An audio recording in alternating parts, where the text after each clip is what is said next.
Hello, and welcome to another episode of Tales of Telduria. We are 10 sessions in, and everyone is now finally at the same table instead of being broken up into a whole bunch of different smaller groups. We will see how long that lasts. Smile. Yay. Yeah. Oh boy. However, considering that there were technically two groups before everyone merged, I did roll twice. So starting off with the first group, which would be Arya, Azura, Dusk, and Lotus, it rolled on player 3, so that would be Dusk and Dawn. To detail what happened last session. Last session was another war game. We started off in the aftermath of the Teldurian attack on Ardwall, in which we basically were told by the Oracle that we were going to mount a counter attack on Dragonport using the teleporter. To which we did this, having reorganized our groups for the war games style. Once through and the battle began, the main chunk of the groups stayed sort of in the center of town, drawing the attention of the military, whilst Dawn's group and Arya's group separated, heading into the distance to fight the commanders. And yeah, pretty much we managed to win that. We took care of almost all of the grouped up guards in the center, and Dawn and Arya's groups managed to handle the commanders. And that was pretty much all that happened. Smile. Anything to add from the other three players? No, I don't think so. No. It seems pretty good. Alright. And then the other group, which was also technically two groups, but I did merge it into one, would be Kyra, Luna, and Razas, to which it landed on Luna. Only for the best. Only I had the first half. Alrighty then. So, after a little bit of travel from Dun Aemon to Tarantus, Alistair, Luna, and the rest of his army arrived at Tarantus, to which Alistair saw how the battle was set up, and the whole setup was a mess. They did everything conceivably wrong with tactics that they could have.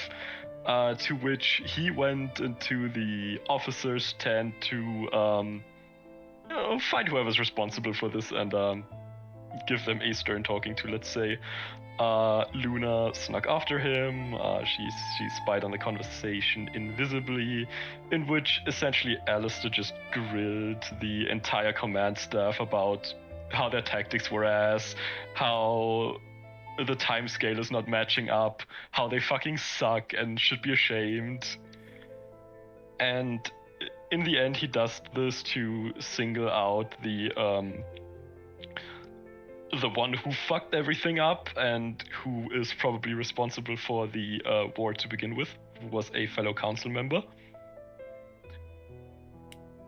To which Alistair essentially told them, okay, this war is bullshit. You started a bullshit war, and I'm not going to be part of it. I'm going home. If you come after me, I will fight you. If any other nation comes after me, I will fight them. I don't care anymore. I'm not participating. To which he then returned and had a conversation with Luna, where he essentially gave her two choices: to go back as a prisoner with his soldiers to Dun Aemon, or to come with him on an errand to High Rock as a prisoner. To which Luna said no way she would be going as a prisoner with anyone but him. And so he took her along to High Rock.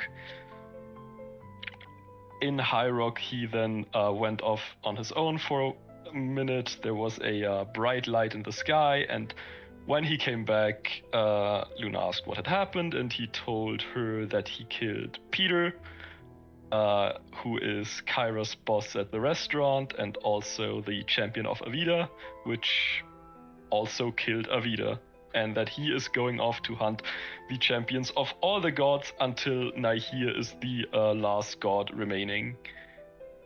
To which he once again gave Luna a choice to either join him or to be imprisoned here. Luna considered the offer, but in the end, she thought it unjust to kill the other champions, especially since she looks up quite a bit to Gleam, for instance, and she doesn't think Gleam deserves to die, not even for the greater good. And so she decided against coming with him and got imprisoned to where she met Roses and Kyra again. Which is, I think, on her second day. And when she tried to talk to them, she was essentially about to be interrupted by the guards.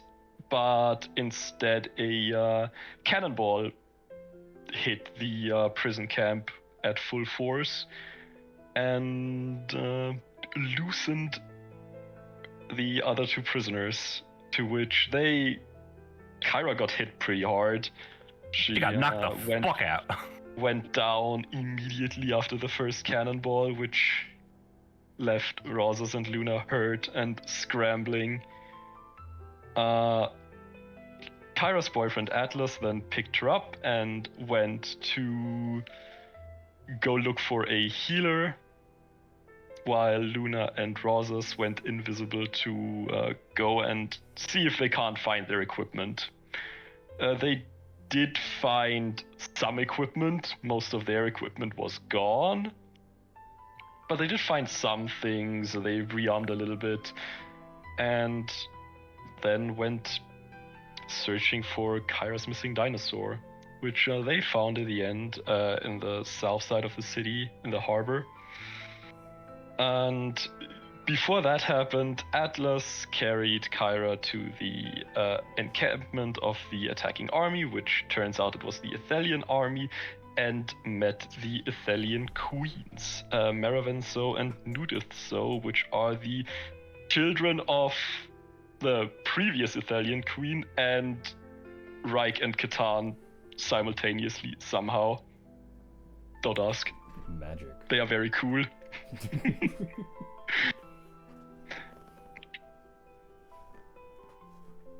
To which the two subgroups then met back up together to find the dinosaur, which was then found under several tons of rubble, I guess, where Kyra found out her dinosaur can now talk, since it was blessed by Ioni somehow. With all this settled and all pets and owners reunited, I suppose, they went back to the Ithalian queens, where they were essentially informed, okay, the battle is over, there's nothing left to do.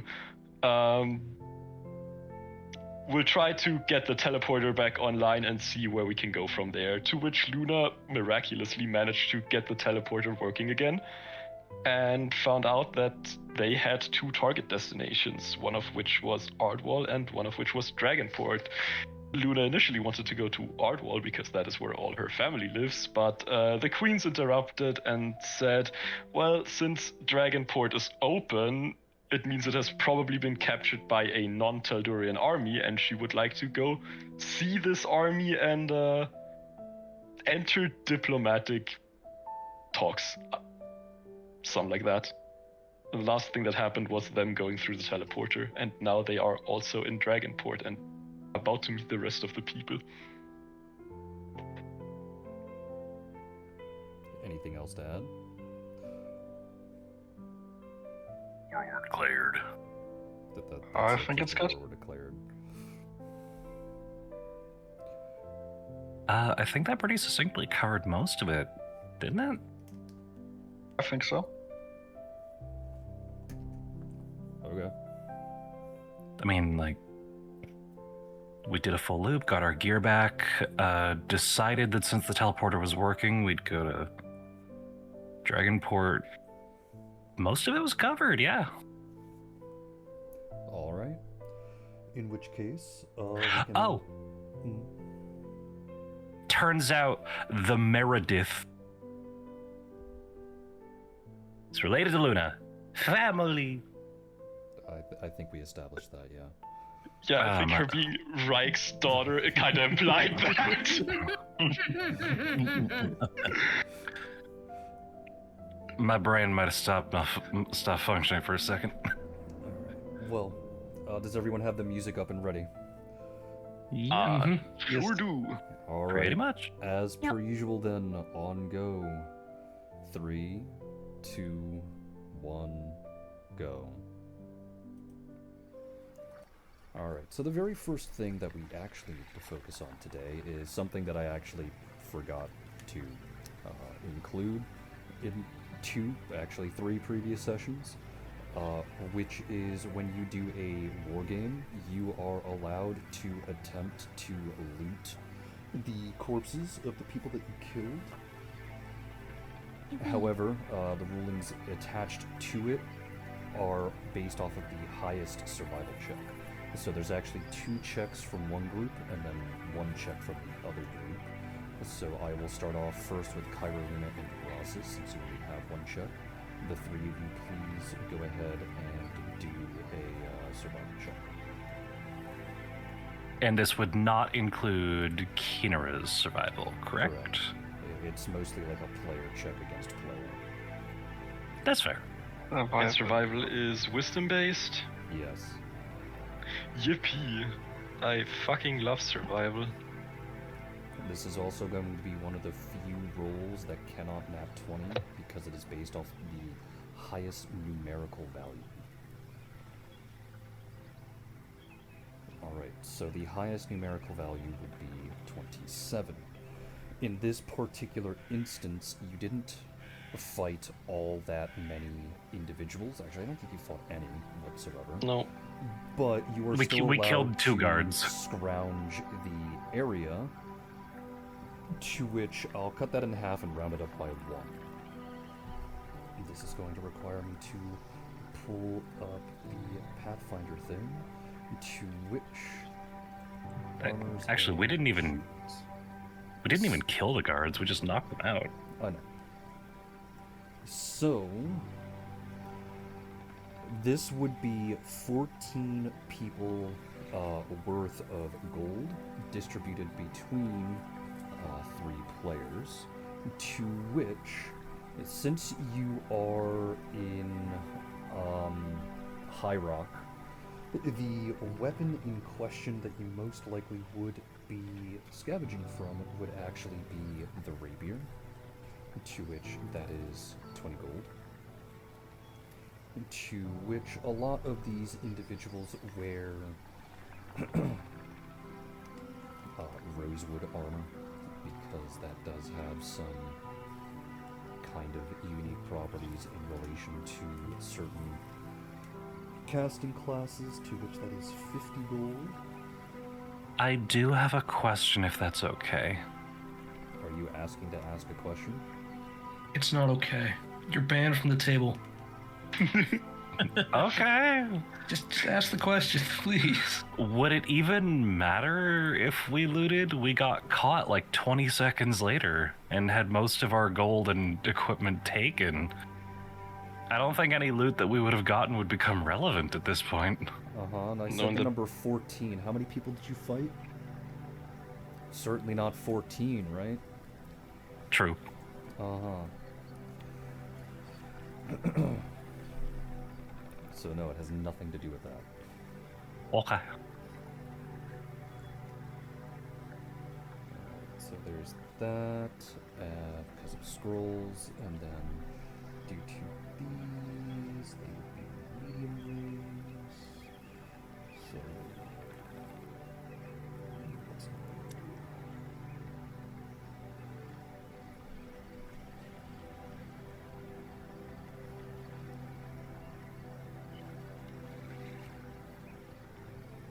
Alright, so that means, because this is a very high-end location in regards to equipment being sold,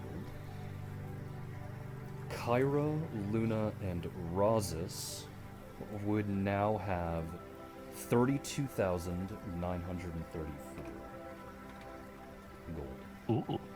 I'll write it there in the bot commands. Yay, money. Damn, that's a lot of money. Let's go. That Each is or a lot split? of money. Alright, now we move to the other group, which would be Arya, Azura, Dusk and Dawn, and Lotus first. Because Suki is there, but only in the second one, so I'm looking for just 4 survival checks. Arya, Azura, just 1 between Dusk and Dawn, and then Lotus. Okay. Damn, war really does pay out. Survival.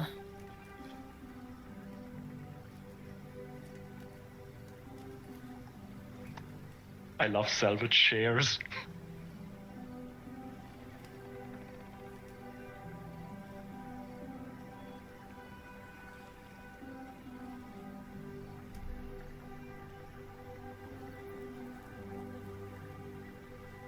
Okay, it's not sending. That's very cool. I'll just resend it again.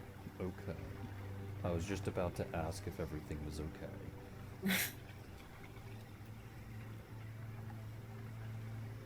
There we go. Here we go. Alright, so the highest was 29, and if I look here, there were only 23 individuals, but the highest roll gets it, so that is, so we'll bump it up to 24. To which, what you fought were individuals that were in heavy plate armor, as well as using long swords, to which, starting off with the long swords, so that's 15 gold for the long swords. And then for the full plate, that is 1,500 gold. And then they all had shields, to which they had heavy steel shields. So that is 20 gold. And they did have some minor equipment, but it was worth 22,000. And then that gets divided between 4 people. So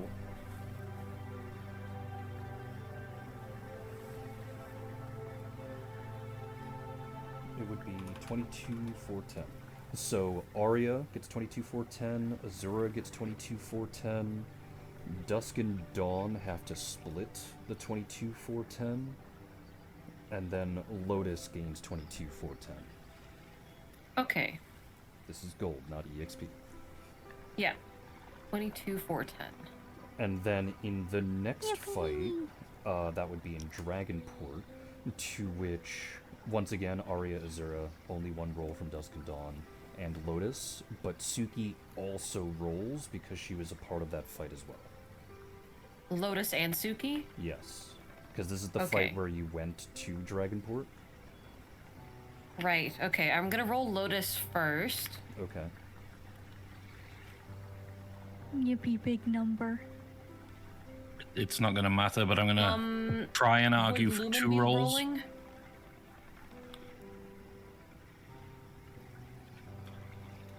And what would be your argument for 2 rolls? Is it That they were because separate split? groups in the second fight. Alright, sure. I will accept that argument. Would Lumen be rolling? No, it's mostly Okay. just the player. Got it. It's basically player checks.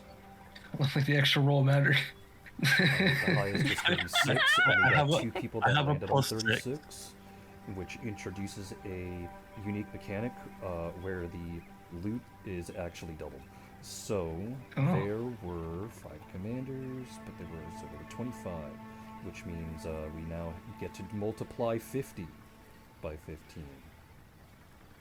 And then 50 by 1,500. Wait, why are we getting double? Because 2 people rolled the same. It's like Mario Party. Oh, that's so fucking cool. Wait a second. We gotta all roll the same next time. See how many times we can multiply it. Yeah, wait a second. And then this gets divided by 6, to which this number is now 31125. Alright. So Arya gets 31, 125, Azura gets 31, 125, Dusk and Dawn each get 31, 125, Lotus and Suki both get 31, 125.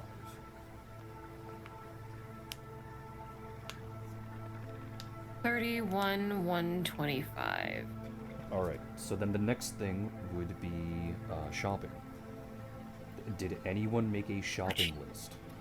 No. No, Yes. because Who we're did? broke. Shame said you didn't have to worry about the gold.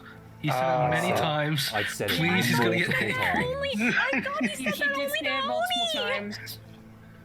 It was, I'd be entirely it honest. was to Oni I because Oni asked. It was said to me I- because I'm dumb, but it was generally for everybody. Okay. I didn't My know reasoning that. for no list Because one Is I player thought- has horrendous reading comprehension, will do shopping like this, only upgrading equipment being weapon and armor. Can we even upgrade that now? You are past level 8, so yes. Were we given milestones for this written anywhere? I just said it's like AOA, so it's every 4th level you can upgrade your Okay, equipment. by 4th plus level. 1. Okay. Yeah. I thought AOA was this badges. Is, I misremembered. and this is collective party. I know Kyra, Luna, and Razes, I think, are still level 7. But Yeah. the rest of the party is level 9, so they'll be allowed to upgrade their equipment to plus 2 if they wish. Yay. I'm 8 in fact, but yeah. Wow, aren't you fucking special? True, I am. Yeah, whose fault is that Very though? Luna response. Alright, starting off with Arya, do you want to upgrade any of your weapons or armor? Yeah, I'll upgrade my armor. You'll upgrade your armor. What was your armor? Let me double check. I think it's a basic spider silk bodysuit. Spider Silk Bodysuit. Okay, so that can only ever be upgraded once. Is it upgraded yet or no? It is not. Okay. Do you want a different armor? Like, I think you might be locked I think I into could only light do armors. cloth. I think you're locked into light armors, but you are allowed...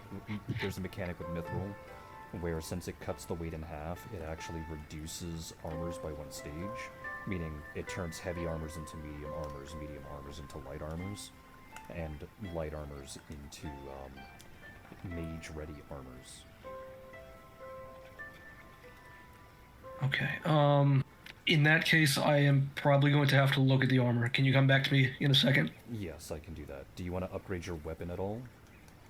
No. I don't think I could even afford to. No, you probably can. I we, know... we now have a I know the total of, well, I enhancement. now have a No, because there's something else I want in addition to my armor being upgraded, and I'm not sure if I'll be able to afford both. Okay. So, give me a second to just look at the armor and go to the next layer, I guess. Alright, so going to Azura.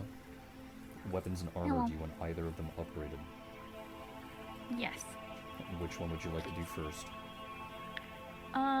Let's do my weapon first. Alright. So your weapon, I believe, is already a +1, yeah? Yep. Okay, so we just need to upgrade it to +2, but I need to know what the base price was, which hopefully you wrote down in section 5. I did. What was It's the base 56 price? gold. It was 56 gold. Alright, so times 2 plus 2,000. That means the price to upgrade it to a +2 would be 4,112. 4,112. 4,112. Okay. Alright, so that's the weapon, to which all you do is you go back up to section 1, you change the name, to include the +2 instead of the +1, and then adjust the E and H's, or the enhancement bonus, in both your attack melee, as well as your damage, from a +1 to a +2. Adjusting the armor, adjusting the numbers as necessary. I'll go down the line with weapons first. Dusk and Dawn would be next. Yeah, I'm gonna upgrade both of the What were the they? kukris. Kukri? Alright, So Kukri Yeah. is 8 gold. Do you want them to go all the way up Already to a plus plus 2? 1. Yeah, they're already +1, so they need to go up to +2. Alright, so that's alright, so 1 is 4,016 gold. If you want to upgrade all 4 of them, it would be 16,064 gold. 16,000 and what, sorry? 64. 16064.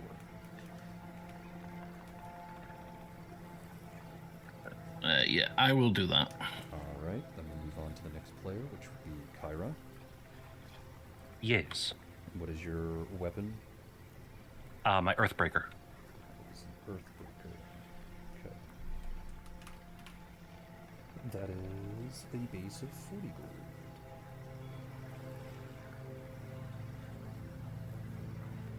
Alright, so that's 4,080. So 4080.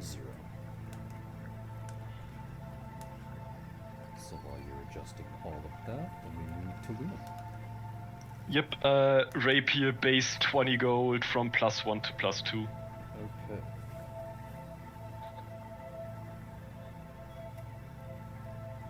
4,040. Yep. That's what I thought.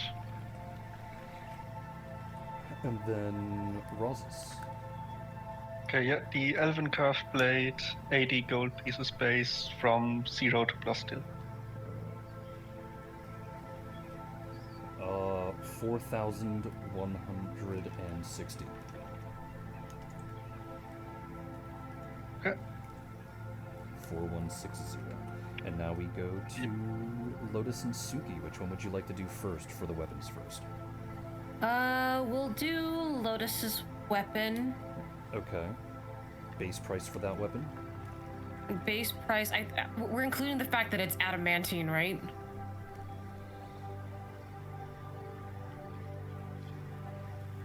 Yeah.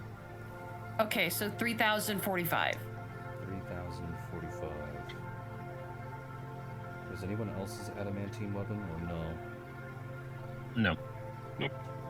Nope. No. I gotta specify that because I think I'm one of the few that did. Mm-hmm. Alright. I don't even think I can use adamantine. You were correct, it's metal. Yeah. Metal. So, 8,090. So 8090.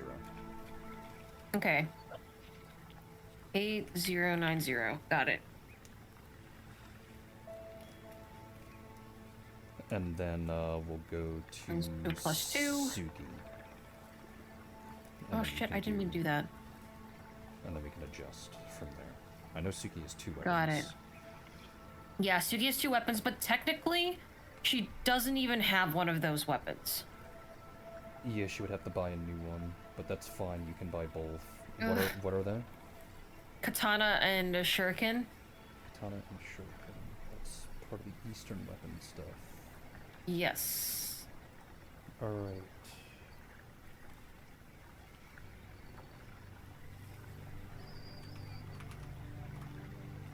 Shuriken.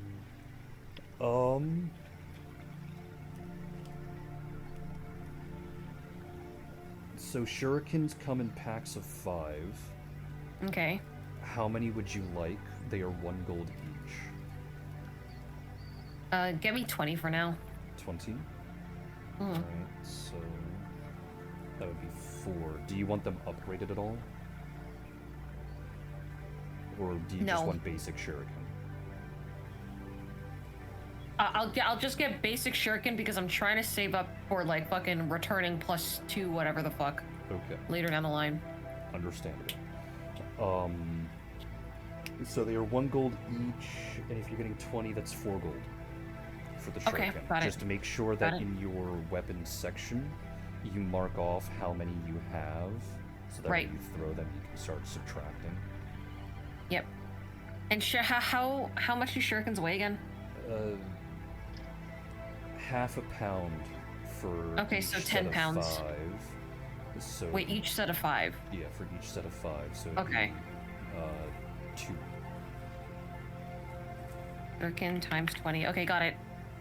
Alright, and now we go to the Katana. To which katana is a base of 50, and do you want it to go up to +2? Yes. Do you want this adamantine as well, or no? Yes, I do. Okay, so adamantine, I think that's what, 3,000 for special material adamantine? Let me see. It should be. It's the same thing as the whip. Just double check. Yes, okay. Okay. And then times 2. 8,100, so it'll be 8,100. Okay. Okay. And then I'll let you 8,100. upgrade and update your weapons, and I'll go back to Arya. Do you want to upgrade Yep. or update your weapon at all? Yes, if I can afford it, but I don't know how much the cost of it, so you're gonna have to help. That's fine. What's the base price? Base price is 36. It's made of adamantine, and it has an enchantment on it. It has returning, which is a level 1 enchant. Okay. Well, the enchantments don't increase the price. I know that. So it would be 8,072. 8,072. To go to a +2. Okay.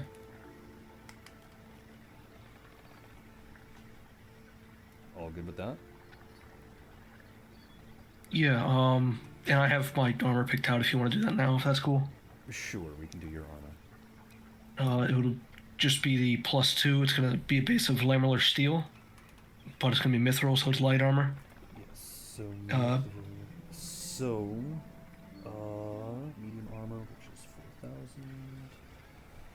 And then you want the steel lamellar, which is a base of 150. So, what you want to do, we'll do this step by step. So go down into section 5 where your armor is. You can just write in mithril lamellar +2, since we'll upgrade it to +2. To which the base for the numbers right now would be 6 for AC, 3 for max dex, and -5 for the armor check penalty. We'll adjust the weight now, which that would be 17.5. And then I have to reread mithril. Let's see. So the max dex bonus is increased by 2, so that goes from a 3 to a 5, the max dex. And the armor check penalty decreases by 3, so that means that goes from a -5 down to a -2. And then the armor and shield bonus are increased by 2 because it's now a +2. So that would be an 8. And then the max dex and armor check penalty both increased by 1 again. So that would be 8 for armor and shield, 6 for max dex, and then -1 for the armor check penalty. Okay, And then the weight is 17.5. got it.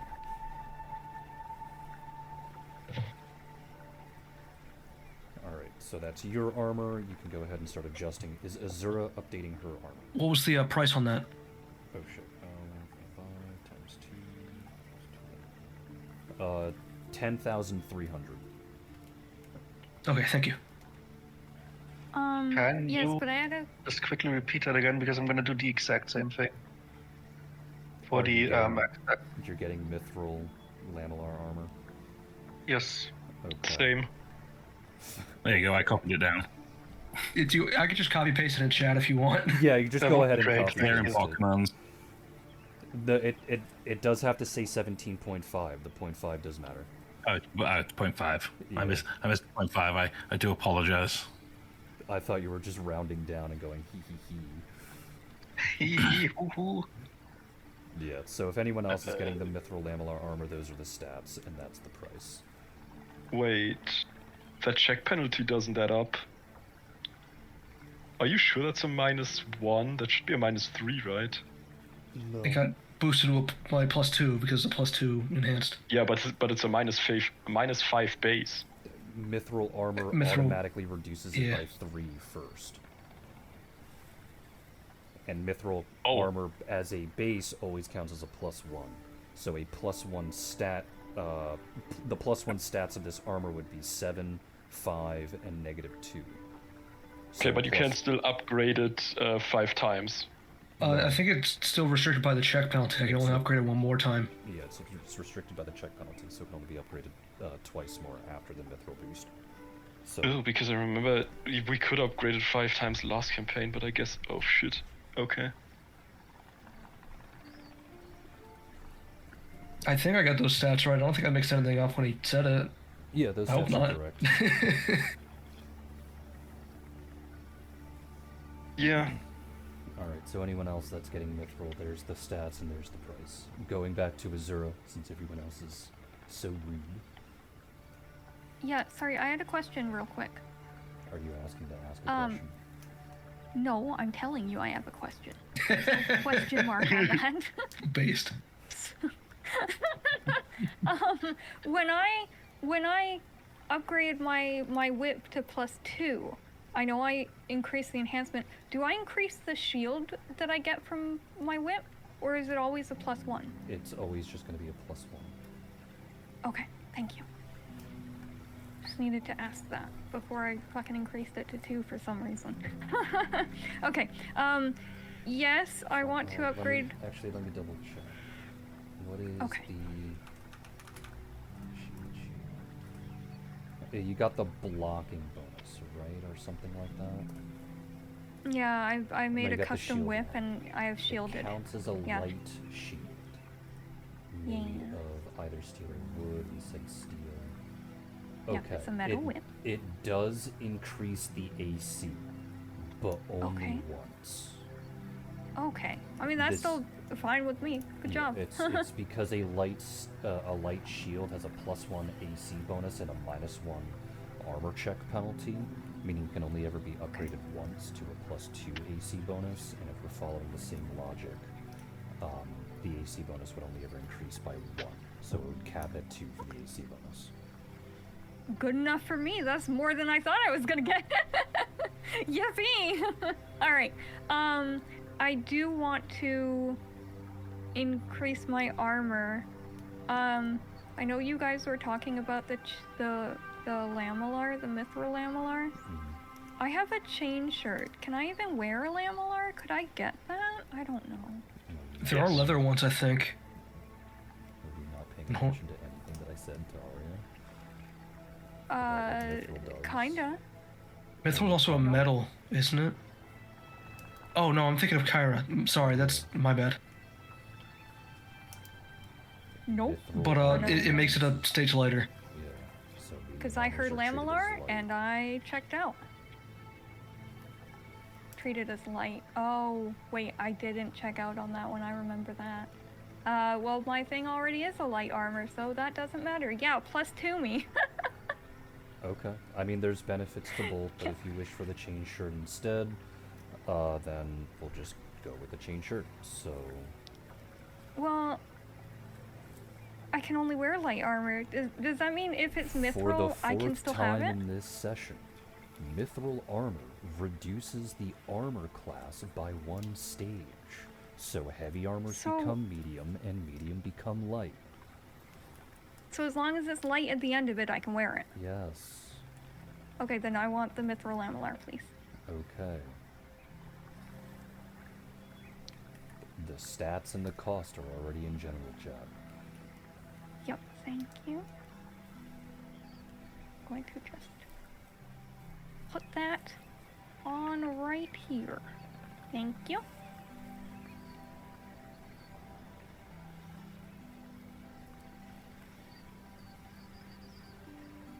Okay. Ew. And then My we thing move went on down. to the next one. I assume Dusk and Dawn are doing the same thing. Yeah, they both going for lamellar. Are we all light classes? Oh no. I think everyone is light class. Yeah. All right. Well, That's the stats extra and cost funny. are there. Kyra can't, so Kyra's going to be different. I know that. So Kyra, are Yeah. you upgrading your armor? Well, first I have to reacquire my armor, and then yes, I'll upgrade it. What armor would you like? Literally, after you and I were going over Kyra's sheet, making her a druid, the only armor I can wear is Horn Lamellar. Yeah, from the medium armors list. It's the only one that you can. So, Horn Lamellar, and you want that upgraded twice to a +2, right? Mm-hmm. So that's Plus the 100. cost of reacquiring it. Yeah, so that'll be 4,200 for the cost. Mm-hmm. And then, since I assume it's still written down on your sheet in section 5, you just change the name to, include the +2, and then increase all the numerical values by 2. So the AC would be a +7, the max dex would be a +5, and the armor check penalty would be a -2. And I just adjust that on my AC, I believe. Correct. Alright. And then while you're doing that, we'll move to Luna, to which you said you're doing the mithril thing, right? Correct. Alright. And then Razis, you said you were also doing the mithril thing? Yes, exactly. Alright. And then we get to Lotus and Suki. Lotus? Okay, Lotus had a... she also had a mithril lamellar +1, so I guess I'll upgrade it to a +2. Okay. Those are the stats, and the price remains the same. Okay. And then, is Suki doing the same thing as well? Might as well. I do have the gold to spend, but I need to get... I have a chain shirt, is what I'm wearing right now. I'm gonna go back through for anyone that had old armors and, give them back half the price or whatever. Okay. So, Mithril Lamellar for Suki as well. Again, in general chat, those are the stats, and that's the gold price. Got it, so I will get on that. Alright, for everyone here, if you had a previous armor, you get back half of the price, including whether or not it was upgraded. Did Arya have a previous armor? She did. I've already looked it up and everything, and did it. It was just the spider silk. Okay. Was that a +1 spider silk or a normal one? No, just its normal one. Okay. Did Azura have a different armor before the mithril? Yeah, I had a +1 chain shirt. Okay, so a chain shirt is 100 gold, and then +1 is 1,000. So you get half of that back. So half of 1,100 is 550. Okay, thank you. Did Dusk and Dawn have armors previously? Yeah, just basic spider silk. I've just sorted that out. Okay, yeah. So you get half of that back. They weren't upgraded. Kyra just got a new armor, so it doesn't matter. Luna, did you have an armor previously? Chain shirt +1. Okay, so that means you would also get back 550. What about Roz's? Oh, you didn't have any armor. You just had to buy new armor. Yeah. I mean, I think I did loot normal chain shot, so just right, 50 yeah, gold. you did loot a normal chain shirt, so you get 50 gold back. Yeah. Alright. And then in regards to shopping, this will be where it quote-unquote ends. However, I will have everyone else just make a shopping list. And then send it to me or mention it to me sometime before next week. That way they You can be got it. added and applied to your character sheet. Okay. Okay. Alright. So now let's look at the next thing that we were at, since that took us 40 minutes. Yes. The first one is Suki. Suki and Helena teaching Lumen the way of the blade. Yeah. Just the yeah. Yeah. Alright. So, where would Suki be at this point in time?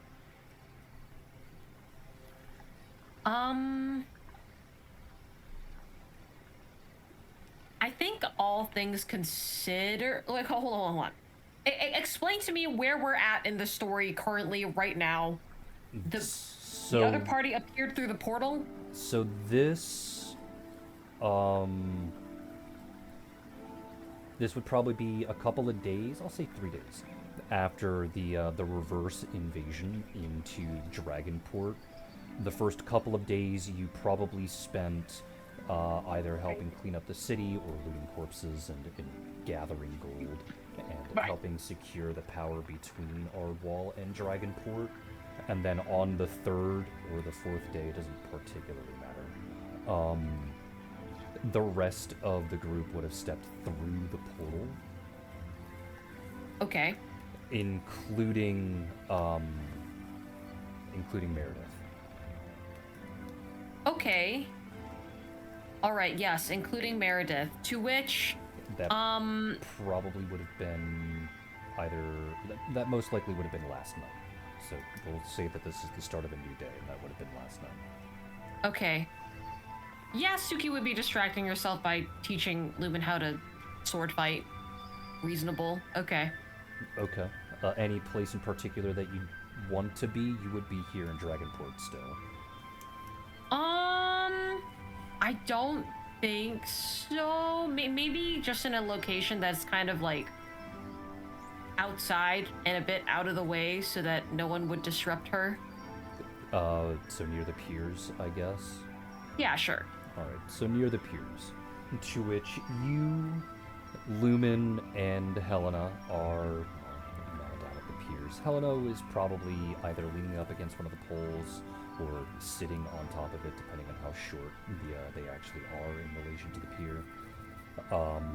You and Lumen would probably be on a connective road nearby, to which you would have gotten Lumen, we'll just say a practice wooden sword at the time being, because I don't think you actually paid for any items for Lumen yet. No, not yet. Not yet. And you are trying to teach him how to properly become one with the blade. Yes, I'm teaching him how to use a sword because he can do that now. Or at least trying to. Yeah, at least I could feel that he has the potential to be able to do this. Alright, so go ahead and roll your first handle animal. Okay. First handle animal.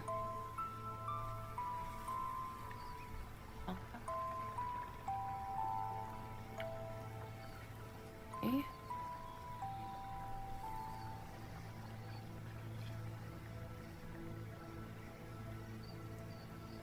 Ooh. Oh, you almost nat 20'd and ended this in like 3 seconds. Yeah, honestly, I'm kind of thankful that I didn't, because otherwise it would just be like, yeah, okay.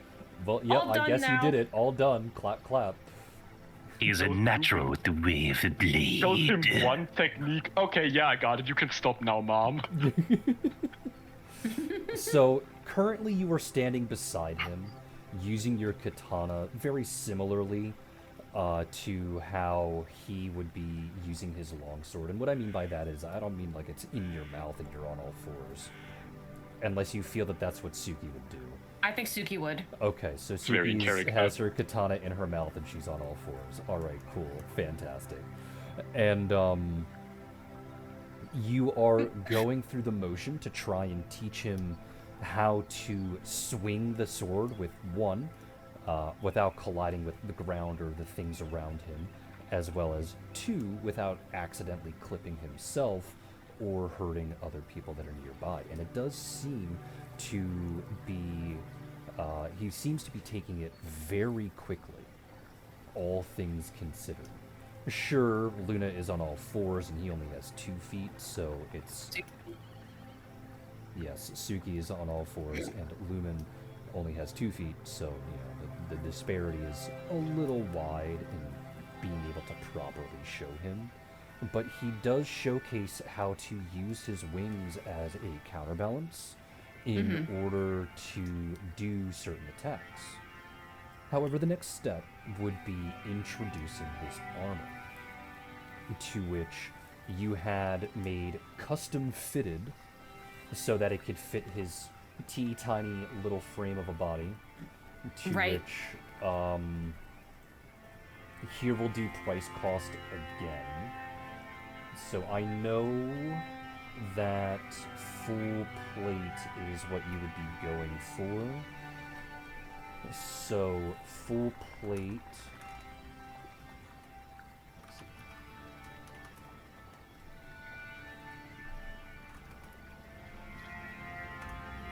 So we have a full plate, which is 1,500, and then I know that there is a price for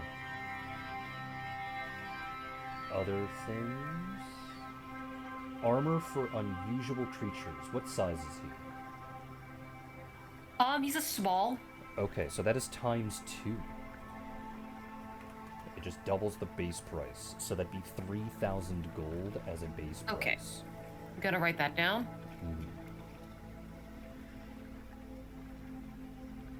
However, the weight is cut in half.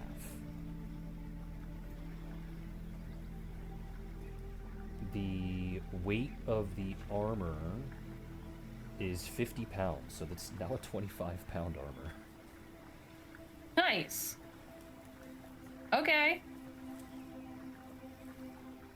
I don't know how big his strength is. I don't know if he's like more dex focused or anything.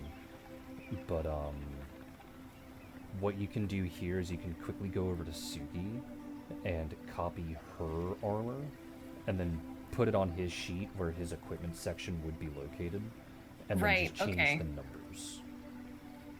I can do that. So tell me when you're ready for the numbers. Okay.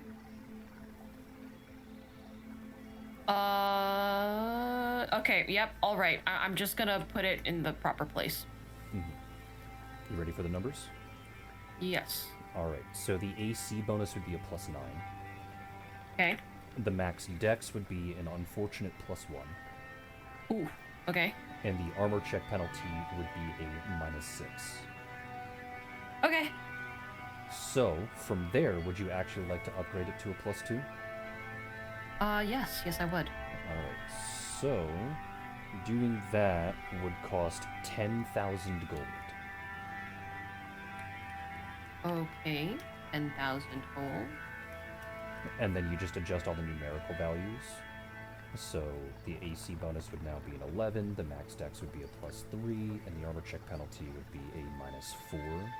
Also make sure to put the weight as 25 pounds. All right. Got it. Alright.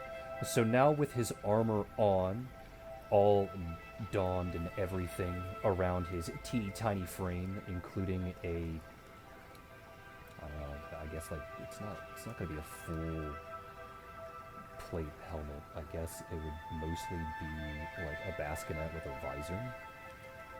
Okay. But I'm sure you can look over at the medieval nerd over here who can give us proper terminology.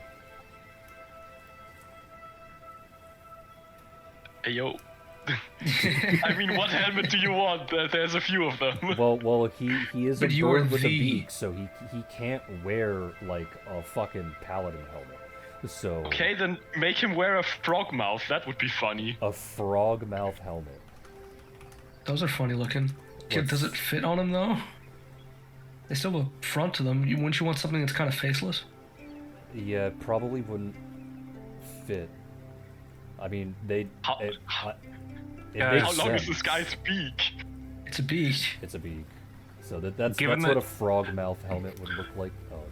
This is what a frog mouth Give helmet it- would look like. Yeah, They I are see it. cool. I love them. Given the size of Lumen's head, the fact that you have to factor in the beak, just put him in a Morian.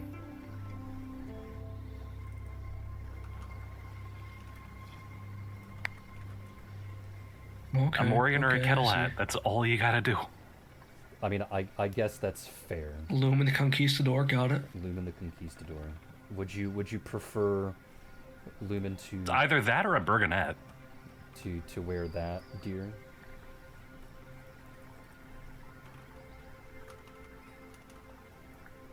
I wish he was real so I could go, Lumen, what do you think? I wish want? he You was are real. Lumen. You can. I'm not the bird! Oh, Oh, actually, you know what? Put him in a bassinet. Bassinet. How about you just put him in a beaky helmet? How about that?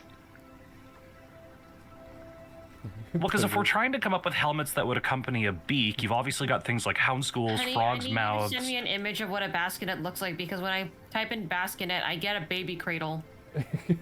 It's right there. What the fuck? Just use a witch doctor mask. That's- It's fine. That's not a The bassinet. hell? A plague doctor mask. Yeah, just use a beaky helmet. Just space marine energy. Nobody says wants to medieval- look at my son's face. Medieval hound skull bassinet helmet. What a Yeah, because bassinet. those are hound skull bassinets. Oh, I'm it's talking about open face leather interior bassinets. I don't know. The beak helmet kind of looks like it would work. Okay, we'll put him in the beak helmet. Well, You those could go for are a your salad. options. Look at this helmet. Look at this silly little helmet. That one would be an armet. You could go for something like this here. Listen, we're Oh, gonna that's get you one of the true. Monster Hunter That arm last books. I'm one sure you'd actually find some works really cool very stuff in well. there. Actually, yeah, a soleil would work really, really well. Do you see the last helmet posted, dude? Yeah, I do. It's great neck protection. Yeah, but like that part's for the neck. That Do you mean the thing that he is 30%? yeah, but it's so I'm gonna have to design it so that it can fit his beak face. But okay. Well, the thing is that the visor rests above the beak. It just covers his eyes. You know what? Fuck you guys. I'm just gonna pull up references from Guardians of Gahul. Oh, wait, before you do that, I actually do have one suggestion that might fit him perfectly. Okay. If we're trying to come up with a helmet that would not only accompany beak space, Just give us the but name. also look good on his tiny little empty head. The top one that comes to mind. The what? The top one that comes to mind would be if you put him in a point-facing burgonet. You're gonna have to show me a picture. Anyway, I'm gonna go look up. Go look at that move on hot before owl. we get too stuck on this. You put him in his armor, which you have now just paid for because it was 10,000 gold. Yep. And you continue to try and train him and teach him the way of the blade. So another handle animal check. Okay, another handle animal check. Got it. There you go. Point-face burgonets.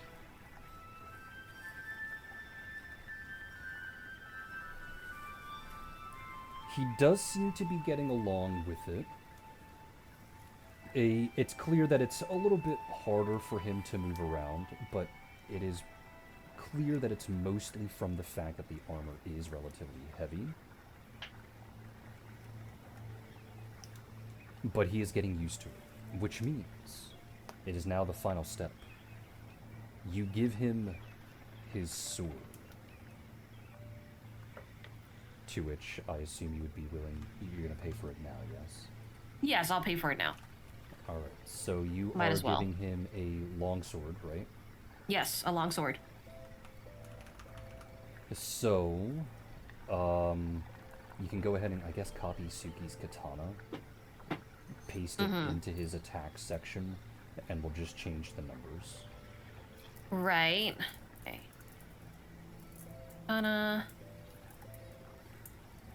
And then, but I could just paste it over the bite, right? Because I'm not gonna be using the bite anymore. Oh wait, he's a dex character, right? Yes. Okay, so the longsword actually can't be used. It can't be used with weapon finesse.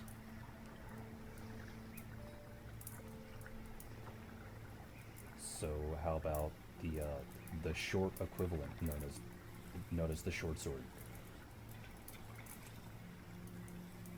Did I want him to have have a big sword. It would still look big on him.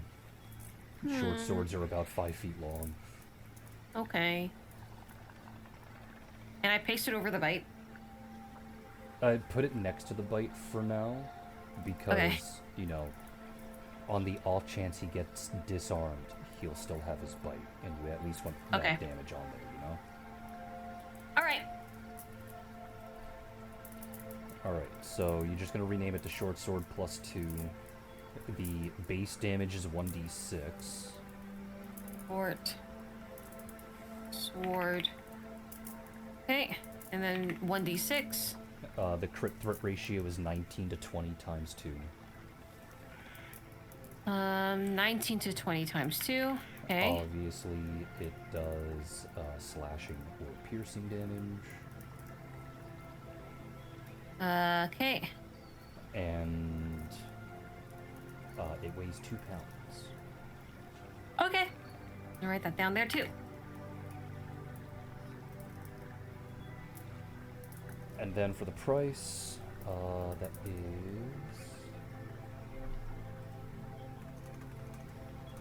Missile, please away. Please go away, baby. Missile. 4,020, so 4020. Okay. 4020. Got it. Missile, stop sitting by the PC, please. He wants attention. Move. He is planting himself onto the floor. How are you doing that? Just let him stay. Just pet him. Ugh. That's all he wants. Okay. Alright, He so will you lick give him his personalized blade. Yes. I presume with like little raptor designs like around the hilt or something. Yeah. Yeah. It looks super cool. It looks super cool. Alright, another handle animal check. Okay.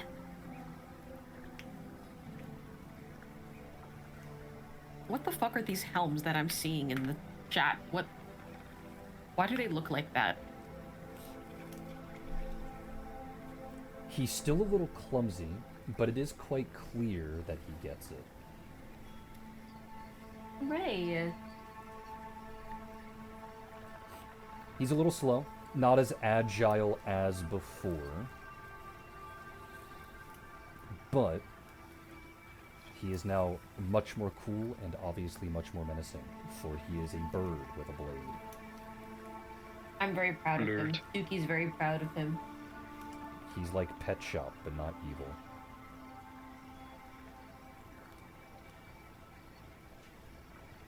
Does he also have ice powers? No, unfortunately. Damn. But because he doesn't have ice powers, Not he's yet. not going to be eaten by a dog with sand powers.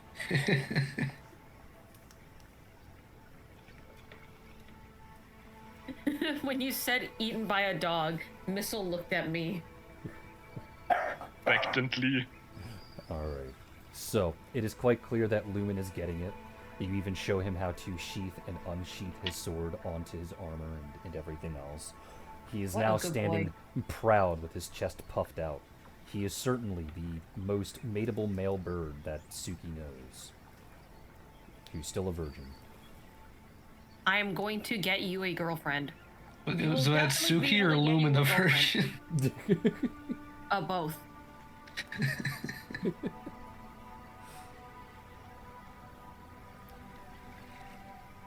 So now that training is complete, Lumen does seem to get the grasp of it. Obviously, you'll have to train with him from time to time, but you have successfully taught Lumen how to use a sword. And Dino Blade begins. And Dino Blade begins. So now what? Because it's still with Suki. There was another thing with Suki. She wanted to talk with Helena. Yes, she needed to talk to Helena. Though I am unsure of where Helena is. Helena's nearby. I said that she was leaning against one of the wooden poles, if not sitting on them, at the pier. Okay. Did you not remember? I did not remember. Okay. To which she will pick up Lumen like a turkey and then bring him over to Helena, and then go, Helena, I need to have a conversation with you.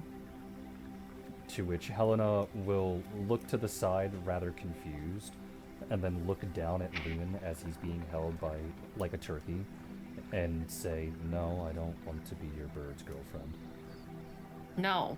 Do I look gay? Helena is a bit taken aback by this and go, "Huh? What?" Everyone thinks we're going out. They only say that when they see me. Why do I look gay? I don't think that's why they ask if we're going out.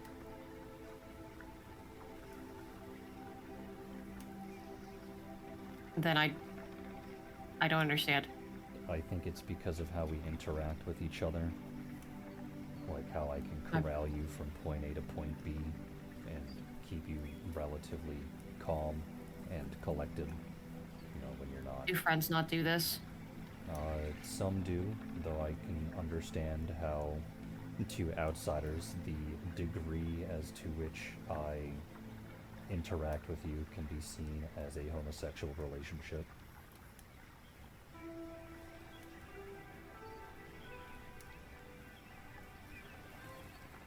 You're not going to be able to find a boyfriend if that happens. Because if people are just going to assume that we are gay, then they won't think of you as an option. I think that I'm okay with that. Aren't you supposed to, as the Oracle child? To have more children to continue carrying on the curse, yes. I was potentially thinking of two other options, though. Which are? Well, the first one was to not have children and No. end the cycle entirely. No. Why not? Isn't that my choice? Because then you'll die earlier. To which Helena will go silent from that statement, and she'll say, well, the second option is that we start dating instead. How would that stop the curse? It wouldn't. It's just you would be my girlfriend, and then we can find a way to have a child after that. Do you have a romantic attraction towards me? Mildly. Suki will sit down and cross her legs and go describe. We've been spending quite a lot of time together, that I know most of your quirks and the way that you're going to act and react to many situations. And I think that has rubbed off on me in a positive manner.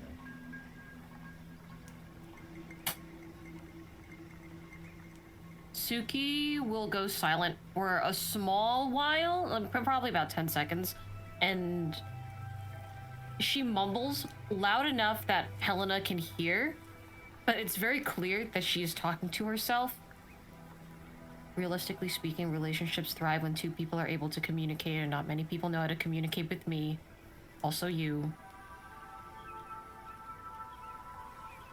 And then she'll turn back to Helena and go, logic dictates that this would be a successful relationship. I gather about 98%.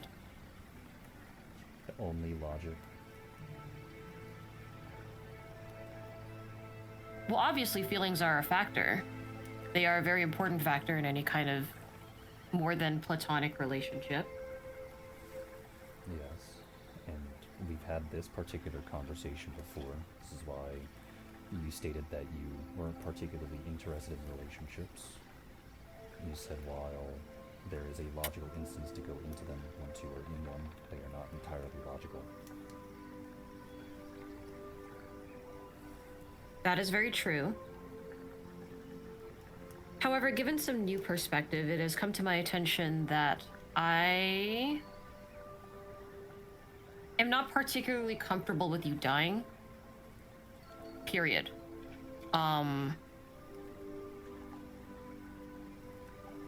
You are my best friend, first and foremost. And I think it would be unbearable if we weren't friends or if we weren't together physically. I get rashes, and I do not particularly like that. So it would be best if we stayed together. And this does mean, and she stands up and she places Lumen back on the floor. He's still sitting like a turkey, very fatly on the ground. And Suki will start pacing back and forth, going, okay, yes, logic dictates that this would be a good relationship. I would be happy to be in this relationship. You've expressed that you would like to be in this relationship. However, the one thing I will not be able to tolerate is you dying. So the next priority that we have to focus on is breaking the curse. Is that something that you wish to do? Yes, I don't want you to die. You do know that I won't be able to help in a year or two, right?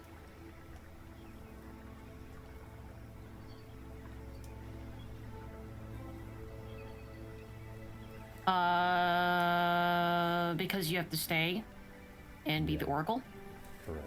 And part of the curse is that I get trapped in that tower.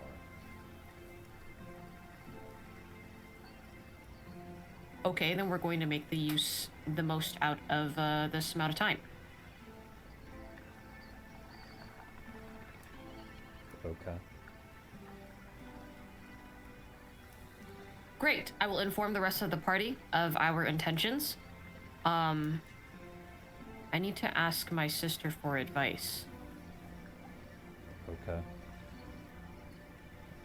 Do you want me to stay here, or shall No, I you go? are coming with me, and Suki will take Helena's hand and start walking towards the rest of the group. Helena will blink and just say, okay.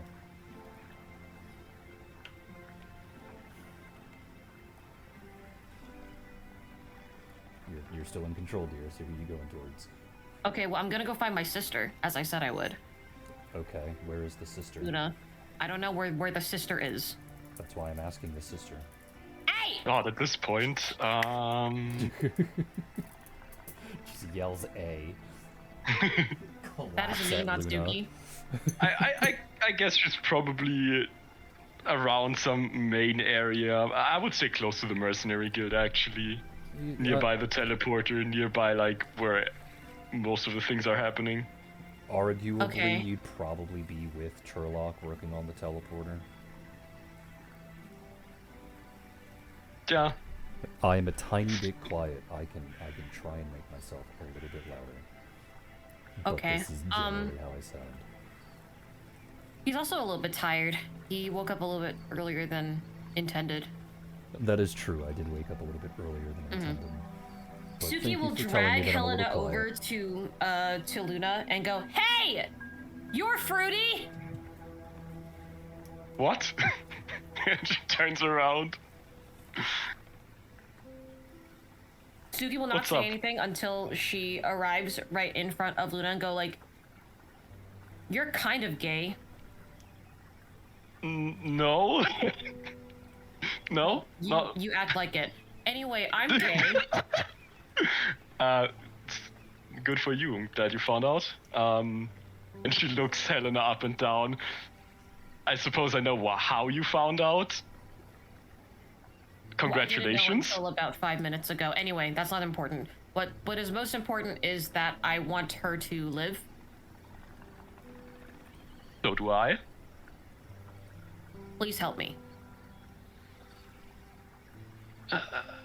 So, you want to break the curse? Yes, the Oracle curse, otherwise she will die. And I do not want her to die. Honestly, I'm surprised it took you so long to bring this to me. I was already thinking about it. Not just for, Helena herself, but because she probably doesn't want to lose her mom this early as well. So we should probably get this done before Helena even has to be the Oracle. Which is relatively soon. I would just like this to be made a top priority, and I do not do well with talking and convincing other people because I am abrasive. You are much think better we have than a that good- than I am. I think we have a good case to make, and I think we are surrounded by a lot of good people. I do not think so. I think it is very selfish of me. I think that a lot of the things that have happened in the war would not have been possible without the Oracle's foresight, and I feel that if we were to break the curse, Ardwall would be losing a major advantage against other people. So, therefore, I feel that this is a very selfish ask. Realistically speaking, it would be the better meant for Ardwall and the greater good to have the Oracle. And I do not want Helena to die. And therefore, Maybe. we'll have to break the Oracle's curse. Maybe it would be better for the greater good, but I don't think it's a good thing to sacrifice the individual for the greater good. And I think many of the people Technically here speaking, will it has actually agree. happened and helped with a lot of Telduria's history in the past, where the Oracle has helped a great many people avoid mass casualties, at least bigger than they were supposed to. So therefore, it is probably going to be seen as very selfish, and I am very bad with my words. So you must tell other people, please. That is fine. I'll do my job, and well, I have to introduce you to somebody, but we can clear this up later when there's time. Who? She smiles. Oh, Who? your sister. Who? So, I found out a few days ago, actually yesterday, that we have another half-sister. Two, to be precise, but they are one person.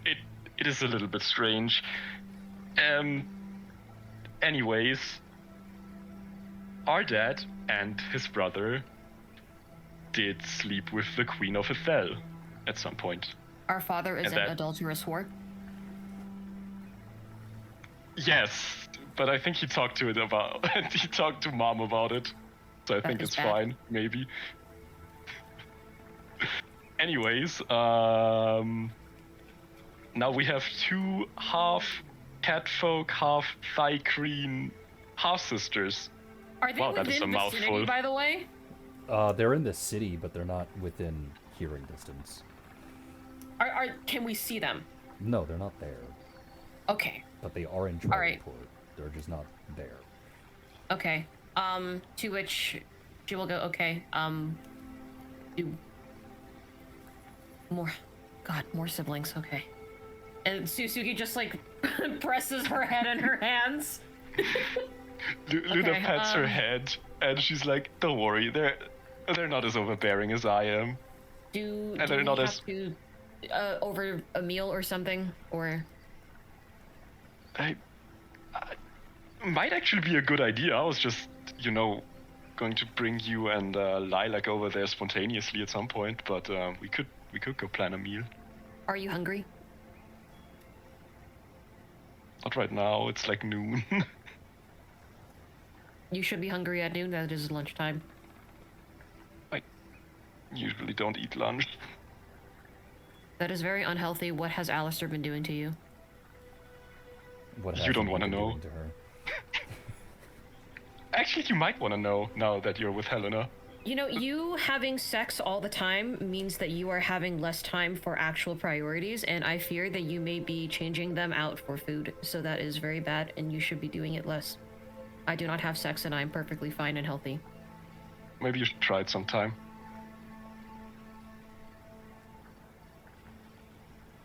Helena will lean in and say, "You think sex is degrading on the bottom?"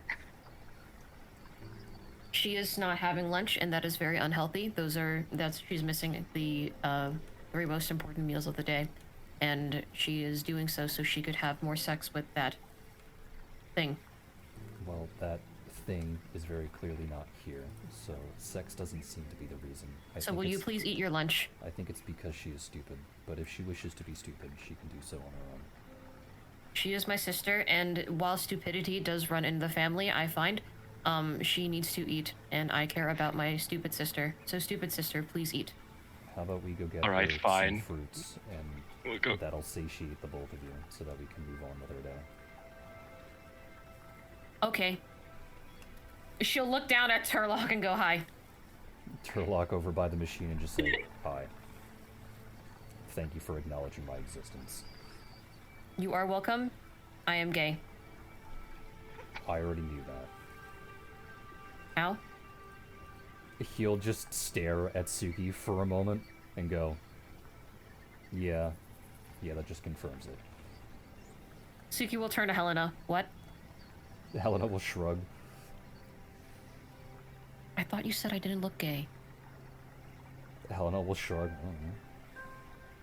Don't think too much about what he says, only half of it has meaning. Suki will put a hand over Luna's hand and go, do I look gay, sister?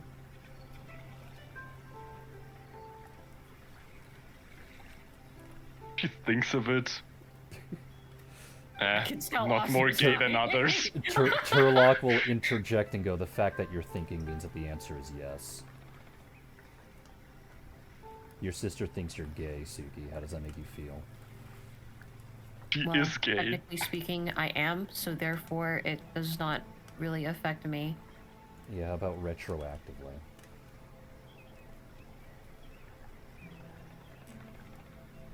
Because this means that she thought you were gay for a very long time before you came to terms with it. Well, that is a social thing. I'm not very good at social things. My sister is better at social things, This isn't so a she would know social more thing. about me in this regard. She's just bullying you. Did you know that certain frogs will change sex to be able to reproduce? Are you a frog? I wish I Kyra's was. a frog. Fucking. Wasn't that the exact reason? Wasn't it so you could have a child? Am I misremembering that? Yeah, but don't drag my name into this.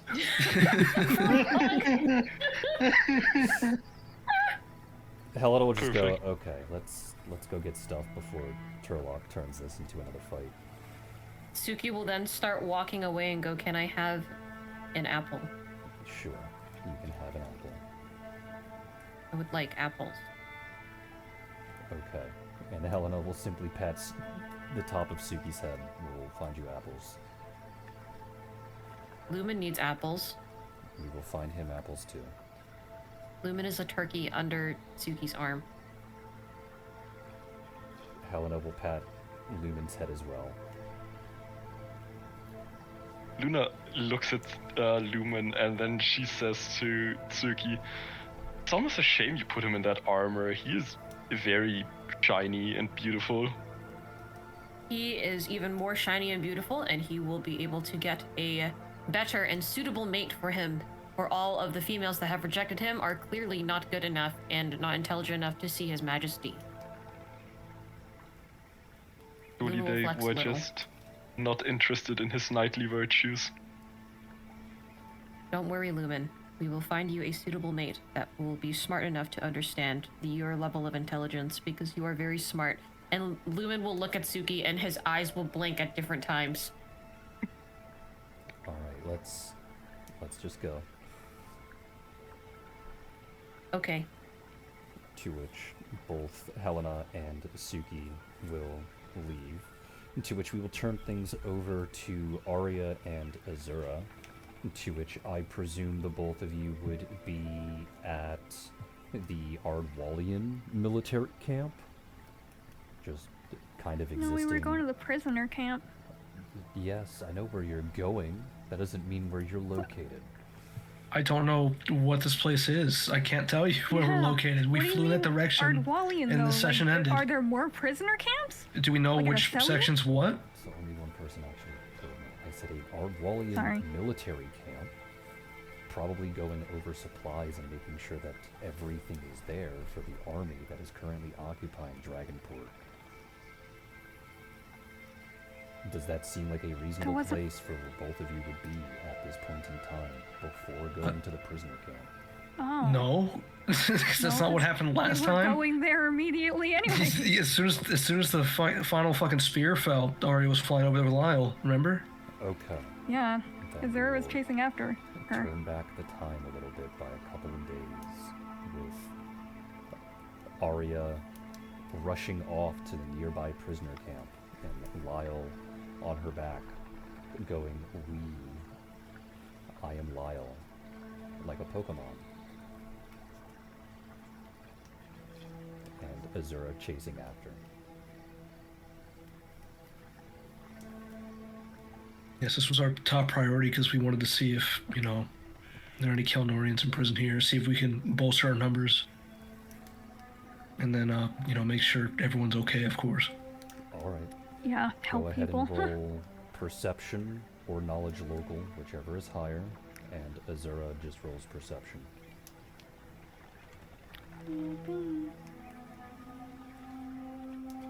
Where's my perception?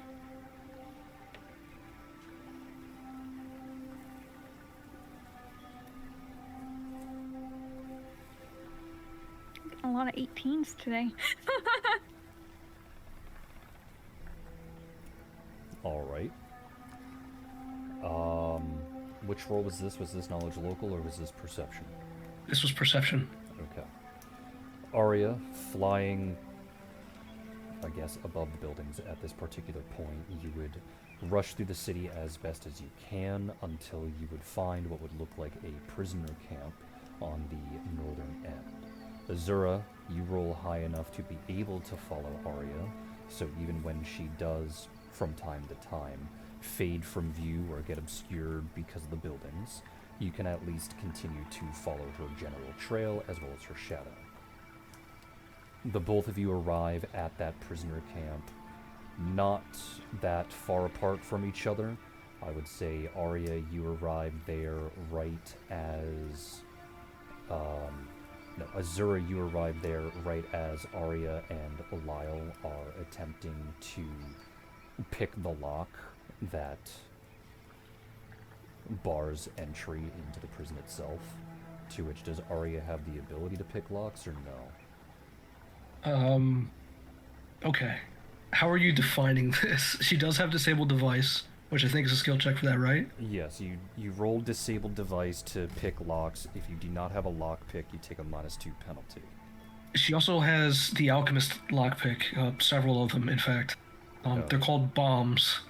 I guess that is fair. Would I be allowed to use one of those? I mean, if you want, you probably don't need to. Lyle 100% knows how to pick locks. Oh. Okay, let's see the Rogers magic works then. To which, once getting to the gate then, you set Lyle down and he starts working on picking the lock as he does withdraw a masterwork lockpick from his inventory. And I guess that'll be at the point that Azura catches up to the two of them as he's in the process of picking the lock.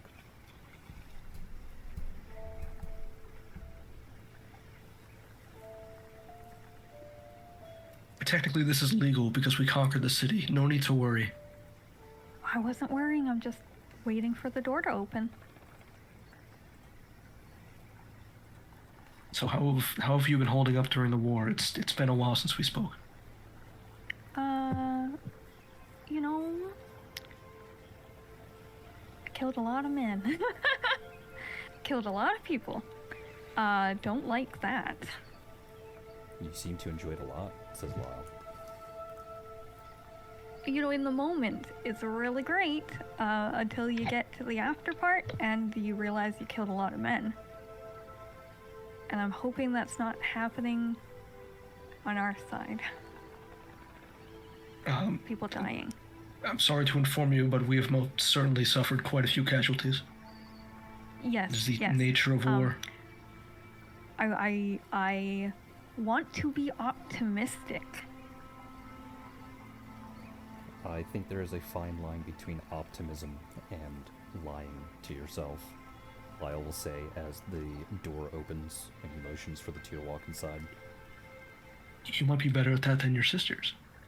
But, right, there's a time for optimism and there's a time for pragmaticism. I think, as a healer, you should acknowledge that, this is most certainly happening, and you need to be ready for it.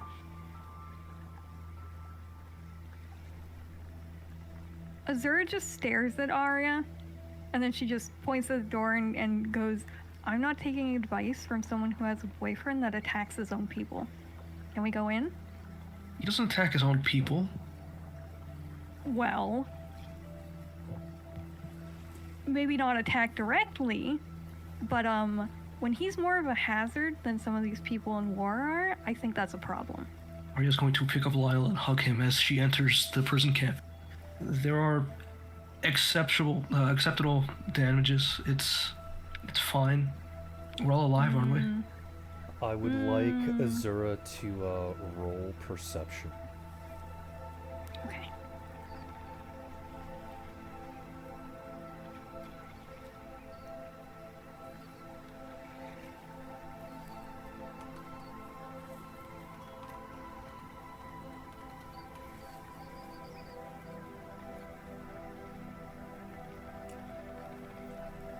And now you can roll a perception for a second time. Okay. All right.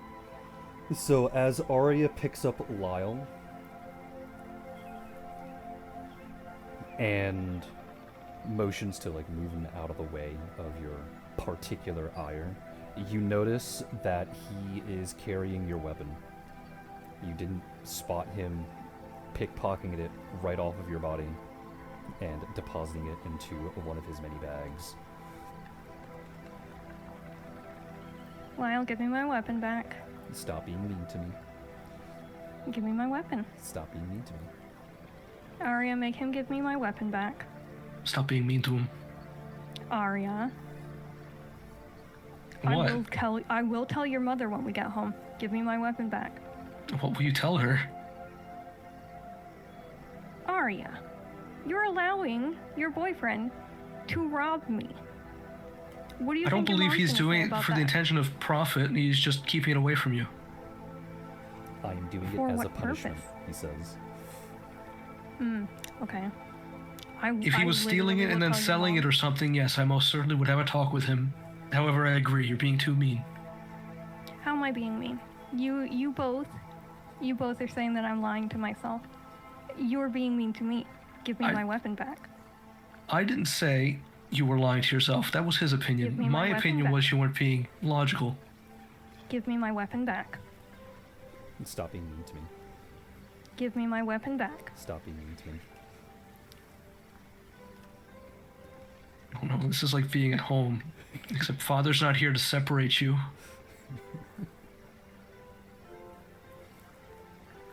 Do you want to go into the prison camp or not? Give me We're my already weapon walking into it. What are you... Yeah, you we're can't already stop inside. us. back. I didn't know we were walking in. Shut Yeah. up. That's All when I he heard was picked it that up. Arya That's- moved Lyle out of the way. That's when he pickpocketed you when you were walking in, and Arya was moving Lyle out of the way. Okay, cool. Whatever. It's fine. It's fine. What do you even need it That's for cool. currently? We're not fighting. Yeah, and do you think he's gonna give it back before we get to a fight? He will if you apologize. I will not apologize for saying Well, then you better literal thing find a that new he does. weapon. Give me my weapon back. Stop being mean to me. Give me my weapon back. Stop being mean to me. Lyle, give me my weapon back. Azura, I don't think it's working. I don't care. Give me my weapon back. I am not apologizing for the truth. Arya's going to, I guess, continue walking in while this exchange is going on forever. Because I don't think she has a way to stop it. I don't think Well, she even wants technically to does, stop but it. she doesn't want to do that one solution. So in this particular instance, I think the best course of action would be to make contested con checks or contested fortitude saves. Okay. May you Because- explain why? I will. I just want to know the lore. Oh, this would be between Azura and Lyle. I think con check Oh. would probably be a bit more reasonable because it's more like a test of endurance. The reason why is because Lyle 100% has done these types of quote-unquote fights with his sisters. He's a butthole. To which he would have a lot of practice and a lot of endurance keeping it up. I don't think Azura would have had similar fights with her siblings because while one is stubborn, they are stubborn in a completely different manner. Yeah. So I think contested con checks makes the most sense here. Okay.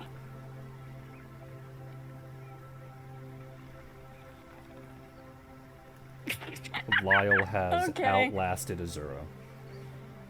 Alright, cool. So he will say one more time, stop being mean to me.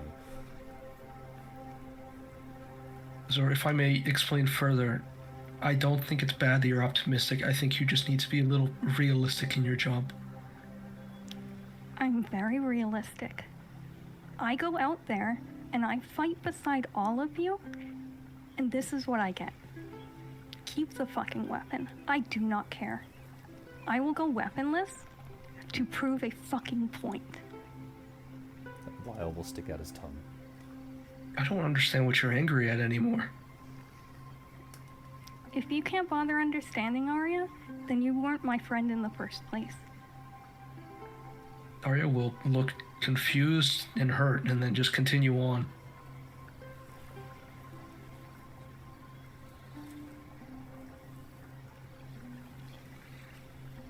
Azura's just gonna go into the prisoner camp.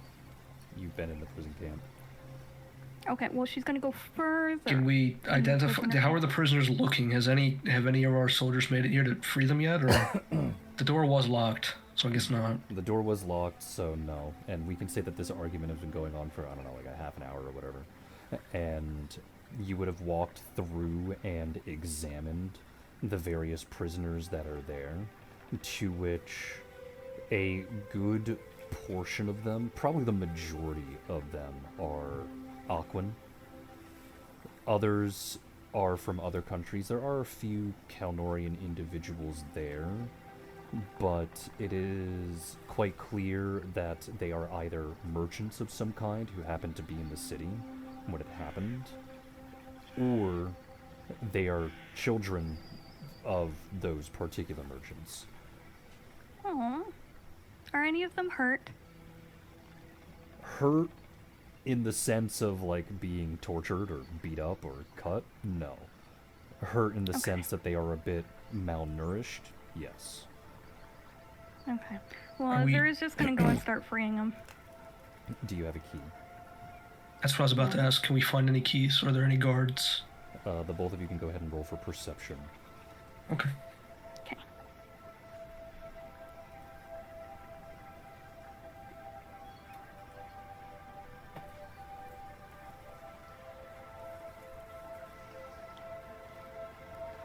Oh. Alright then.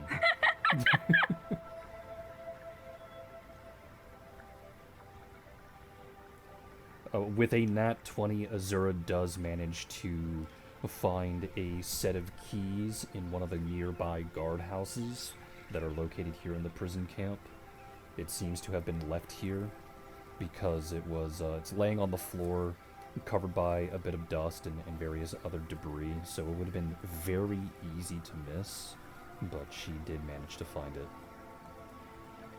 Yippee. It's just Azura one doesn't set? do a yippee, okay? Yeah, one set, but it does have the ability to pretty much unlock the individual cells of the prison themselves. Okay. Well, I was just asking because I guess that means Arya's just following closely behind as she unlocks those cells. Mm-hmm. Yeah. To which, as you And do just unlock the unlock all of them. cells and going one by one, or at least when you come out and begin unlocking the cells one by one, another face does arrive at the prison camp, to which is it's Tuve. To Oh, which that's nice. it seems that she had the same general idea of coming over here to release the prisoners, though she obviously was not as quick. And when she sees that you have unlocked a couple of the cages, she'll talk to several of the prisoners, and you'll overhear her effectively telling them what has happened, where to go in order to find safety and who to talk to, considering that the military would need a new supply line of fresh soldiers to help secure this new territory.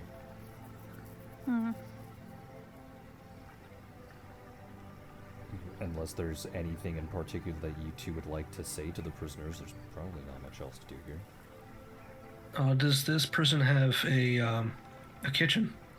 Or is it Yeah. stocked at all? It is. They do have a kitchen, and it is mildly stocked. It seems to be mostly of grain, but the meat has started to go bad. The vegetables are more or less fine, and there's plenty of fresh water as well. Could Arya start cooking for the prisoners? Sure. What would that be? If they're mostly malnourished. I do a profession cook. Yeah, go ahead and roll that.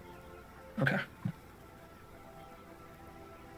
If we happen to find any fruit, I guess you'll just pass them to Lyle. Lyle will happily eat them. His eyes will occasionally side-eye in Azura's direction.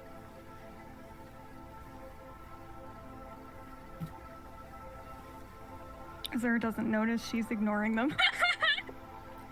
Anytime that her vision is remotely in his general direction, where he knows that he is certainly within her vision, he will stick his tongue out at her.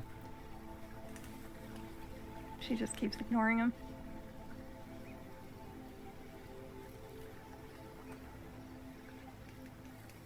Alright, you cook a relatively decent meal for the prisoners there. I assume that you would go to where Tuve is in relation to interacting with the prisoners and start passing out, I would presume, bowls, because if you only have Probably grain, like stew or some shit, vegetables- gruel. Yeah, if you only have like grain, vegetables, and water, since the meat's been going bad for a little while, it's probably just like a soup or a stew. Yeah.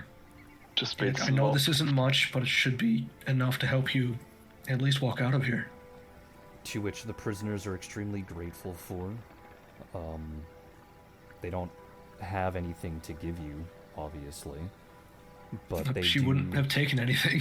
But they do direct that there are a couple of buildings nearby that might have military equipment in it that can be, either smelted down into new weapons or otherwise sold. Okay, thank you kindly.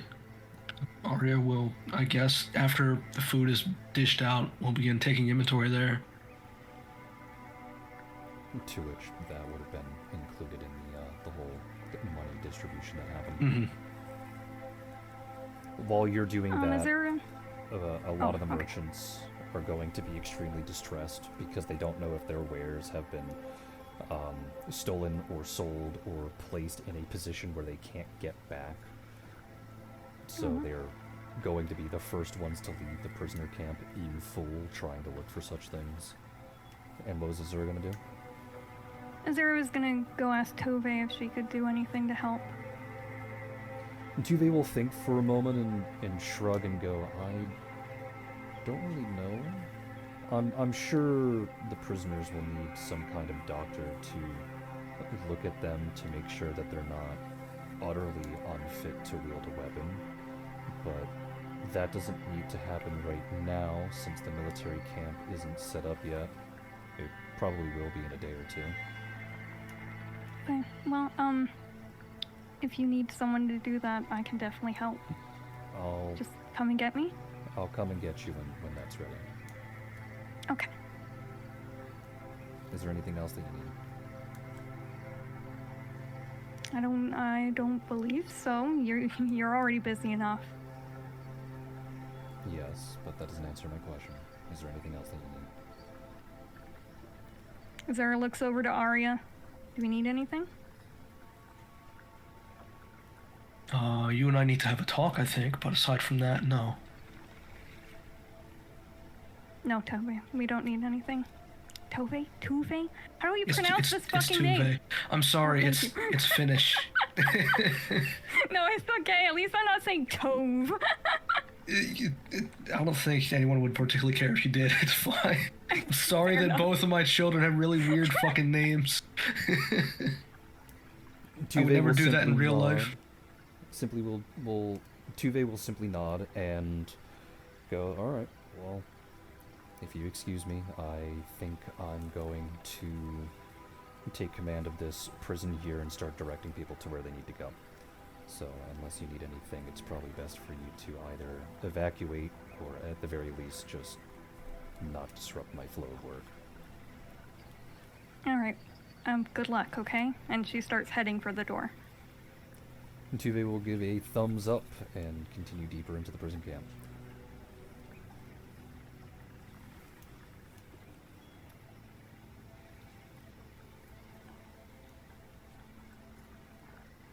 Well, if Azura left, I don't think there's much else Arya would be doing. I mean, unless you want to go after her and have a talk.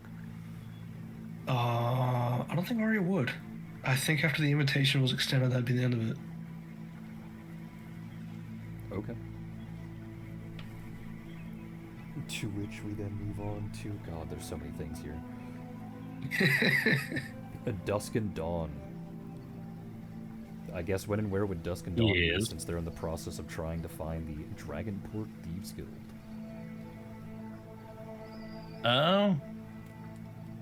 I suppose it would sort of depend. I mean, they probably don't have much information on it. Just that there was one in the past. So they're probably looking underground, but I don't know. Probably searching sewers or something like that. Okay, reasonable. In which case, I guess that would be 2 perception checks that you'd have to make. Okay. To which I will only accept the highest, so let's see how well they do.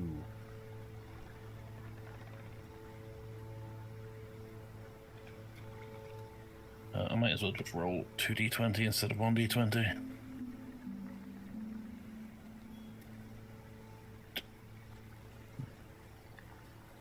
Yes. Ooh. They do not find any hint of the Thieves Guild down there. Damn. You needed a 25 and you rolled a 24. Oh no! Fuck, I don't know how to continue this one.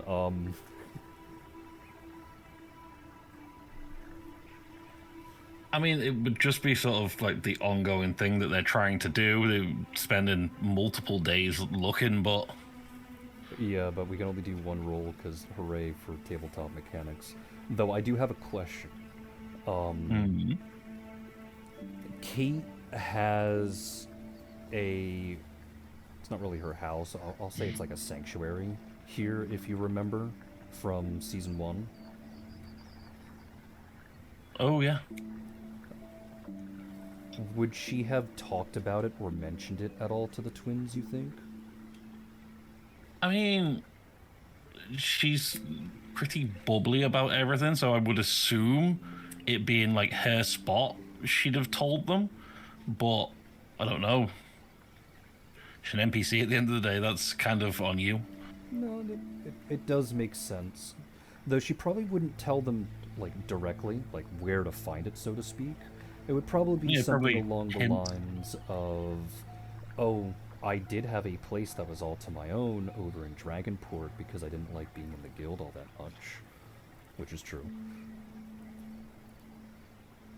And she probably would have made it a mild game or a challenge for the twins to try and find by simply giving a minor hint as to where to start looking. So, let's do 2 int checks. We'll start there. Complete int or knowledge local? Just raw int. This would be like trying to recall the, would it be int or would it be whiz to, like, recall information? Wisdom, right? Because intelligence would be knowing. No, I think I would int. like to argue I feel like int intelligence, fits. but that's purely because they have a much higher int than they do. Int is your collection of knowledge. Wisdom is your ability to use it traditionally. Okay, then Yeah. we'll So I do think int. recalling it would be int. Alright, then go ahead, roll int. Okay, Alright. much better. To which you do recall the clue, which is in relation to a landmark, particularly a rather inconspicuous apple tree. To which, now you can go ahead and roll knowledge local. 2 again, or just 1?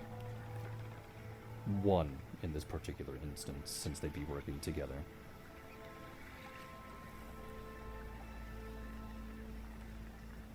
Okay. After interacting with some of the townsfolk, despite the fact that they are a little scared of you, considering you are part of the occupying military, they would give some information about that particular landmark, so this would be followed up by 2 perception checks.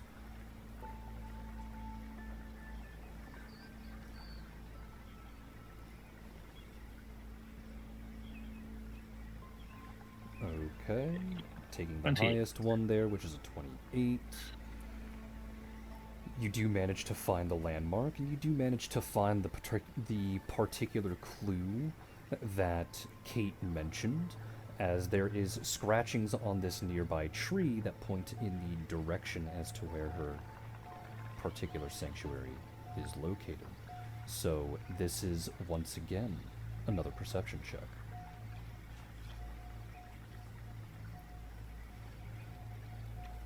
Oh, fuck. And unfortunately, despite having 2 chances, you don't find Kate's personal sanctuary.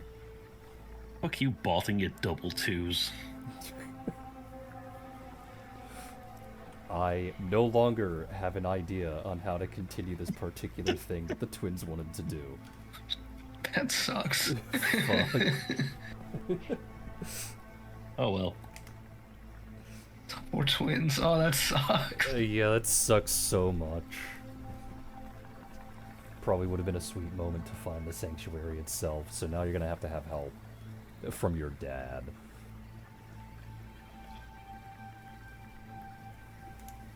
Which I'm Whenever sure- we find him again. To which I'm sure the twins are like, no. We can't ask him, he's lame.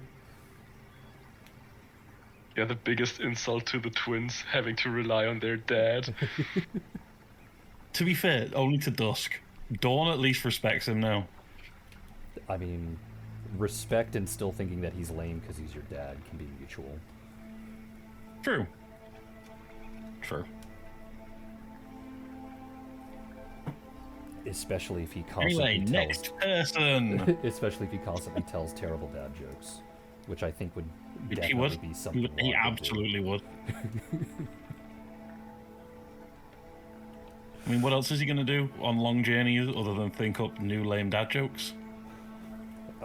Using those lame dad jokes to torture his children with.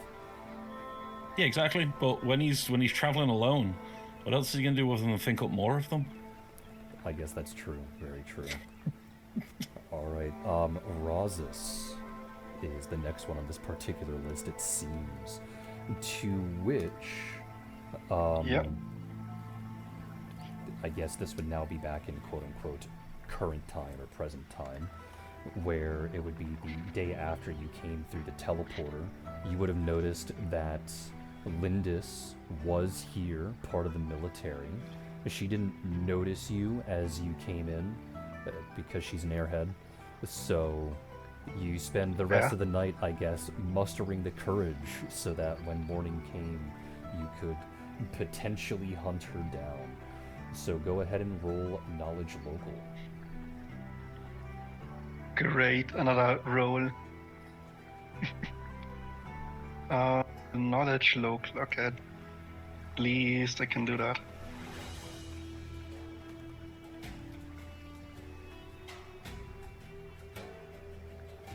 Okay. Thankfully, she is someone who is relatively easily recognizable, not only due to how she looks and functions, but who she travels with, and the fact that she is also part of the occupying military at the current time. Makes sense.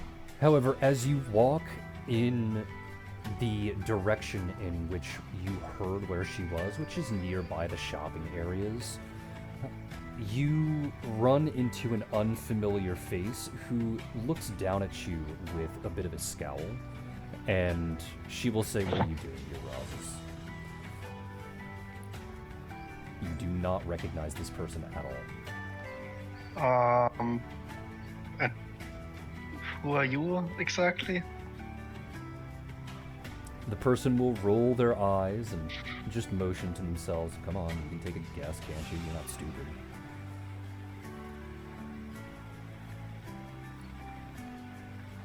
No, no idea. I don't think I've ever seen you. They will think for a moment, scratching their chin, and they'll go, here is a hint. And she'll grab Roz's by the waist and simply pick him up over her head. And then she'll go, meow.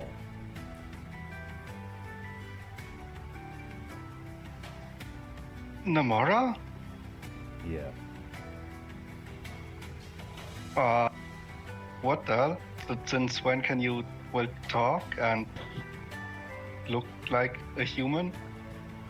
Since whenever I wanted to. And then she'll adjust Roz's so that he's being carried like a suitcase. Oh, great, thank you. Can you let me down again? No. Can you at least bring me to Linda's? No. She'll be back. Okay, She's getting ice so... cream. That's nice, that's nice. So you're just gonna stand here and hold me like that, I guess. Yes. What are you doing here? What do you want? Well, I was gonna try and ask Linda's out again. Again? How are you gonna try it Well- this time?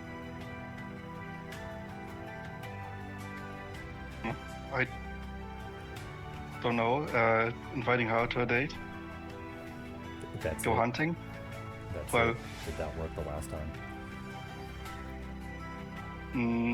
Not really, but last time I think it was too, I don't know, involved. Too involved.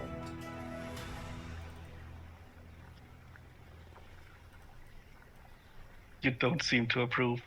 I am not impressed by your current attempt. Well, I'm not really good at this. I think this has been established. Yeah, so I'm telling you to try again. What are you gonna do instead? Well, the advice I got was be spontaneous. So I was gonna ask her to go hunting. That's still just a date. Yeah. It didn't work last time, so it's not particularly spontaneous. It. I should have gotten better advice. Who'd you get that advice from? Kyra? Who? Do you remember? Kindly, maybe you haven't seen her as Kyra yet. You got advice from Kine? Yeah, now that you say it like that.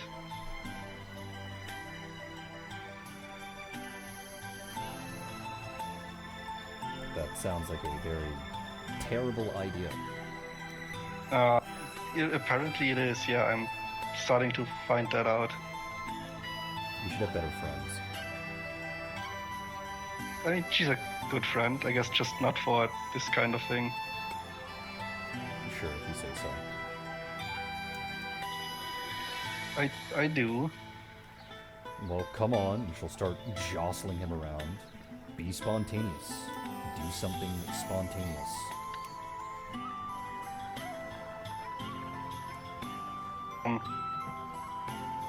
I'm not the spontaneous kind. Shit.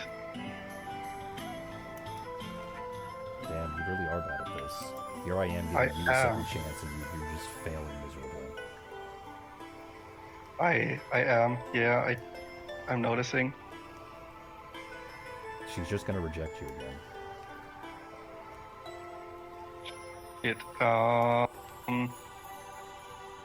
She'll start jostling him around again. Come on.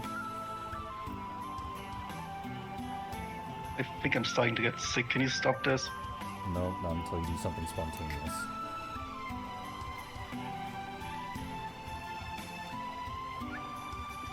Can I just try to free myself at this point? You can go ahead and roll either a grapple or escape artist, whichever is higher. It is contested against her grapple check. Oh boy. If you don't have escape artist, what is that?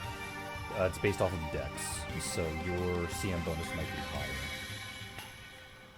higher. It is slightly higher. You have to And be I a 20. think I need a... So I need a nat 20 here, okay.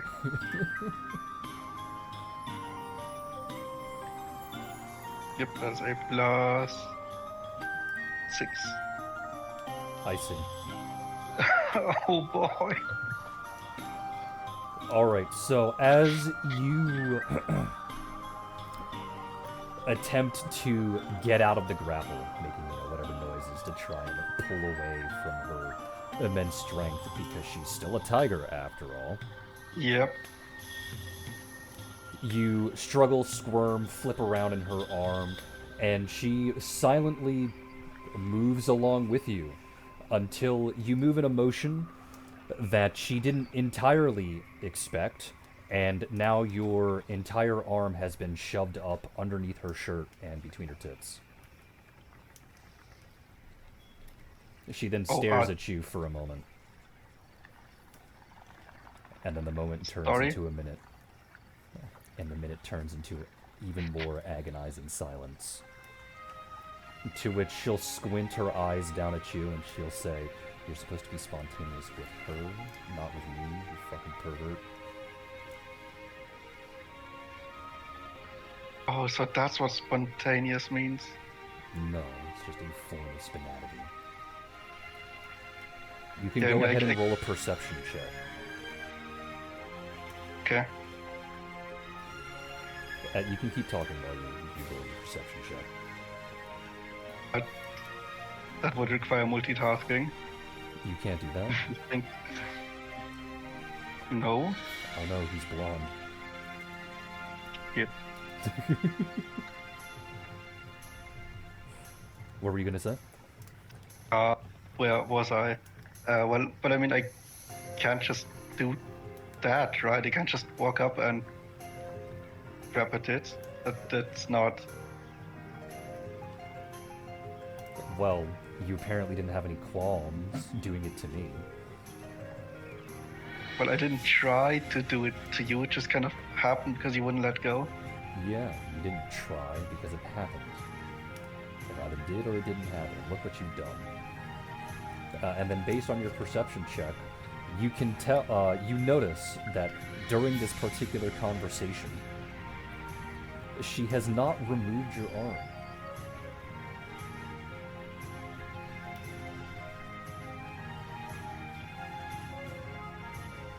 So I just need to do things without thinking.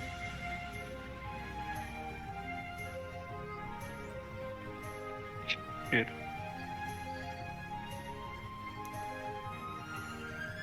And with that same perception check, you notice Lindis's bright pink hair from around the corner.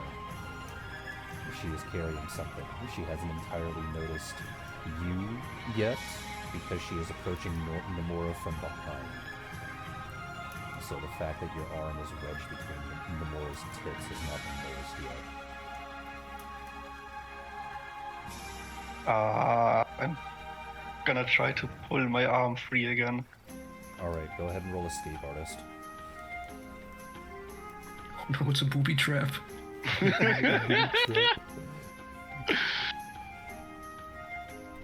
Alright, you swiftly remove your arm from in between Nomura's tits, just in time for Lindis to appear behind Nomura, tap her shoulder, and hold out an ice cream.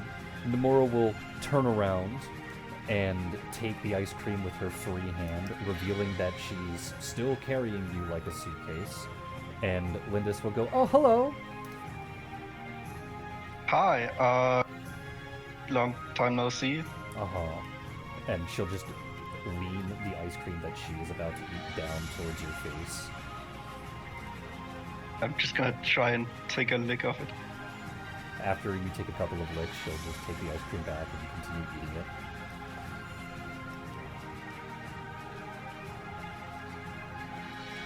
So Namora can talk now and looks a lot different.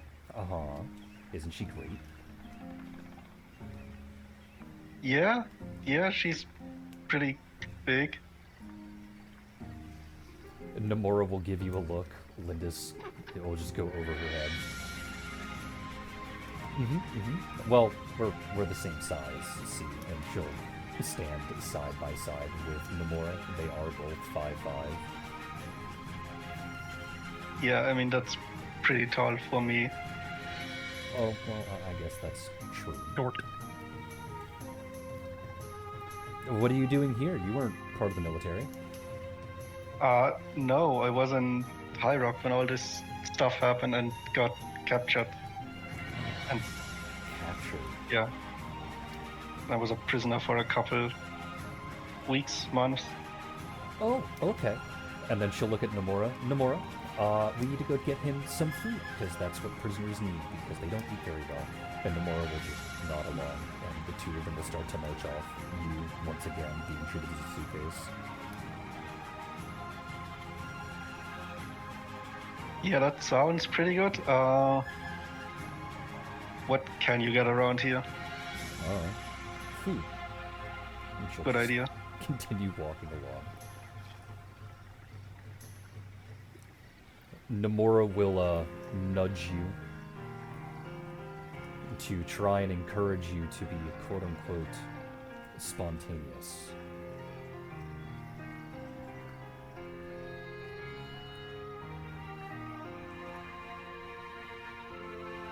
So try to be spontaneous. He has to think hard about this. And he decides, okay, so maybe not start touching Tits first thing. So she's just gonna try and reach for Namora's hand to hold it while walking along. What do you mean? I guess while while being walking carried. along? Yeah, while being carried.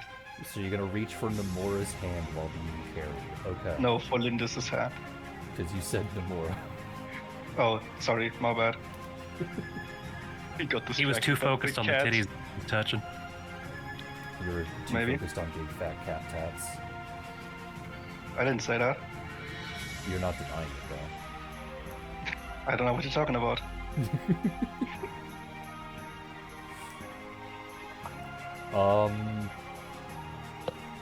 I guess make a flat dex check to like stretch out since you're being held in place.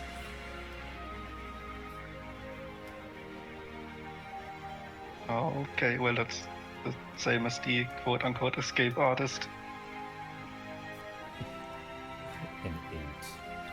Unfortunately, no. You do not manage to reach out and grab her hand.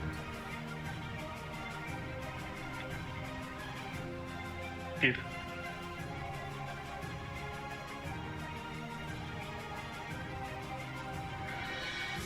So now what? I'm gonna try and elbow Namora to signal her that, well, I can't be really spontaneous while being carried like a goddamn suitcase. Alright, this is one of the few instances where linguistics is actually used as a check.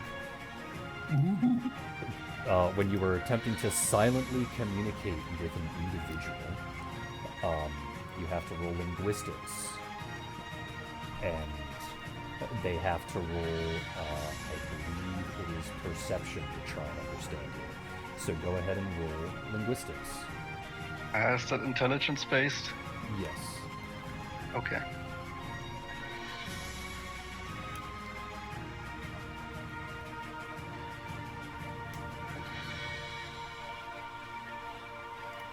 Okay. You do try and signal to Namora, you know, motioning to your hand, elbowing, and everything else. To which she looks down at you, and you notice that her cheeks go a little red, and she takes your hand. And she holds it while she's still carrying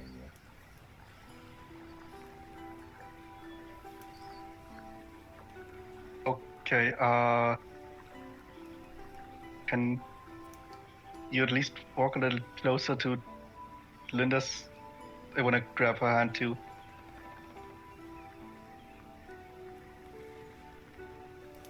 Nomura will look down at you with mild suspicion, and then move to catch up with Lindis. You may once again make a dex check. You might end up picking up the wrong woman today. Maybe he'll Seems get like two. it. Yeah, he gets the 2-for-1 deal. What are you Yeah. talking about? Oh shit, 2-for-1 special, let's go. the 2-for-1 special. Rosas cannot handle 2. You can barely handle one. He barely handle himself.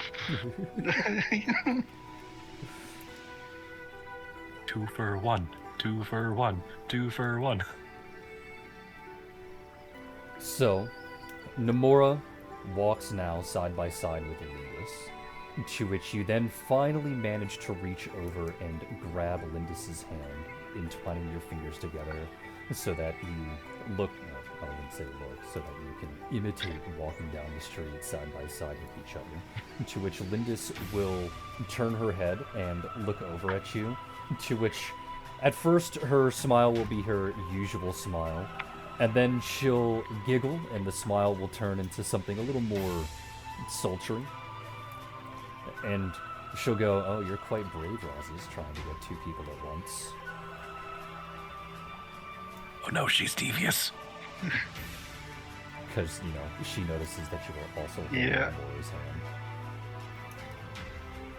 Yeah, I don't know. It feels like you're a 2-for-1 deal anyway, so I feel like if I want to have a chance with at least one of you, Oh, the chance at least one of us? To which the smile will grow into something even more devious than before, and she'll look at Nomura and say, "You hear that? At least one of us." Nomura will look down at Rosas with a mixture of suspicion and what's the word that I'm looking for? Caucasity. Caucasity. What does that mean? I don't think I've heard that word. It's just a fun word. Okay, that doesn't help me in that, does it? it is a random word. Surely it fits. I'm not Look, gonna say anything. So if you're looking for a word, it would be a mixture of suspicion and... Oh god, I literally just had the word in my head. Cool, now someone else guessed one half that's already been guessed. I think Caucasity. Stereotypically white behavior. She's pretty white. That's what the dictionary says. Yeah, that is why I was not saying shit. Would it be suspicion? I'm not gonna Oni on this one. Would it be suspicion and disbelief, or suspicion and speculation? Like, what is she going for with this? I think it's Curiosity? intrigue. Curiosity Yeah, there we would go. also be a good word for it. Intrigue is the Okay, word okay. I'm looking for. Suspicion There and we go. intrigue. Rosas, So- you can go ahead and, you know what, we'll just say roll a basic check. Okay, okay.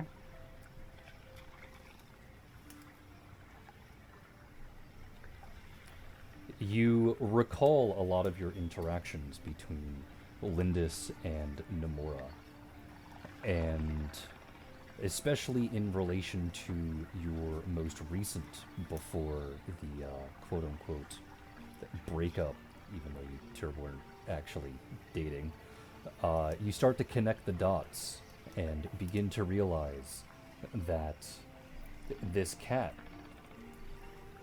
has probably had a crush on you for a little while.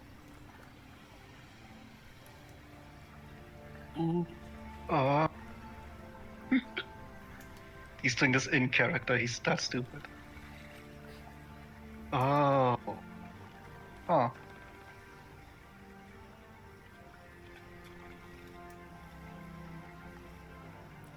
To which Lindis will reach down with her free hand and boop Rosas on the nose, and say, only one.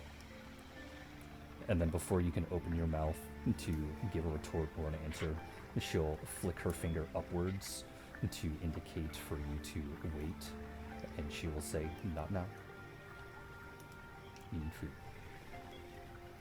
And you will stop outside of a vendor, to which she will buy a kebab, and she'll start shoving it into your mouth to feed you. Thanks. I guess. Thank you. Keep in mind that the entire time, Nomura is still holding Roz's hand. Still carrying him. Yeah, I mean, he's being fed anyway, so he might as well keep holding her hand.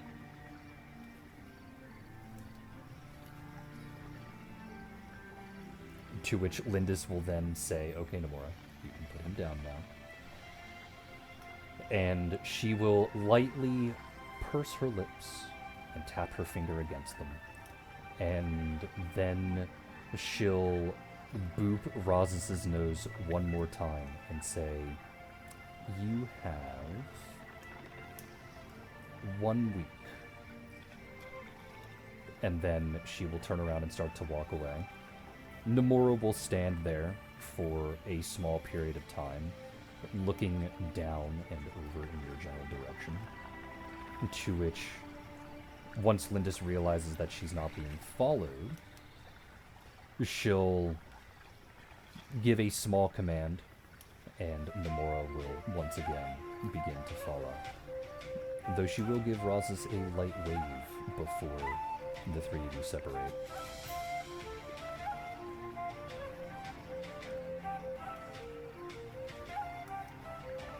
All right. Okay. I guess I have a mission now in 1 week time. You're cooked. I am. Way too subtle. Oni, that's me saying out of character, you're Conscious. fucking cooked.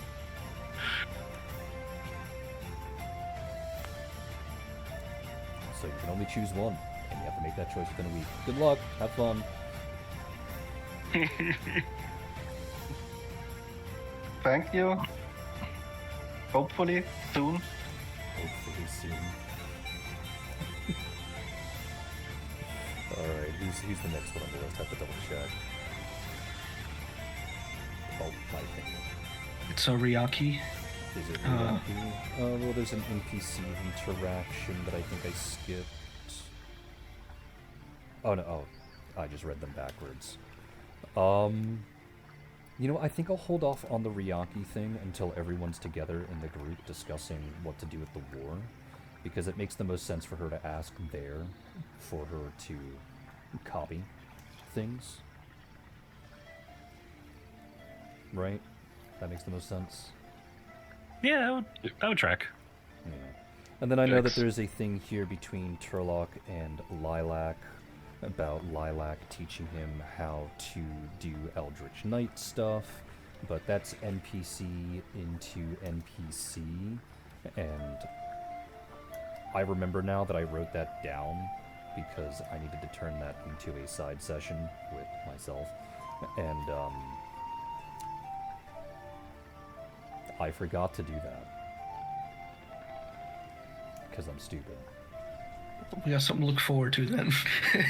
Well, I can summarize it pretty easily here, because after he's done working on the teleporter and making sure that it's secure in its connection between High Rock, Dragonport, and Ardwall, while denying any connection from any other place unless he personally works on that teleporter, then the thing that he would do is go out and interact with Lilac, because during that during the last two battles, he would have been curious about the style that she was doing, because while he is familiar with how the Magus functions, he wasn't particularly interested in that style or those particular mechanics.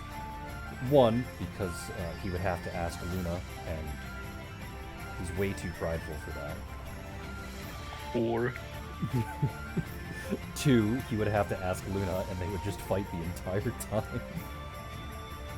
But 3, Lilac does it in a very different way that isn't how Magi usually do that type of magic, to which she helps happily train him, considering that despite the fact that he's a witch, he is actually pretty exceptionally skilled with the sword. So,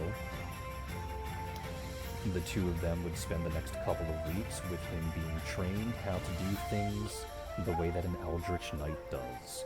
Meaning, probably the next time you guys have a major combat encounter, he is going to be doing a lot of very dumb nonsense with Eldritch Knight silliness. That's kind of cool. So that's a decent summary. To which the next thing that I have here would be Meredith introducing herself to the group. Do you think I should also save that for the war room? It would make sense because that would be the first time, if we weren't getting met by everybody at the guild when we teleport in, that'd probably be the first time we're all together. You most likely would have interacted very briefly, but it would have been late at night, so it would have been like, oh my god, you're alive, and then, go to bed because you're fucking tired. Yeah, so probably war room meeting. Okay, so I'll move that to that then. The next one would be Kyra, having a discussion with Alice.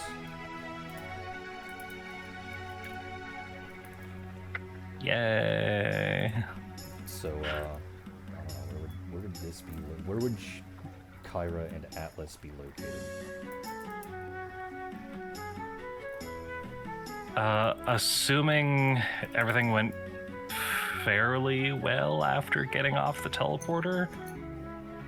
Probably just the tavern room that they would have stayed in. Yeah, Okay. Yeah, that makes sense. To with which Kinra being too big, so she's probably laying outside. she probably wouldn't be in the building. She'd probably be actually outside. Yeah, that's what I mean. Like, she's laying outside. Oh, okay. I thought you meant like outside the door. So we'll just have it with the 2 of them walking down the hall, not long after waking up, chatting with each other, because I assume Kyra would approach the topic first, or at least would want to talk to him first. Yeah, she's having trouble comprehending a lot of what's going on right now. Okay, so then start. So they're up, they're getting ready for the day. As they're heading down the hall, she's just gonna lightly reach over, take his hand, give it a squeeze, and say, "So,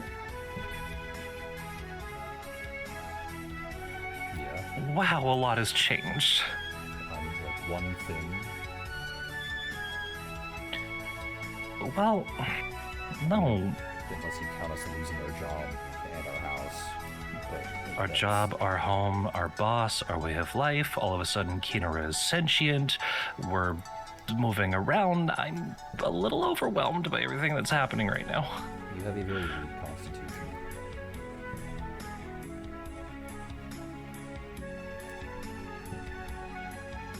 At times, yeah.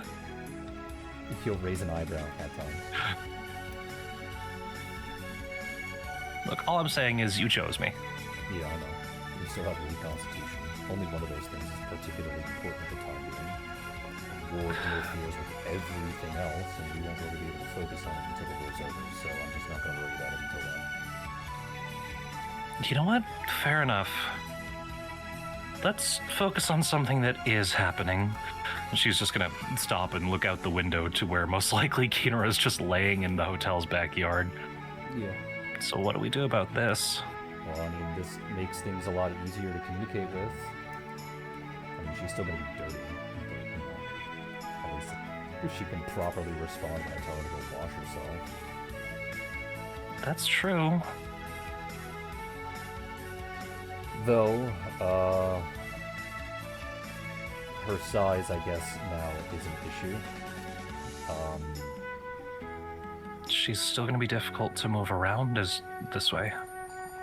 We'll probably have to provide a couple of polymorph potions. Do you think she'd be receptive to the idea? I mean, if we tell her it's to turn her humanoid-ish so that she can move around a bit more freely, I'm pretty sure she'll be fine with the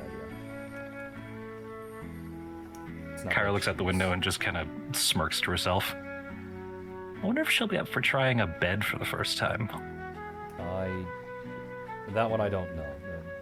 And then he pauses again. I was about to say the bed that we got her is extremely comfortable, to the point that I've slept on it a couple of times, but we don't have that anymore. It was really comfy. Pretty decently sized, too. Yeah, so it might be hard to compete with that, but I guess that's a bridge we can cross when we get to it.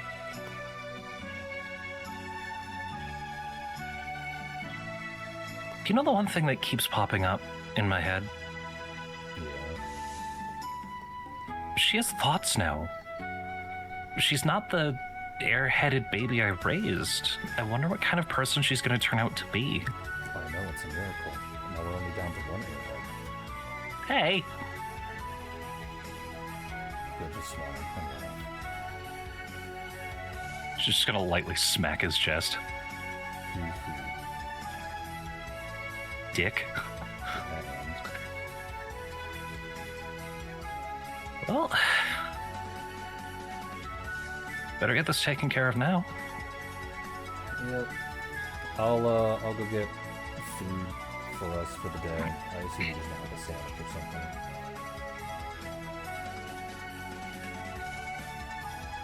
Sandwich, anything smothered in pickles. I'm having the worst craving. We are, 5, 6 months along now. Yeah, whose fault is that? Yours, and he'll walk away. Damn straight. So he'll go get food, and she's gonna make her way out to the yard. Yep. Where you get to talk with yourself for a while.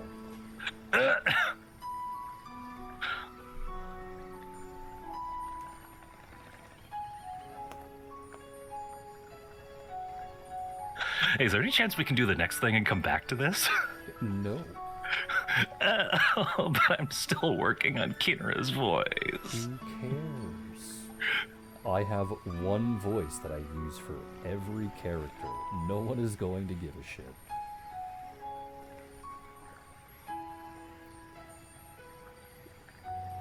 Is that you?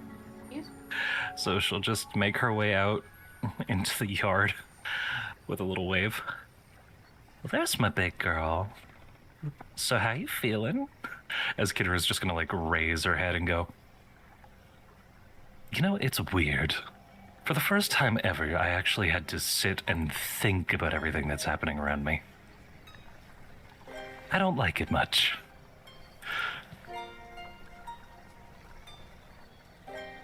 Birds are noisy at night. I think they're birds. Something chirped.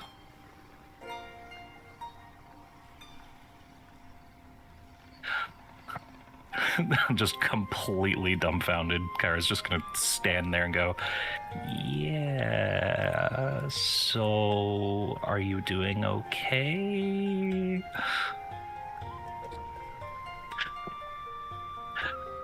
Not exactly a fan of not having my bed. The ground out here is not comfortable. I'd rather not.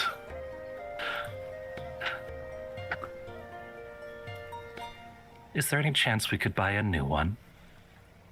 Maybe. Maybe. It depends on if we can find one your size. Or, and hear me out, Atlas and I had an idea. Oh, did you now? I hear that's a new concept for you. Kyra's just gonna raise her arms in defeat, like, what the fuck? She learned well. They might sell some potions in the nearby area that could turn you smaller, humanoid. Like us. Would that be something you'd be up for trying? Kinra's just gonna raise an eyebrow. She turns her head to see Atlas making his way out with plates of food. Your idea or hers? What's the idea? Potions. Mine.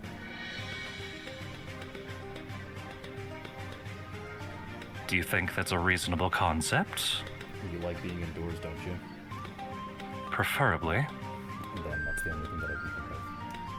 I don't have access to any other magical item to shrink you down other than to make you bipedal. More bipedal.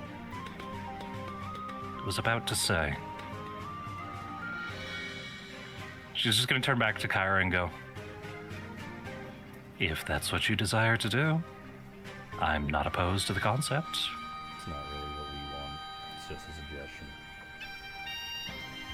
Well, a suggestion all the same. And frankly, getting to sleep inside where it's warm would be preferable. And then we'll work on that. Now, more importantly, she's just gonna lower her head, kind of start thumping her tail. Food. Yeah. To which she'll toss a sandwich at Kira. She's actually going to leap up and grab it. Alright, make an acrobatics check. With Kinra's acrobatics. Correct. I was mostly saying that so I don't accidentally use Kyra's. Correct.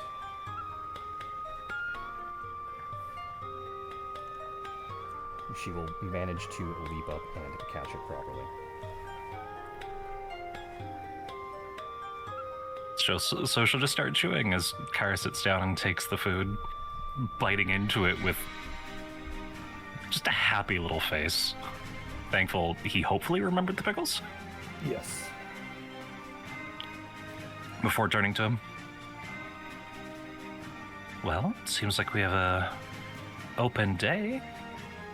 After food, shall we take a walk around the city center, see what we can find? Yeah, I just hope the shops are open. Yeah, the city did seem half deserted when we got here.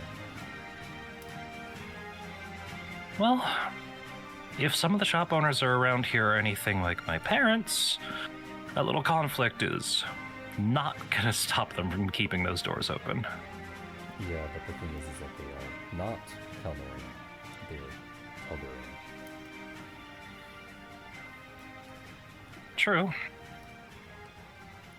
She's just gonna hold her sandwich up and side-eye him. But you're practically Teldurian, and you've got a bit more resilience in you. He'll just side-eye her and go, uh-huh. And then continue walking.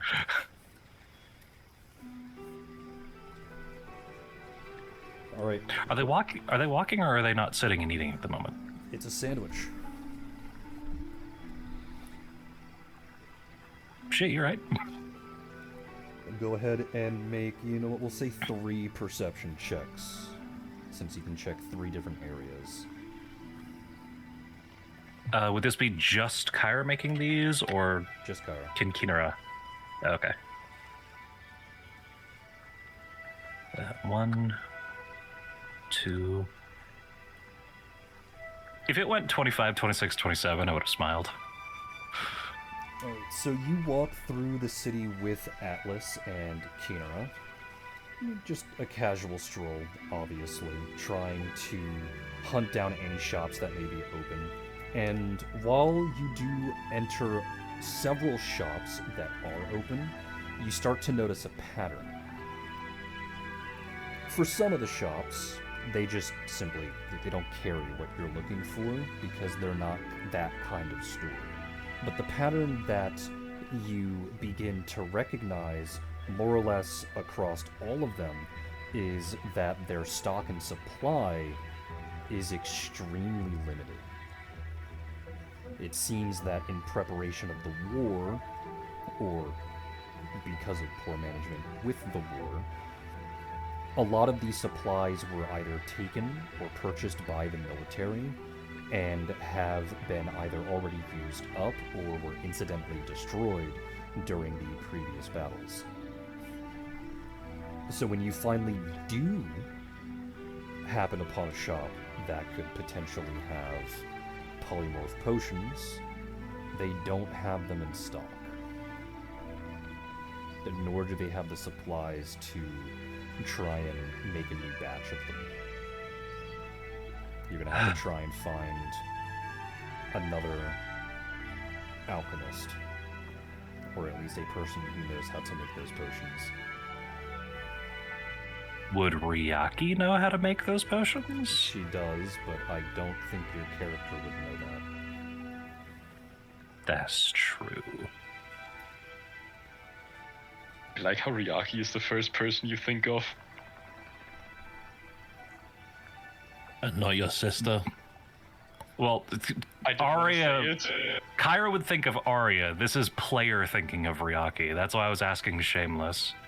Player should think of Ryaki. Actually, would Kyra think that Arya could? Arya can't. That's why I reasonably immediately... thinking. I would say reasonably.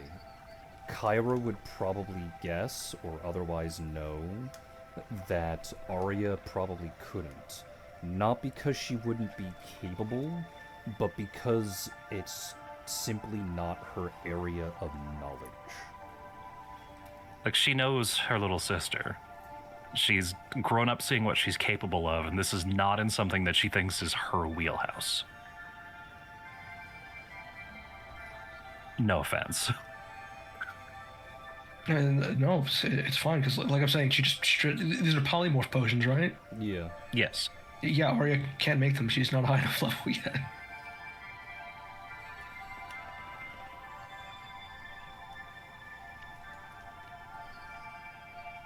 I will say, though, that as they are all out and about, wandering and looking for shops, the Kinera will actually stop in front of one in particular. And that is? A bookstore. Atlas would stop probably a couple of steps after Kinera does before reaching out and grabbing, well, maybe not grabbing, lightly wrapping his middle and thumb around Kyra's wrist to redirect her before she gets too far, and Whoop. thumbs at Kinera, and then the bookstore. The bookstore is, obviously half empty, but it is open. It does take Kyra like a split second to process this before she just goes, wait, Kinera, are you interested in books? Well, we did read to her from time to time. For a while, it was the only way to get her to sleep.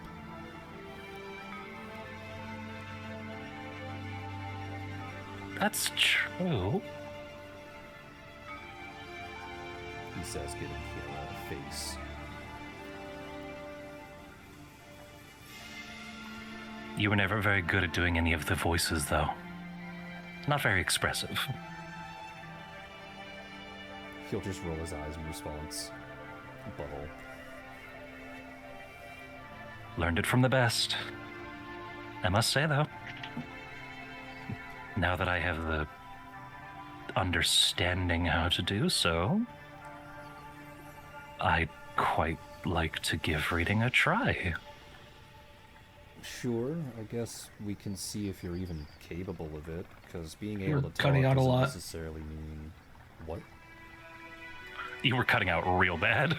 Oh no, my internet is dropping rapidly. Oh no. Oh no. Oh no. Oh, no.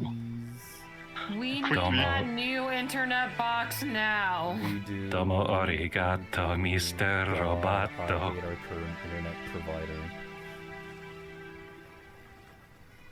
Yeah, nothing's going on there. There's nothing wrong. Surely it must be you guys, they say, outsourcing their entire customer service to India. You do sound better now, so I Yeah, guess I it's can, just a I can spike. see my frames came back. Stabilized. He will say, I guess that's fair. We can try and see if she can. To see if she can even read to begin with. Being able to talk doesn't necessarily mean being able to read.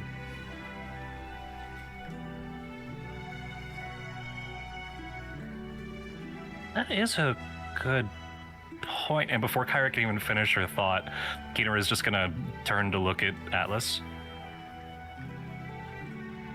Yeah. The letters are familiar. I am simply trying to learn how to put them together. I didn't mean it It's a skill that could be learned. I didn't mean it as an insult. It's more along the lines of you can clearly only talk because some god gave you the ability to do so. Doesn't mean that they gave you the ability to read. Alright, just stay here. I'll go get, 3 books? You think that'd be good enough? I don't want to fucking bankrupt them.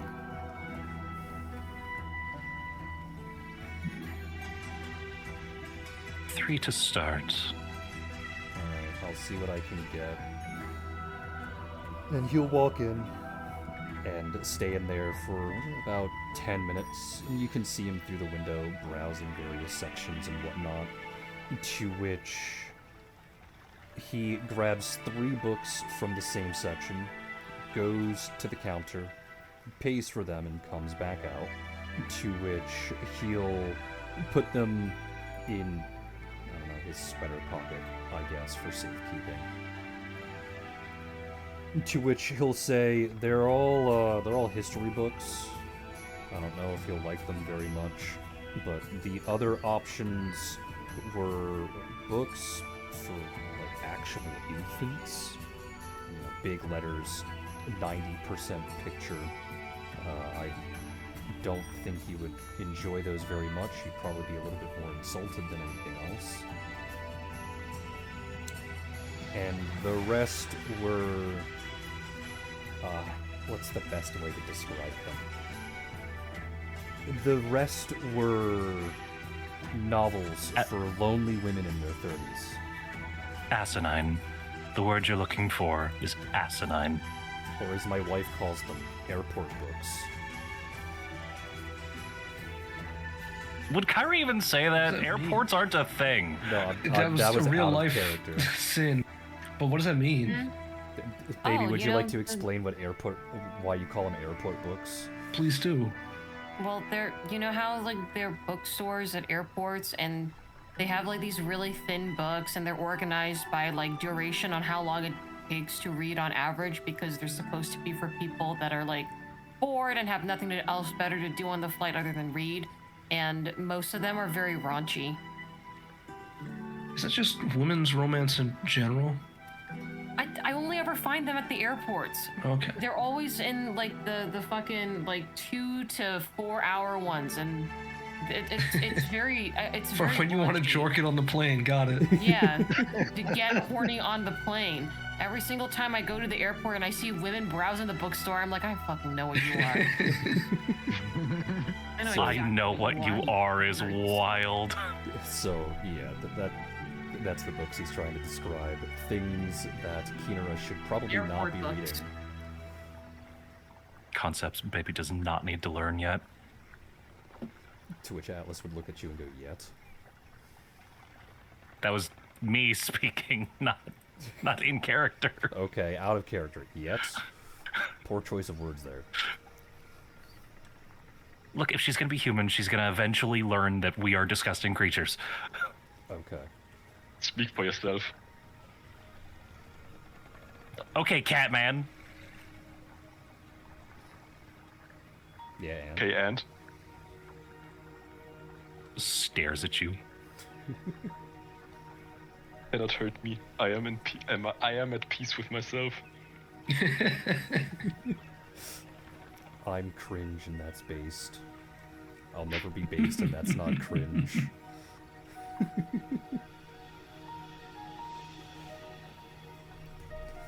So Atlas Well? walks out of the bookstore with 3 books. He'll show the covers, to which they're very basic history books. One's about Terran, one's about the generalized history of Telduria, and then the other one is a biography of Cain.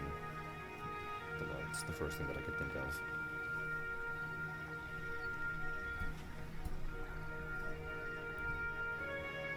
And like I said, he'll put the books in his sweater pockets for safekeeping since Kinara can't carry them herself. At them tiny little hands. Well, I mean, the only option she's got is her mouth, and she'll probably just eat them. She knows how to distinguish between chew toys now. Yes, but her beak does not. That's true. So Kyra is just going to smile as she claps her hands together and say, "Well, with that out of the way, there's only one matter of business to attend to. We just need an alchemist. Yeah. If we can find one." Well, I know your sister's one. I don't know if she has that kind of expertise. She was a bit more morbid than what is most commonly associated with the arcane nature of a polymorph potion. Kyra's just gonna shake her head. As much as I love my baby sister, I can guarantee, having grown up around her work, it's not the kind of thing that she would be particularly proficient in. Doesn't hurt to ask, but it's probably best if we just ask your friends as a whole. Maybe they'll know someone. That's true. It's possible one of them has been in Dragonport long enough to actually have heard anything. Yeah. And we do need to meet back up with the group as is. Yeah, in a couple of hours, so we'll just ask them there. So just retaking Atlas's hand, giving it a tight squeeze as she holds onto his arm, she's gonna smirk to herself. "Oh, I'm excited to see how the twins react to her." I guess. Well, aside from me, they're the only other people who've ever, truly, truly loved Kinara. I don't think they loved her in the way that you were trying to imply. No, but they enjoyed having her around. I think they enjoyed feeding her cheese. Meat. Dusk always fed her meat. He'll turn to Kinara. What did they feed you? If I am remembering correctly, the sassy one used to give me various meats. The calm-headed one fed me cheeses and various pastries. Yeah. He'll motion at Kinara. They made her fat. No, this one made me fat. They made me spoiled. It's the same thing. You would know. Yes, I would know. Both just turn to stare at Kyra.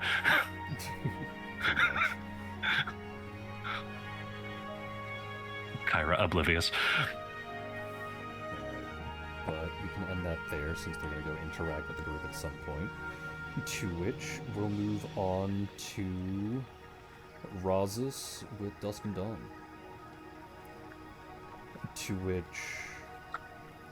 we can say this is directly after Razas interacted with Nomura and Lindis. To which, literally an hour or two at most. And you would run into Dusk and Dawn probably on their way to the war room to meet up with everyone else. Lyle not that far behind because he just wanted to hang out with his sisters for a little while.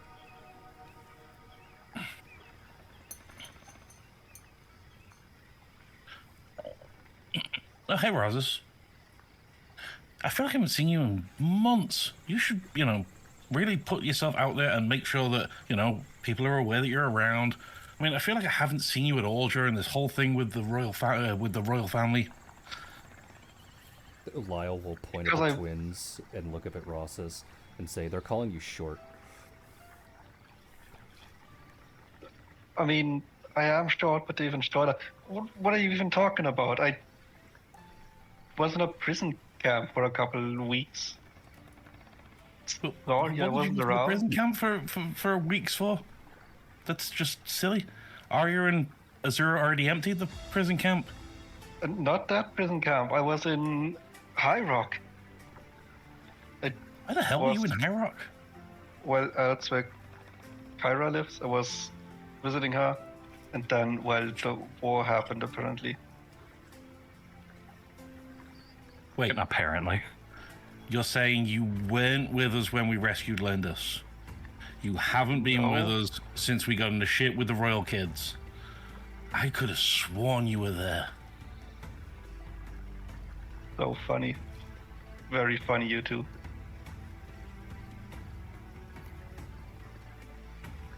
Lyle will continue to stare up at Razas and go, "How'd you get kidnapped? I thought you were better than that." I am, but we had a giant dinosaur with us that is very recognizable. Aren't you Because supposed to ditch the dead weight? No, you're supposed to. Yeah, but that's why you would have got rid Together of with your Kara and friends. not Kinara. Two people talk at the same I'm not time. even there and that hurt. Ow.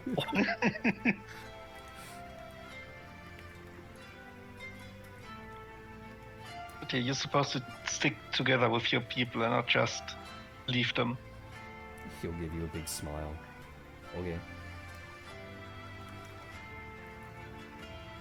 You have been doing that, right? You haven't abandoned like a bunch of people on the way. No. No, Lyle's just, doing Lyle things, Trying to Okay. cause problems causing because they're fun to darkness watch. and knocking everybody over. Smile. It's pretty funny, but yeah, I think he's starting to get on some people's nerves, Only which one. is funny because we're not allowed to. Well, you see, Who's I Yeah. no longer have a buffer. I can no longer blame those two. So I now have to be sneaky. well, if you're pissing someone off, you're not really sneaky with it, are you? Well, only one was on purpose. Only one was on purpose, so there are multiple ones. Well, I don't get a chance to practice my magic all that much. My mother doesn't like me setting the house on fire. Understandable. It's okay. You I'm should starting have an to control excuse it more and when more. you set the house on fire, though. What? She was really pissed when we did it. Well, yeah, because you did so with malicious intent. No, we just didn't expect, that a bomb was in fact a bomb. Who knew Dad kept bombs? We all did. Yeah, but and also you were hoping it was a bomb, so it kinda Yeah. Shush. No You one kinda asked you, deserve Rosa. that. So, welcome to Dragonport. Yeah, I heard you captured this place. Good job. Hell yeah, we did. I killed a bunch of people. Dawn led some people to go kill some commanders. It was great. A lot of fun. Lot of fun. So I guess you're holding up great. That's good to hear. Yeah. Well, how are you doing, Lyle, considering this entire situation? Well, my plants are probably dead, and I'm doing my best to ignore that. Mom and Dad are at war, and I'm doing my best to ignore that too. I blew someone up.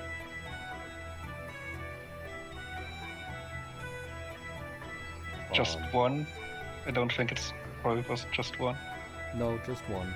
Only one Oh, combusted okay. spontaneously. I did send someone to another dimension. Okay, I didn't know you do those things. Well, I can't. Yeah, neither did he. Yeah. See, this is great. I get to practice my magic so that I can control it a little bit better. I think I'm getting close, though. I think I should be able to specifically pick my targets with certain things. That's nice. That's pretty useful. Is that also why some people have been pissed off? Because you haven't been able to choose your targets? Well, maybe they should jump when the earth shakes. I don't know if that's how it works. I apologized. Only one didn't like it, so I made them angry on purpose. Who was it? Wait, who did you make angry on purpose? Azura. How did we make Azura angry on purpose? He'll pull out her whip. That's Okay. not nice. So, we can't pull pranks, but you can steal people's weapons. It's not stealing. No, no, no, no, no, no, no. You will return the whip to Azura. It wasn't stealing. She knew full well that I did it. Before or after you did it? During.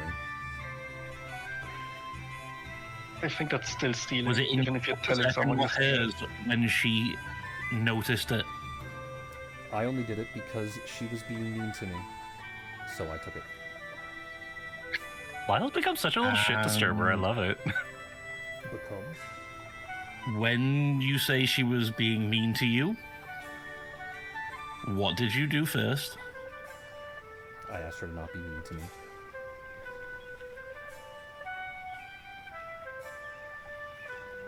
So you asked her to not be mean to you, and then she was mean to you. And then I took her whip. Okay, well, that will be given back to Azura. No ifs, ands, or buts. When she's not being mean to me. No. It will be returned to Azura. Otherwise,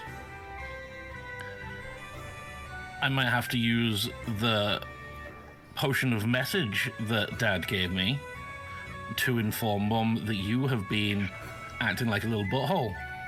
Roll for bluff. Is he bluffing? Yes, they are bluffing. There is absolutely no potion of message. Oh, okay. I don't fucking know all the spells in this game. No, there is a potion of message. It's just he did not. They just don't have one. Oh, okay. Oh.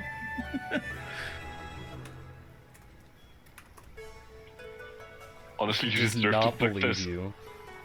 Let's fucking go. To which he responds with, "I was there. He didn't give you anything." Wow.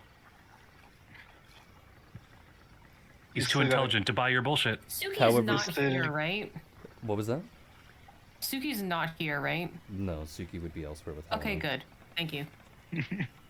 To which Lyle will give like a big toothy grin and say, "I do appreciate the challenge, though. You're doing much better."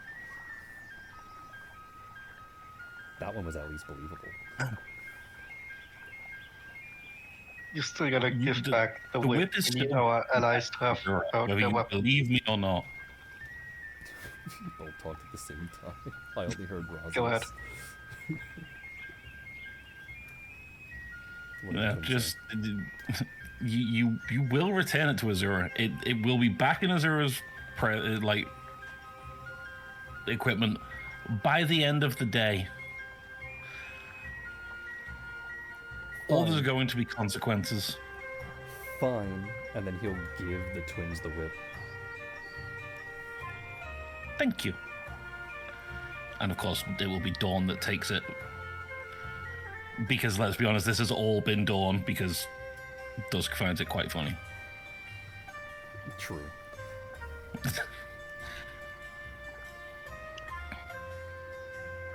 Well, there's one more thing I wanted to ask. You did mention that Uncle Locke and Aunt shit names. Fuck. That is out of character. Locke and Sylvie. Sylvie, yes, thank you.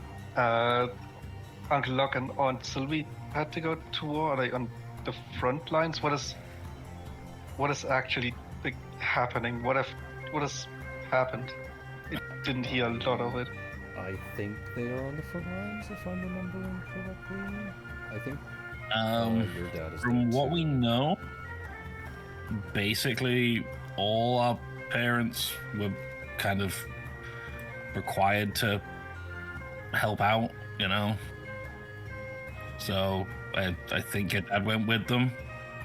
I think the only family that stayed back was Katam's family, because Katam has to stay with the queen and the Rose is blind.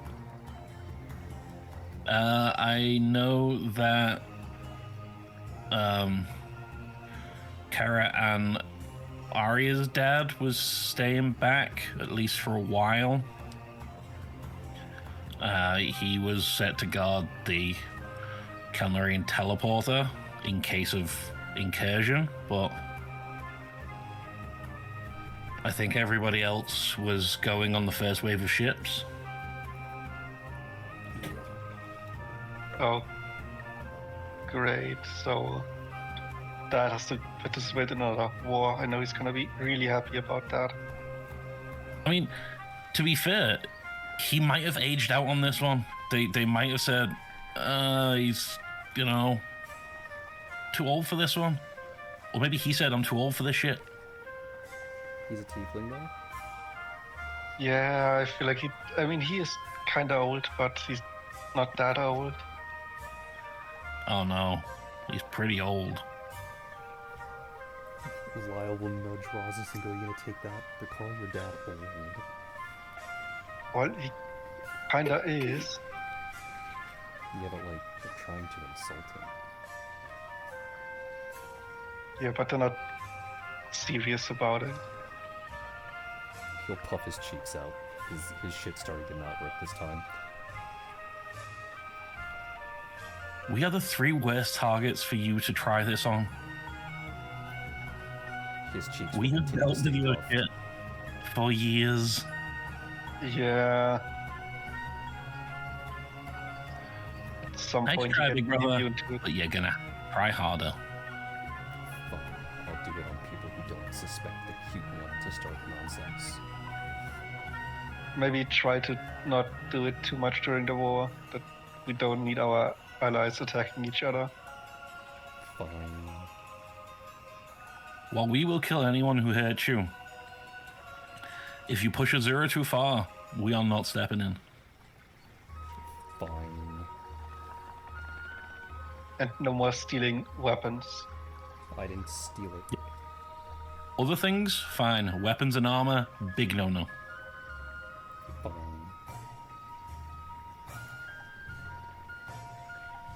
Next Good. time I'll No, steal that's that proceed. thing she calls a bra.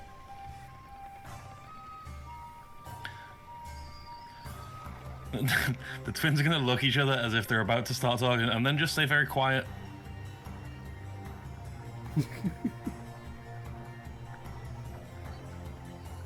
That'll show her, he says, crossing his arms.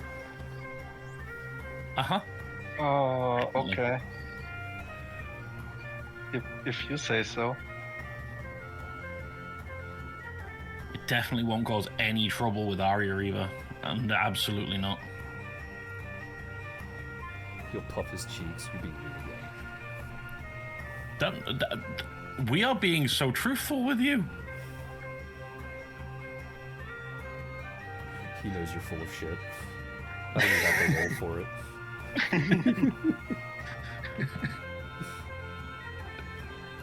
I mean, in fairness, stealing another woman's underwear when you have a girlfriend, probably not the best look. They are right. Luna says I mean, someone Arya would else. probably assume he wanted to wear it or something. Okay, we should probably go to this war meeting. Oh yeah, I think it's time.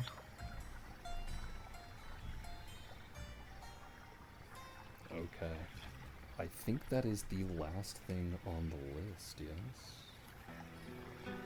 Before Lotus interacts with her siblings to play Trump Uno.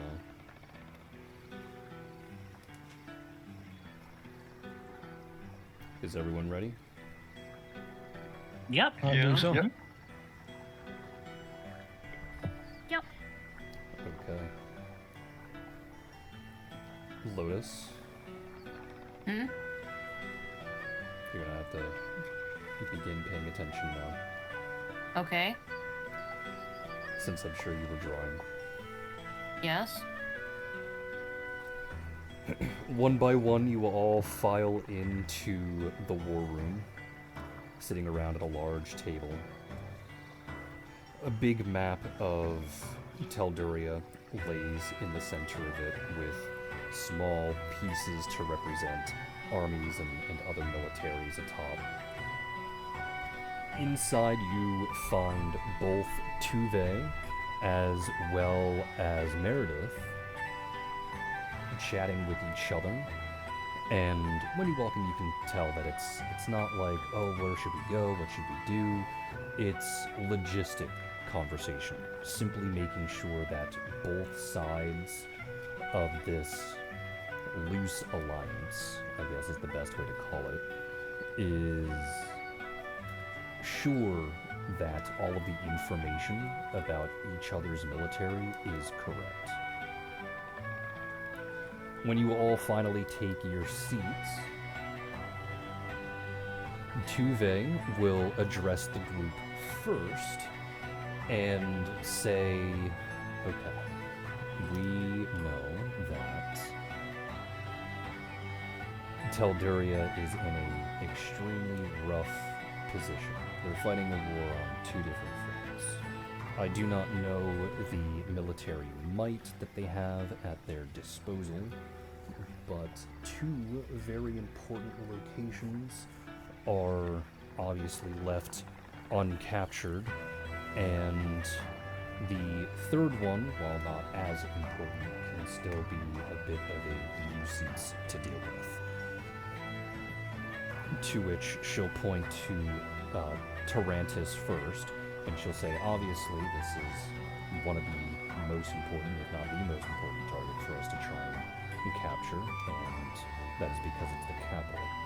From what I have gathered from those that are here, as well as a little bit of other information from Luna, she'll give a nod to Luna, that Tarantis is currently sieged down in both directions, which is a little weird, but it stands to reason that the largest portion of the Teldurian military is most likely going to be stationed here. On one hand, if we were to try and attack here, we can put a very sizable dent in their defense, but we do not have a military as large as theirs. And unfortunately, Meredith over here is not willing to lend us soldiers, which is understandable. They are fighting their own war, after all. So, that is a very large risk, especially since we wouldn't be able to communicate with the Kalnorian side of things without, again, heavy risk, to try and pincer this army between the both of us. She'll then move her, I don't know, little stick, her little pushy stick, towards Dun Amon and motion over there and say, I know that arguably the strongest members of the Teldurian military are probably stationed over here. Luna mentioned that Alistair sent his personal military force back there, to which I'm just taking a shot in the wind. If he is their main general and overall commander of the military, and he sent his personal contingency over there, I'm going to assume that they're the most and well-dressed soldiers of the bunch. So that's going to be a nightmare to take over, especially since Dun Amon is a fortress of a city to begin with. And then over here we have Ironstead.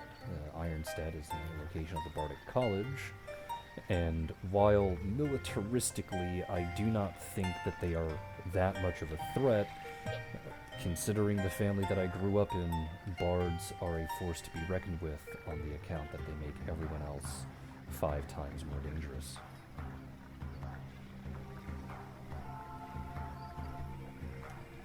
Is there any information that any of you would like to give?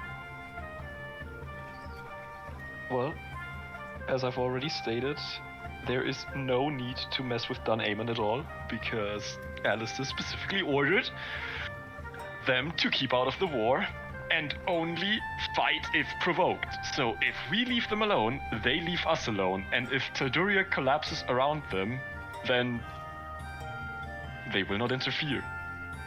Okay. So we don't need to siege a castle that poses no threat to us. That would be ridiculous and a waste of resources and manpower. Unfortunately, we are going to have to siege that particular castle because the war will not be over until all of their command centers are occupied.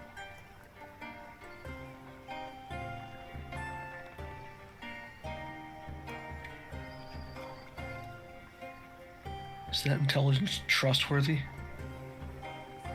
It's just how Telduria functions. That was a question to Luna. Oh, Well, I heard it firsthand. I heard the order being given. When was this? would have been about 2 months ago. 1.5 months ago. Orders can change, assuming they were honest and, accurate to begin with. They were. And I doubt they will change because she dies. Alistair figured out this entire war is bullshit. I mean, I kind of knew from the get-go that it was bullshit, but he is not on board with this, attacking the royal family to provoke them into a war. He was always against it. He was always against the war, and he was quite pissed when he found out about it. At least that's what he said. Still a member of the Teldurian Council. Can anyone else vouch for his character that isn't you?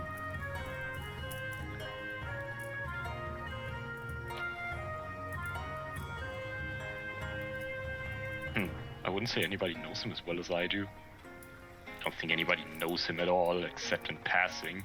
I think knowing somebody in passing is enough to vouch for someone's character. I mean, the only thing I do know is that he went into a prisoner camp and just executed one of the prisoners.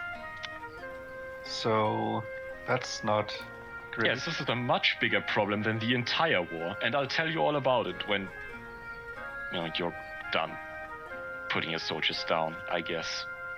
If it's a bigger problem than the war, then we should probably know now, shouldn't we? Well, I didn't want to interrupt, but if you insist, and... So, they, as Kira already mentioned, yes, he did walk into a prison camp in High Rock. I always fuck up High Rock and Ironstead. In High Rock, and he executed a man. What Kyra neglected you to tell is why and how. To which essentially there is a sort of challenge between champions of gods, because that is what the man he killed was, to essentially force the god to keep their champion until they die, which kills the god. So yes, Lister is trying to kill all the gods, and he has already killed Avita.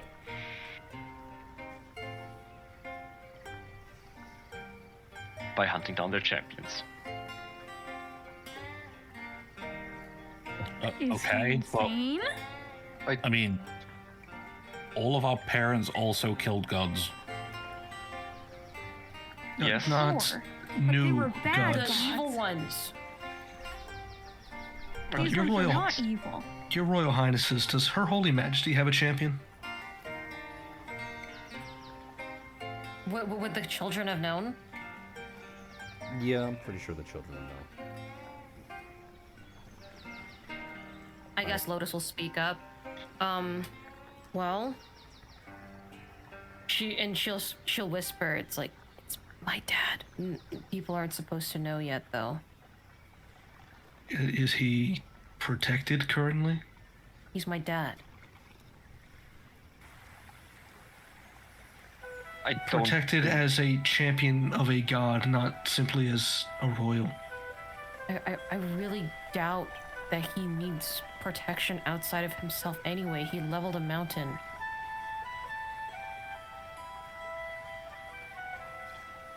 I don't Yeah, think so Alistair. long as Perhaps, he's around perhaps I Mom, misunderstood. he'll be fine. Wasn't the other champion killed merely with a spoken word or chant of some sort?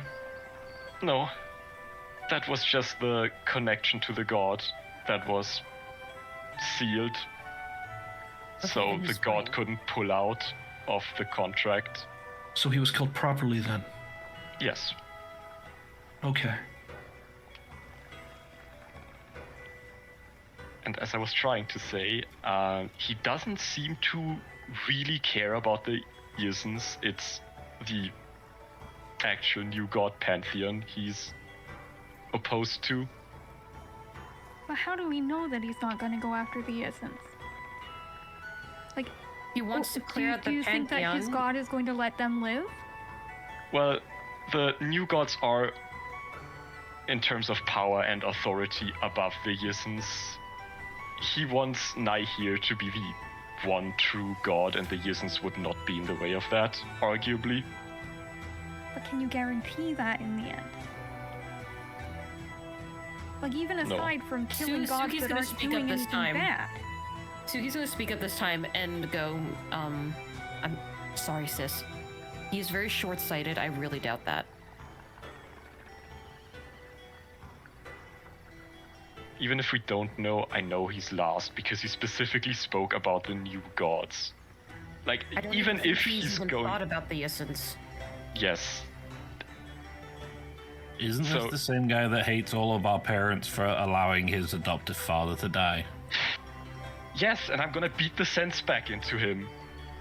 So, whether he cares about the rest of the Issens, chances are he probably would take the excuse to kill Leiku.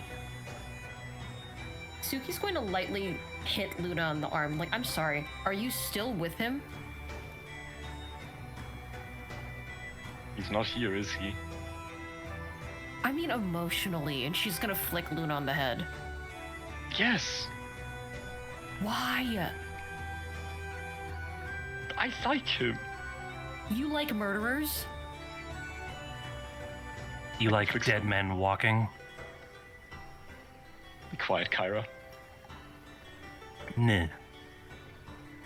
Social alliances aside, are we sure he's in Dun Amon?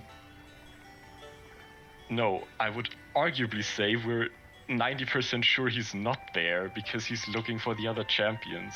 Precisely. Do we know where any of them are? Aside from the one already named. No. Do we know who they are? I know Gleam. Does Arya even know Gleam? Arya was there during the rescue, was Arya she was not? there to rescue No. Gleam. No, No, Arya was no. not. Arya was not. Oh, I'm pretty sure Arya would know Gleam in the way that most common citizens would know Gleam. Like, they know. the Which would name. be. They know the name. She's relatively famous.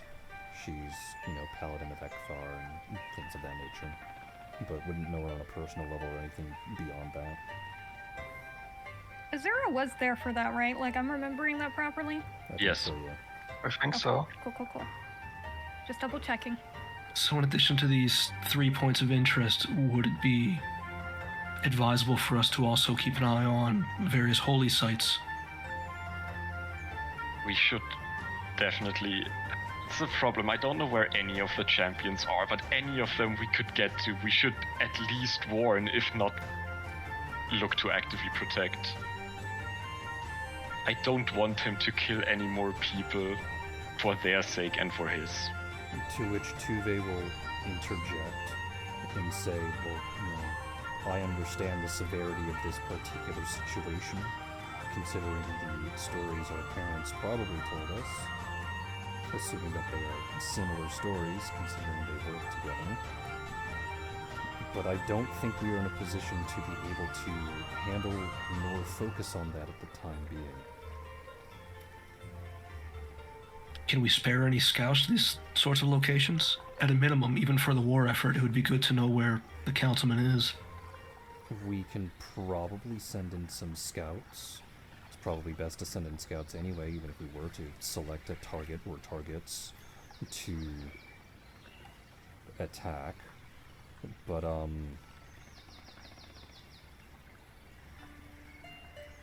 if you plan on using scouts to locate people, you need to know where these people are first.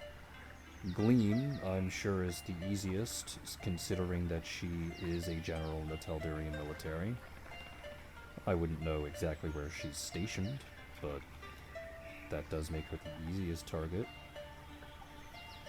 Out of character, actually, I don't even know if Ari would know this in character. Are there any significant religious sites in High Rock?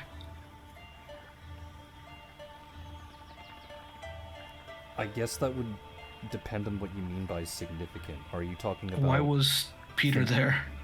Well, what I mean by that is, do you mean significant in the way that the Gold and Silver Tower are significant? Or do you mean significant in the sense, like, it is just a relatively high-end place of worship that a lot of people like to go to? I'd probably Gold and Silver Tower. So something that would link him to Avita, link that area to Avita at all. No. The only two gods, well, I guess 2.5, because that card shares one.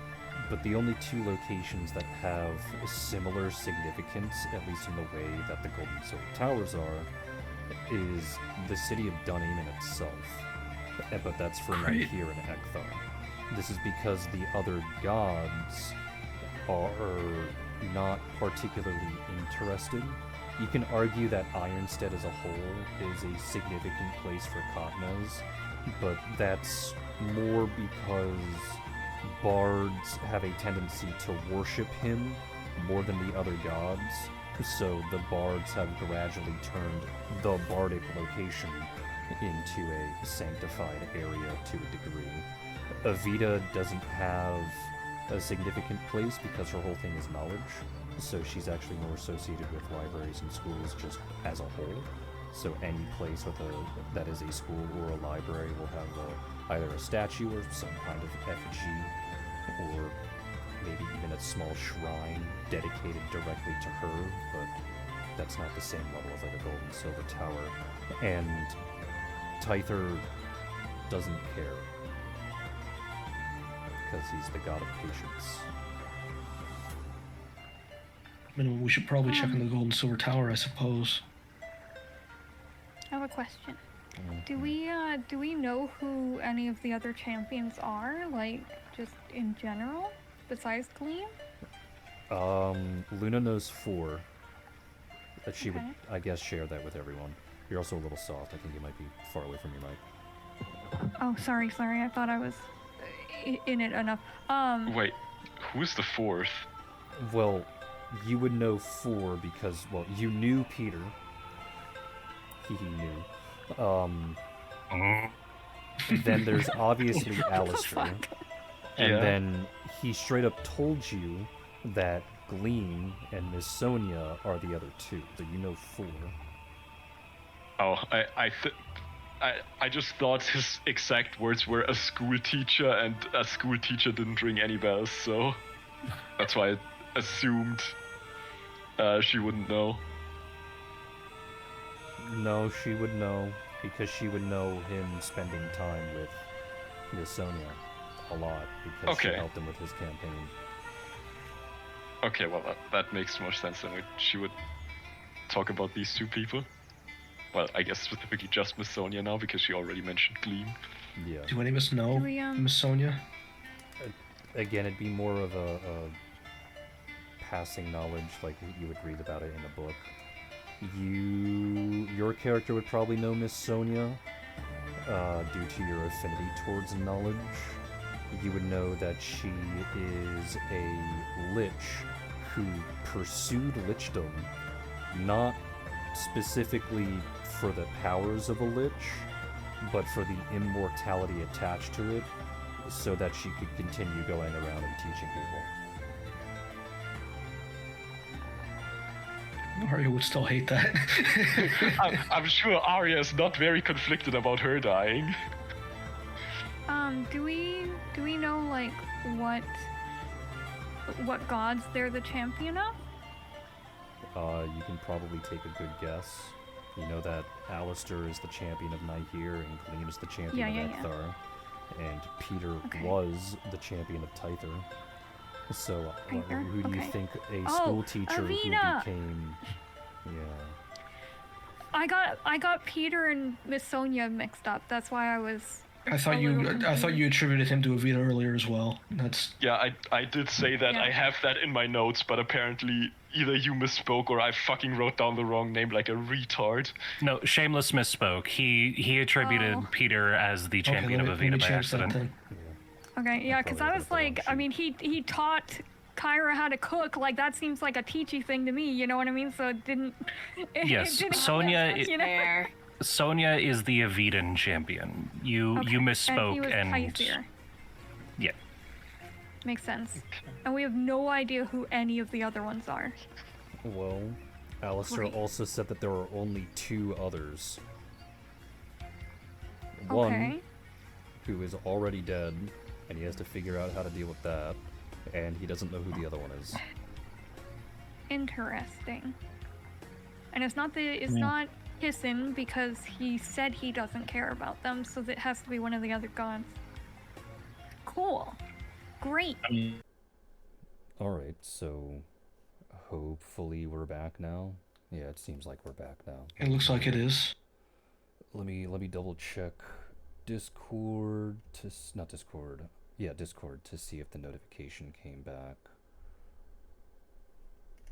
I didn't get one. Now I got one.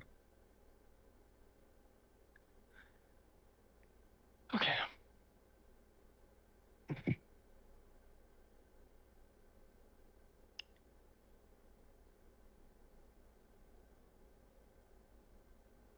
Alright. I think stream is Alright, looking yeah, we should good be again. good now. We should be good now. Okay. Yippee! The last thing that I remember hearing was the group discussing the problem at hand, or at least the problem in relation to Alistair. And then I think I got cut off before Tuve was going to talk, because Tuve was going to interject and say, okay, thanks, I repeat, it doesn't matter if that is a larger problem. This one is the most pressing one because that can't be done until this is finished. Right, which is... I was just wondering if we could spare a scout or something. Maybe at least to warn Gleam, and that would be all. Obviously, our forces can't be focused on that.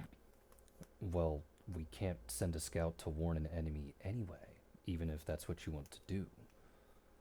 Oh, was Gleam on the Teldurian side, out of character? Yes. Oh, Yeah. okay. Yeah. My bad. Which is a problem because he's really fucking close, you know? He can just go hop over and fucking whomp. Yeah, you could just go up to Gleam and Gleam go, oh, hey, what are you doing here? And then get her head cut off or something. Yeah, call a fucking meeting being like, it's for the war, and then just, nope, not the right war. Regardless. Okay. She'll say, I don't mind sending a scout to try and look for champions, since you seem to be missing 2. You only know the identities of 4. She'll pause again, or I guess 3. And I understand your concern, but we can't really use too many resources trying to find them or warn them or anything in between because of this war.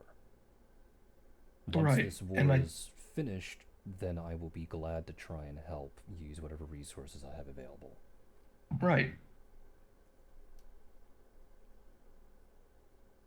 Then on the topic of the war, if we are potentially outnumbered at Tarantus, and Don Amon is a risky target, that really only leaves one major point of interest, doesn't it? Which would be Ironstead, but that doesn't necessarily mean it's the best target for us to actually conquer. The other 2 I feel might be too risky. We might lose more than we gain. I mean, if we attack Tarantus, then we are effectively a second pincer to what our parents are already doing. Yeah. Kelnor is already, I would say, winning Tarantus. Do we know how Tyrannus is doing right now? From Well- Luna's perspective, she would say that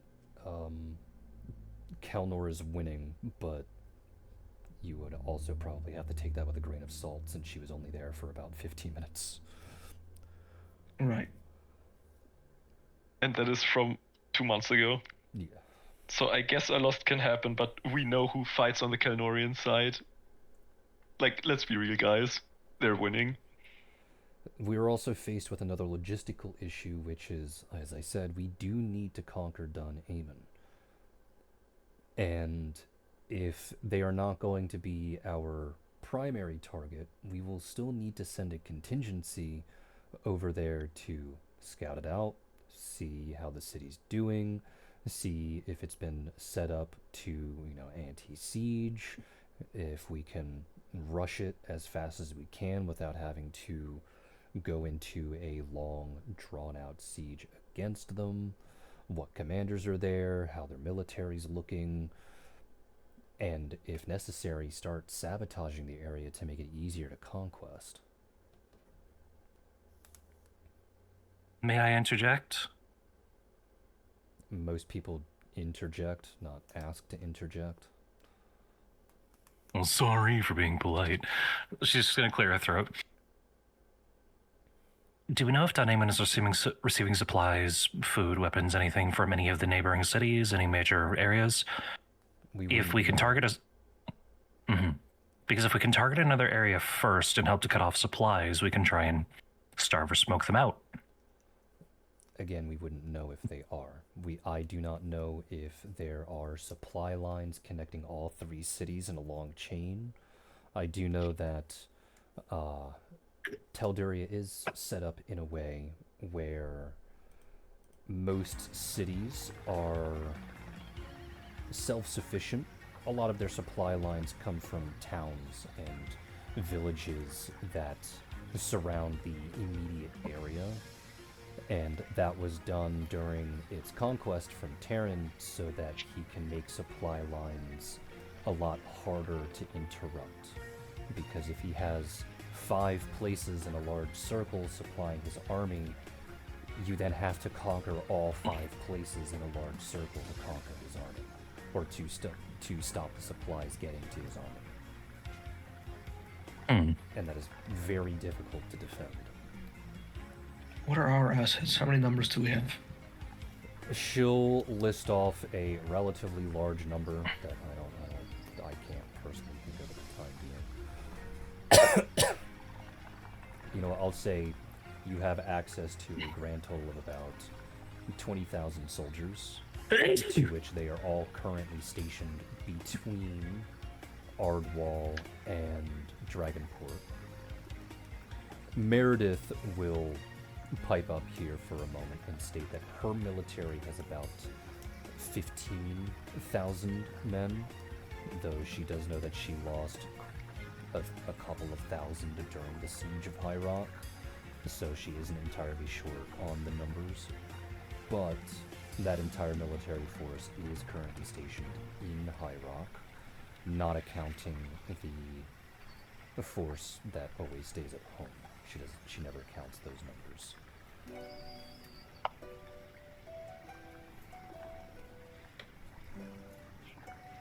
Well, How I big would Okay, yeah, go ahead. How big would a contingency have to be to begin sabotaging Dunhaven if we were to send a small one and focus on another target? It depends on the kind of sabotage that we would like to do. If we send sappers out, then that means we are intent on attacking that place first. If we're just sending out scouts to gather information, we probably only need a dozen at most. I think Dunhaven is a very difficult target for us right now. It will be Because very we- difficult. We don't know what they have. I think it might be best to scout out Dunhaven and focus on either Tarantus or High Rock. And my vote would be... Sorry, go on. Dunaimon is also going to be a very difficult target. My Right. fear is that if we target one area at a time, the other areas are going to have a lot more time to prepare their defenses and become much more difficult to capture. So even Well, if there's we the were to option of splitting the party. there's the option of doing that and splitting the forces. Can we So afford you to want do to that? Concerned about. Is it possible to divide and conquer, or would we be only weakening ourselves? In theory, yes. Because if Tarantus, or at least the situation in Tarantus, hasn't improved, at least for the Teldurian side of things, then a contingency of even 5,000 soldiers could be enough to turn the tide, because it forces that military to spring up into defense and allows the Kelnorian half of that conflict to try and push. Granted, 5,000 is still very low, but in theory, that could be all that's really needed. If that's viable, then Tarantus would be the best target. It would just seem like it wasn't in the cards, so to speak. Yeah. We could be safer and send 10,000 in either direction, and simply siege down Dunaimon for the sake of not allowing them to build up resources in defenses, while the other two places are conquered, but that would require Ironstead and Tarantus to be attacked at the same time. Or roughly the same time. Because even if we were to conquer Tarantus and siege down Dunaimon, and then send our military force up to Dunaimon from what's left over for conquering Tarantus, that will still give Ironstead much more time to prepare defenses for the inevitable siege, even if they are the easiest city between the three of these to conquer. Would we be even able to attack two cities at the same time? Ironstead's a great distance away.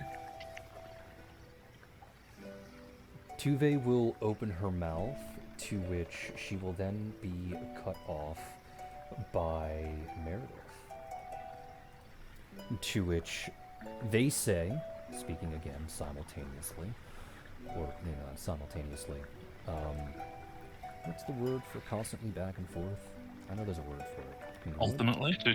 Interchangingly? Interchanging. Alternating. Alternating, yeah. Yeah. All those words work. Saying that they can go and conquer Ironstead. It shouldn't be too difficult for them, though if they do, their purpose for doing so would be keeping the land for themselves. And if they were to work together in this regard, they would need to strike up a proper alliance between Ithel and the Occam Society, or at least this particular military.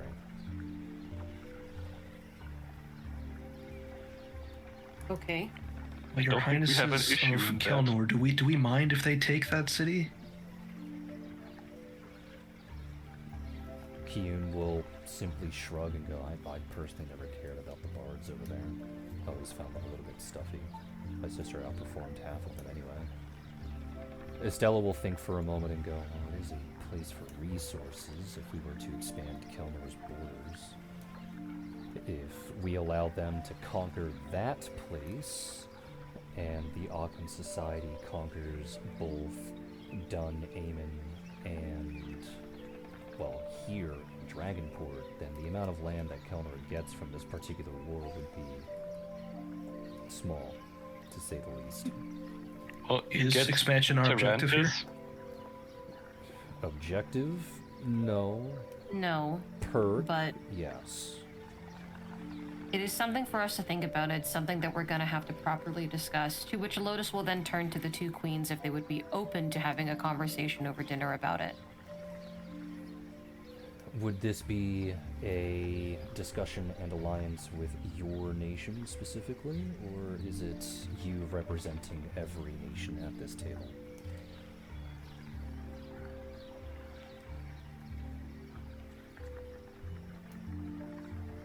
Well, I am currently in the running for the crown, so I can only really speak for Keldor unless... I don't really think I have authority to speak for the Aquan Society. To which Kiyun will speak up and say, and you have the authority to speak for our country?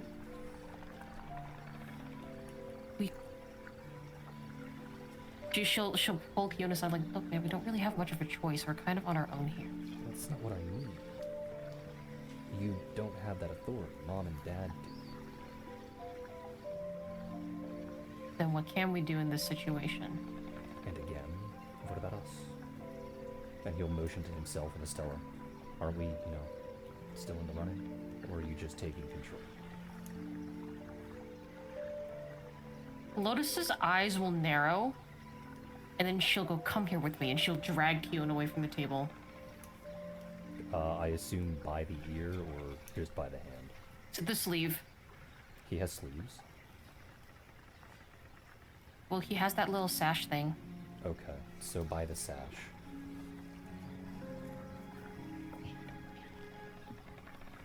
To which he'll grumble and complain and grab a part of it so that you don't pull too hard.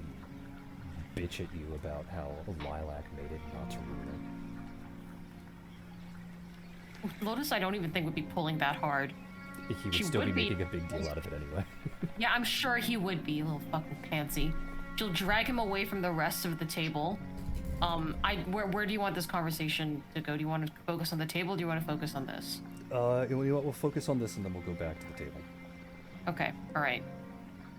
To which when Lotus and Cunin, I'm assuming Estella is following to see what's going on and also to probably be part of the discussion.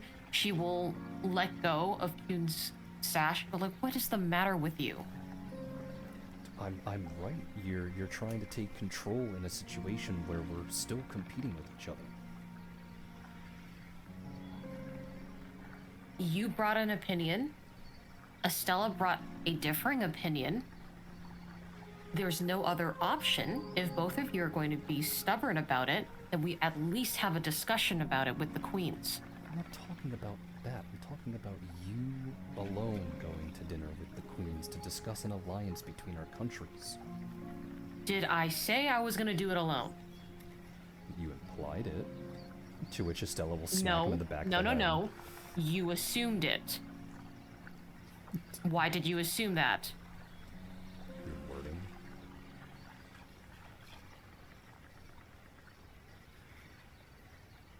Lotus is then going to cross her arms and go, okay, if you felt that my wording was excluding you and Sis,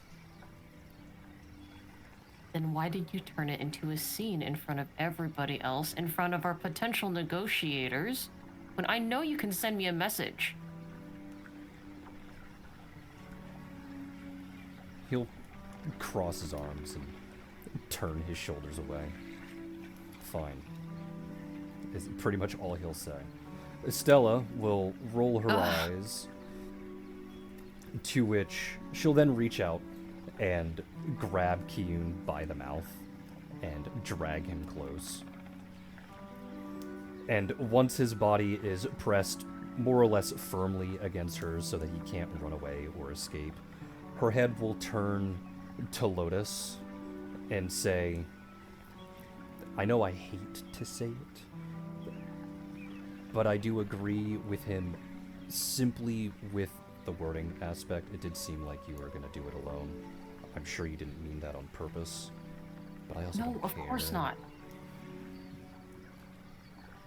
But I also don't care. The other thing that I will agree on is that we don't have that authority. If we were to sit down and talk with them and discuss this and figure that out as to whatever alliance between our two nations, we don't have the ability to put that in stone. sure, if I'm queen, I can do my best to respect it and see if, especially if it's a good deal, keep it in place.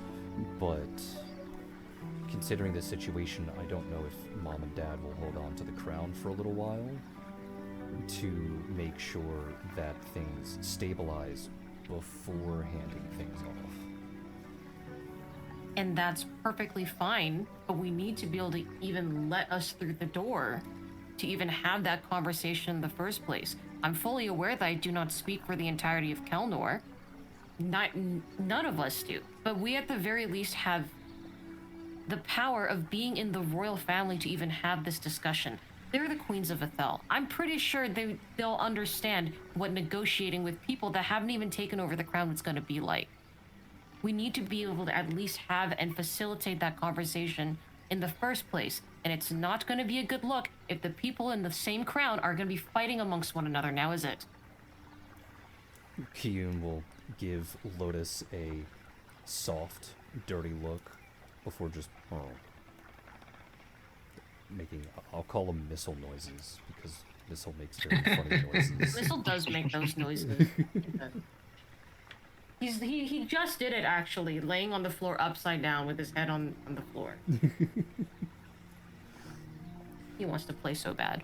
Anyway, Lotus is just going to rub her temples and go, okay. Estelle will hold up a finger and say, and go, just hold on at least for a second. Obviously, we're going to have to take a chance with these particular individuals to come to some kind of agreement. I get that.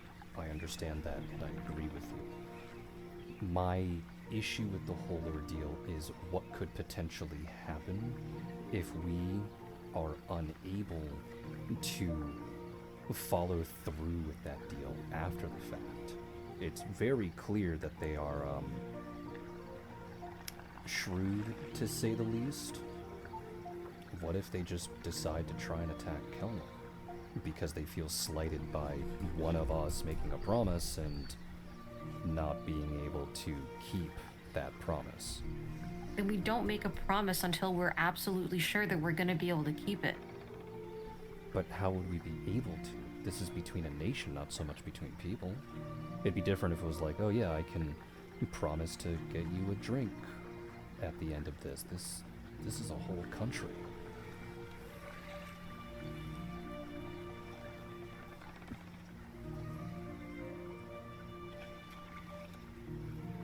Yeah, I know. Yes, I know it is a whole country.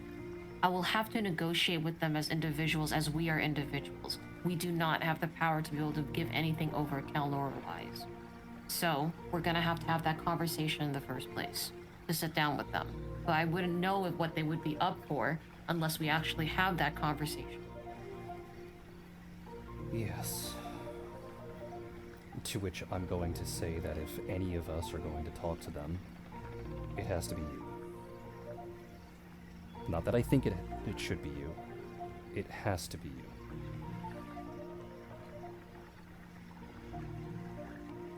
Reason? She'll go, reason number 1, and then jostle Kiyun around a little bit. Okay. Reason number 2, your charm. You can use it as like a last-ditch defense effort. If you feel that they're not going to play nice, and then you can just kind of force them to play nice. I won't really be happy about it, but yes, I can do that. And number 3, you are better than that. You are better at that than I am. I'm not going to say that I'm bad. Certainly better than this little butthole, and she'll jostle Kyun around and he'll continue to make missile noises. But, I'm not particularly peace-minded, I guess is the best way to describe it. Dad said it before, I'd most certainly be a better person to put in charge of the country during times of war, and you during times of peace. And this is a time of war. I get that. And, Lotus is going to... Yes. and that situation would be times of peace.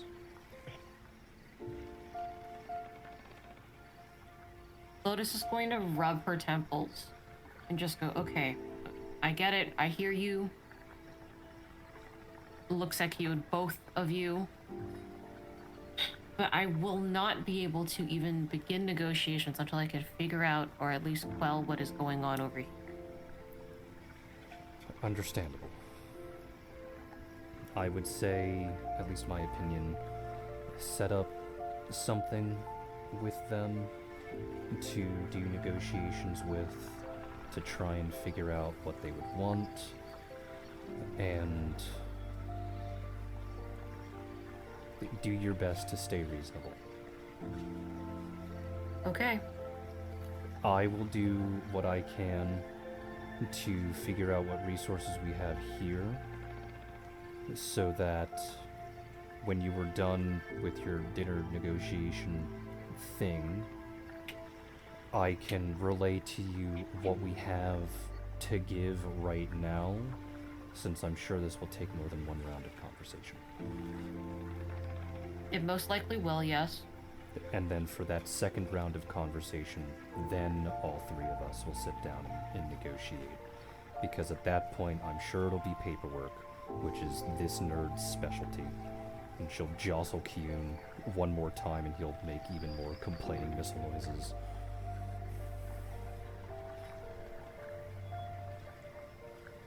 And what about you, Kyun? Estelle will let go of his mouth. And he'll dust himself off and uncrinkle the scarf that's wrapped around his body. And he'll say, that's all I was trying to say, is that we don't really have the ability to make a promise. But if that's the plan that we have to go with, then she's right. We don't have much of a choice in this matter, unfortunately. Our parents aren't around for the negotiations. So we're gonna have to at least do something. At the very least, it's practice for the future, right? Yeah. Practice. And you, and then she'll poke Kyun in the cheek, you gotta stop being a butthole. He'll puff his cheeks out, cross his arms again, and say, got my mom's emotionless. What do you want? So did I. No, you got her everything else. That's no excuse. You have better control over it than any one of us do. It's still hard, you know, with these things, and he'll poke his own antenna. Oh no, boo-hoo, and she'll flick it. Ow. Butthole. I have them too. You think I wouldn't know? Butthole. Ugh. Before I will go schedule a dinner. I'll have that dinner, but before that dinner, we're settling this between all three of us. Like grown adults. And what does that even entail? Lotus will go into her bag and take out a deck of cards. He'll grab it and look at it. You want us to play Uno? Yeah? Isn't this settling it like kids? No, adults do this. Ooh. When they're inebriated. Oh. You want us to be drunk? Lotus will smile. Look, right? I get it. Tensions are high, whatever. Can't really help it. But I won't be able to do any kind of proper negotiating unless I can feel that we're okay. So let's go be okay. He'll sigh. Fine. Besides, I work better when I'm drunk.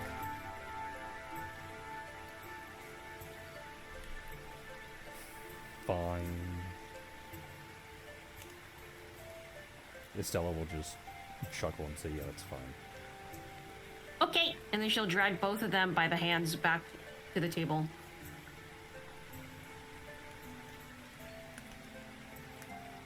In the meantime, while they are outside, what would the group discuss?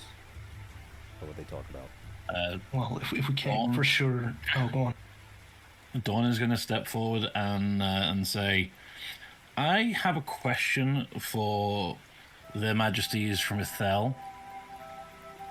Why did you pick High Rock? It would have made far more sense strategically for an Ethelian army to attack Ironstead rather than take a much longer trip to High Rock of all places. So why High Rock? That is a good question, actually. I mean, we're thankful for the save, but we were a bit out of the way, weren't we? The queens will motion towards the twins and say it is understandable that they would not know the reason why, since it's a very obvious reason. And then they would point at Kyra. But you're an idiot if you don't know. Is it the magic? No. It's the fact that High Rock is the only place that's allowed to sail ships to Ethel.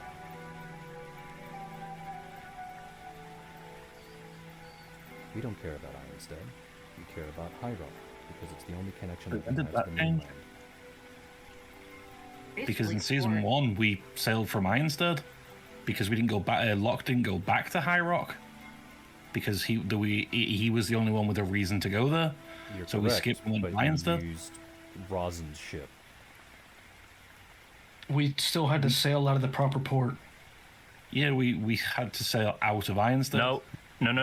No. Hold on. I grabbed my notebook from season 1, my Sammy book. Shameless is correct. The reason that we had to use Rosin's ship and go out of Ironstead is because at the time, High Rock, which is the Ethelian port, had been currently blocked off. High Rock is the Ethelian port.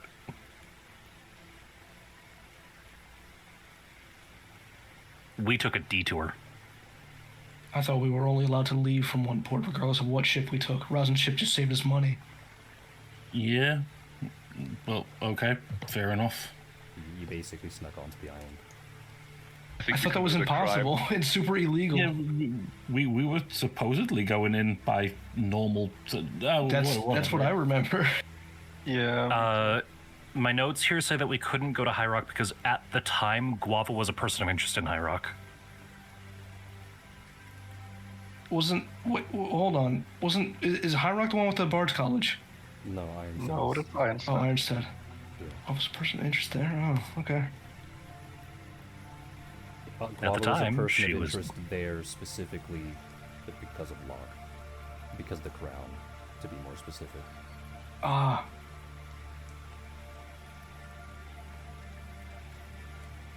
But yeah. So, the High Rock to Ethelian port thing does make sense. Kyra will just shrug, however, and say, "Look, I wasn't paying attention to port dealings. I was there to work." You're a citizen. It's no excuse. I was on the Mercenaries They'll pull Guild. out a small notepad, and while jutting magic from one of their fingertips, seem to cross something out. I was only a citizen there for a little over 2 years. And what were you saying, Arya? To Kyra, weren't you in the Mercenaries Guild? Yeah. But when you have access to the teleporter, you focus on using the teleporter.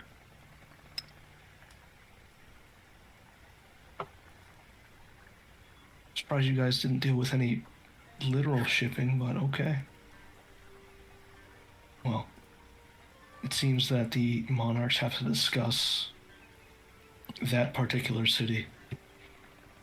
Although I I don't would- quite understand why, because if Ethel captures Ironstead, it's theirs. If all the soldiers capturing Ironstead are Ethelian, what claim could Kelnor possibly have to the place?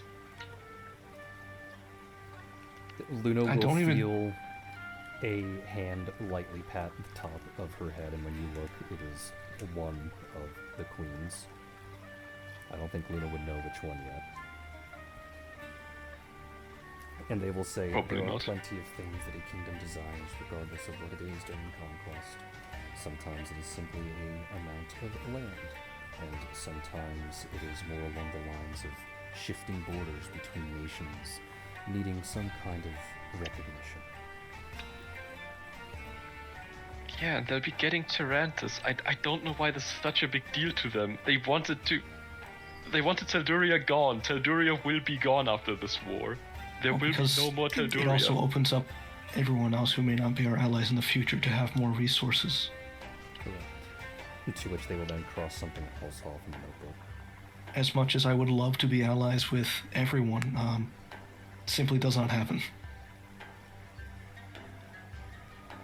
Regardless, what I think, if it is possible to have that city taken and for us to have more of our numbers focus on Tarantus, Tarantus is incredibly valuable to us for several reasons.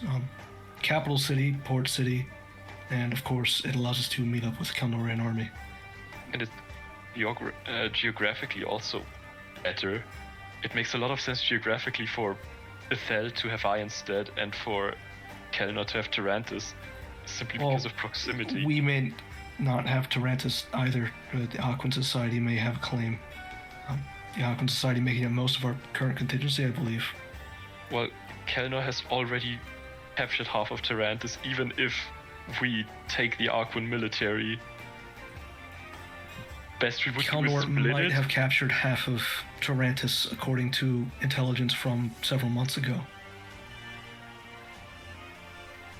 For all we know, they could all be captured, which is why it's potentially risky.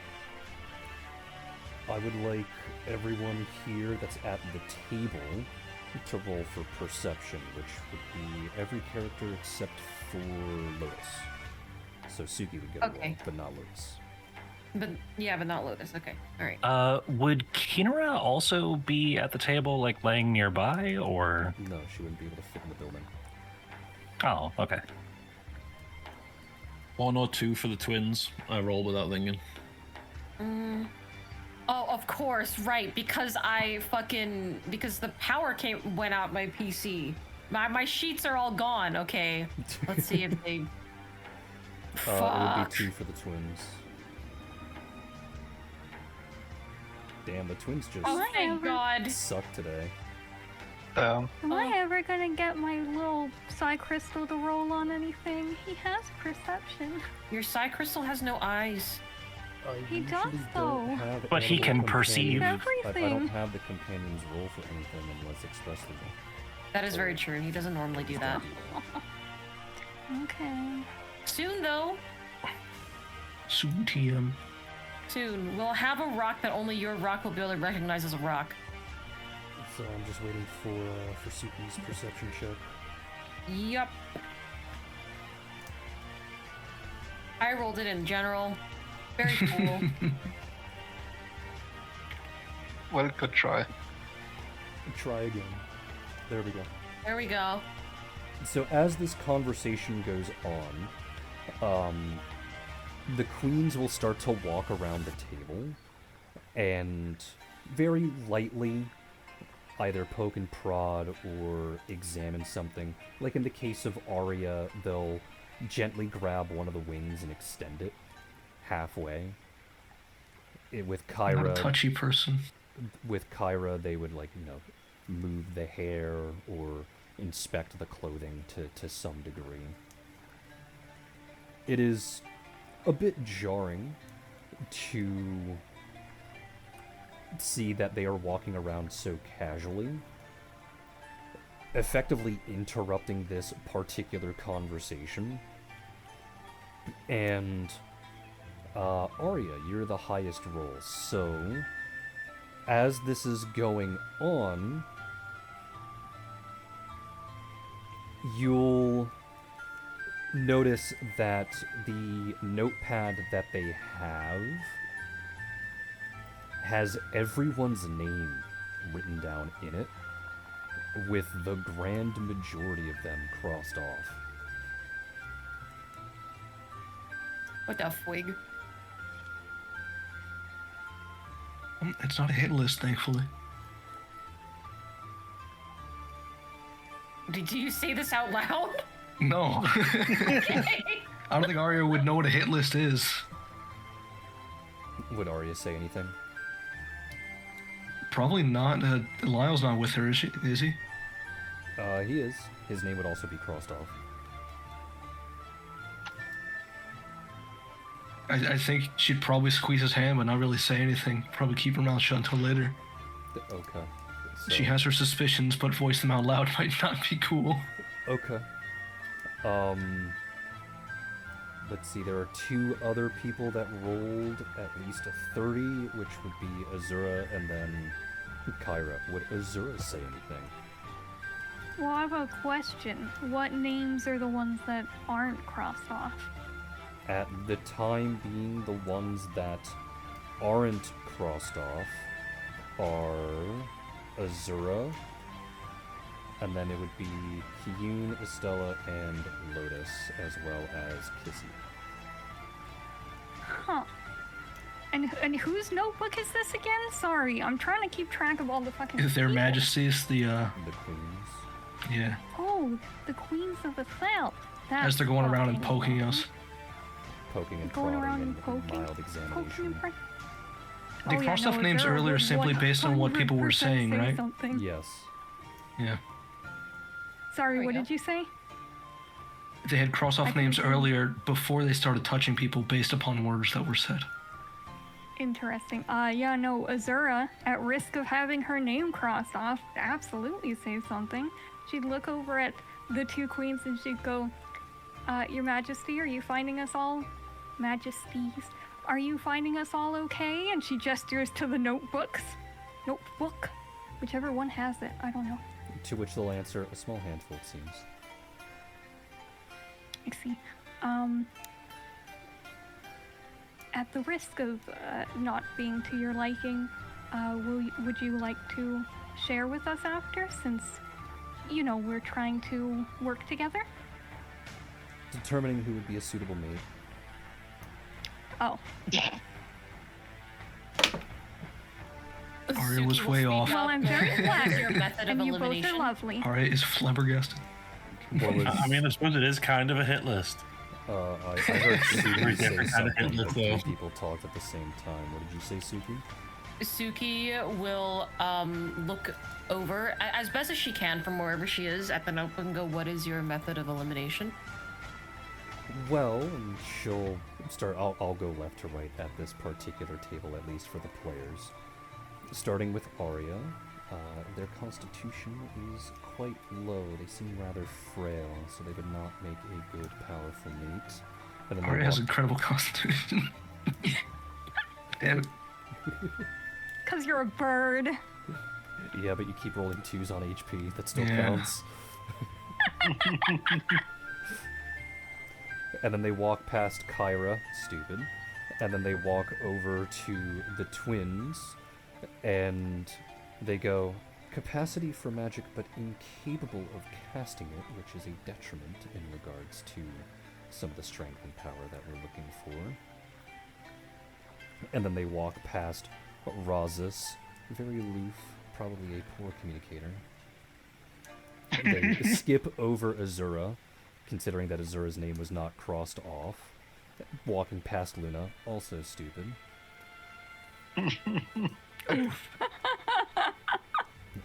Before getting to Suki, to which they'll say, "You are my sister." That would be strange. I'm your sister as well. What the hell? Suki will hum and think to herself and go, "Okay, that seems very reasonable." You also have to remember, Luna, we're both already taken, so The queens will look over towards Luna and go, "Sorry, I did momentarily forget that, considering how you run your mouth. I could have sworn that we weren't for a moment." You do that a lot, sis. Suki will pat Luna on the back.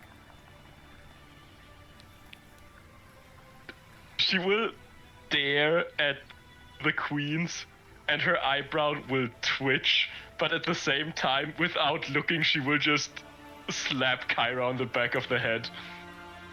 I'm on the other side of the table. Fuck you. Oh, I fucking ask this care. out of curiosity, Your Majesties, and nothing more. Can you produce an error with most of this table? There are ways. I see. And Arya will look at Kyra for a moment and say nothing. I was just gonna raise an eyebrow, like, What? And technically, it is a matter of eugenics. It's a matter of how chromosomes work, I believe. There are potions. Yes. Well, To which my Suki mother will feel and a my pair mom. Suki will feel a pair of hands patting the top of her head and go, "Yes, that is quite correct. Good job, sis." Thank you.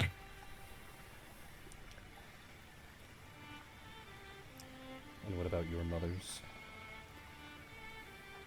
Just, that they had many children. And they're both mom and mom. So, technically, she looks over at Arya. It can happen. It's not a matter of women liking each other. That's fine. I find beauty in most bodies. However, Sure. how many of your mother's children were from both mothers? 3. And then Oh, Anessa I was unaware. from the nice female dragon, and me, I was the only one that was from my father.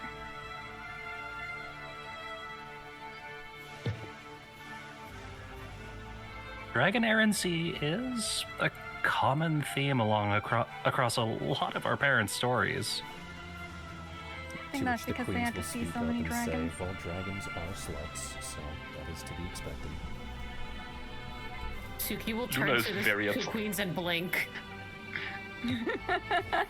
They will pat her heads once again and say, "And they are also very strong and very powerful, just like you." Suki will then ignore the rest of the conversation and then play with Lumen like as if he is a Barbie doll on the table. Luna's very upset at this. Okay. So, the contingency to Dunamon, I think that would be wise. I don't know if we should fly blind into something that we know is a massive threat. And If then we I were to send- suppose the rest is just figuring out what we divide between the remaining 2 cities, if we even have to divide it all. If we were to send some sort of scouting contingency, would we be able to? I had a fucking question lined up and my brain shut off mid-sentence. I will have Tuve It happens. interject then. And she'll motion over to Arya and say, "I personally think that the best thing to do would be to try and conquer all 3 cities at the same time. Or at least close enough to the same time as possible. With our current military might, I think the safest plan would be to split it evenly. Have 10,000 go towards Dun-Eamon and the other 10,000 go towards Tarantus. I don't expect the 10,000 towards Dun-Eamon to capture or conquer the city. If that's what happens, then goddamn, kudos to us. But the goal for that specific contingency would be to siege the city and make sure that it can't garner more defenses nor supply itself efficiently so that other militaries can come in and help conquer the city itself. The logic is sound. I'll trust your judgment. I have very little military experience. Now, I don't mind if someone tries to be offensive with that military as long as they are smart with it. But that would require someone else to be a commander, and I don't know the military experience between all of you, so I do not know who I should trust to handle that particular military. Have any of the player characters done actual military service, aside from the captain program? Azura has.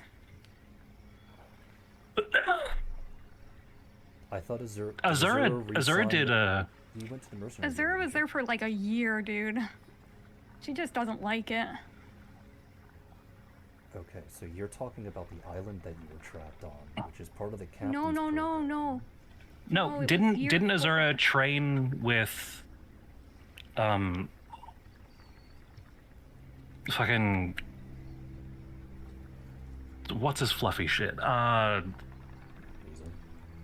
Basil. I don't know if that Yes. was military. I'm referring to actual military service. Yeah, that was a military. Yeah, service, that was just basic Azura in year 4, while she was waiting for the mercenary guild, she went back into military service. Are you sure? Because re-signing I'm up for very military sure. service is usually a 2-year contract. Minimum. They do it in 2-year contracts. You didn't say that at the time. Okay. I just know that she absolutely did go back in. Because I remember it was year 1, island, year 2, other island, year 3, I believe at the start, she went to, oh, it may have been year 3 and year 4. Because I know year 5 was mercenary service. But year 3, she went to the tower, and then she kind of, that year was a blank for me. So that may have been the military service one, 3 and 4. Okay. And I know year 5, she definitely was doing mercenary work. Okay. Then in But I which- do distinctly remember that she did have military service. She did Okay. go back in. If she went back in for military service because you completed the captain's program, that makes you a captain. But that doesn't necessarily mean that she was good at it. If she didn't particularly like it, probably means that she wasn't particularly good at it. Yeah, that's fair enough. That's fair enough. The only other character that I think went back into the military was Roz's, or at least tried to, and then he went to the mercenary guild instead, right? Yeah, I mean, he talked about maybe going back to the military, but then didn't. Okay. And then if we look at the NPCs that you have available here... Oh, hold on. Wrong folder. Looking at the NPCs, Estella is Let's see. best. Stella went back to the military. She's actually a trainer. She's one of the high-end trainers. And I think that's the only one. It'd be real handy if we had Kai around right now. Yeah, but he's back home. Only Estella among us has significant military service, I'd say. To which... Of course, as Canorians, we all have some mandatory training, but it was simply training. To which she'll... Tuve will nod along to this and go, okay. Do you vouch for her? Do the people here, all of you at the table that know her on a more personal level than I do you vouch for her and her capabilities as a commander? I do, but obviously I'll be biased. She is Her Highness. Okay. And Tuve will look at the rest of the table. And anyone else? From what I've heard, she's exceptional. Yes, but you So- don't live there, so your word means nothing to me. So, Fair enough. I would say so, yes. Okay. If it is something that she wants to do, I think she would be able to do it flawlessly. Anyone else to corroborate with that statement? I think there's 3, but one would be even more biased, and she's currently outside. And she'll look at the 2 rats. You. I mean, she has her flaws, but as far as military action goes, I'd trust her. The princess you're talking about. Oh, well. Yeah, and Yes, and. Okay, well, that's at least 3 voices. And as a prince, he's still a butthole. Alright, so that's 3 voices that corroborate together, even if one announces that they are a bit biased. So I will take that leap of faith and give her that command when she gets back inside. Luna will frown and immediately interject. Are you serious? Are you seriously thinking of giving a Kelnorian authority over an Arquan military detachment? After we've just been talking politics, after we've just been making everything complicated, you want to trust her with just leading our military, half of our military? Would you like to do it? No, I would not like to do it, but I'm saying it's ridiculous to give somebody from a different country this military for no reason. There are many reasons. But if you seem so pressed to disagree, then I will ask a second time, do you want to lead? Because there is no one else here in the Aquan military that is at my level in regards to being able to command the military.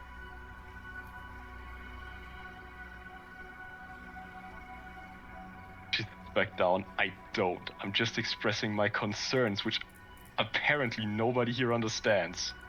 No, I understand. I do understand.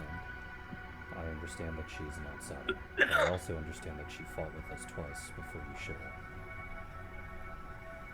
I assure you she will treat your soldiers as if her own children. She is quite capable. Though that does raise the question, will there be any issues with insubordination? I would hope not. And then All right. Tuve's head turns to Luna, right? Not being ridiculous. I simply mean to ask if other soldiers may share Luna's sentiments. I personally would not know that, but it would be a conversation that I would have to have with them at a later time.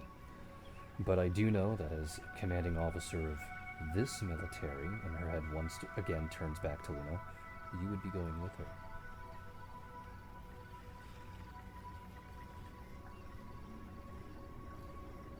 Right, sure. Yeah, send me to attack Dunhaven. Great, yeah, thanks. You're the only person here that knows the city better than anyone else. You would know where its weaknesses lie.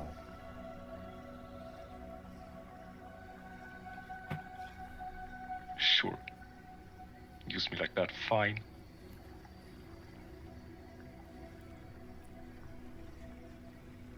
Don't listen to a word I say. Is there anything else that you would like to complain about, sis?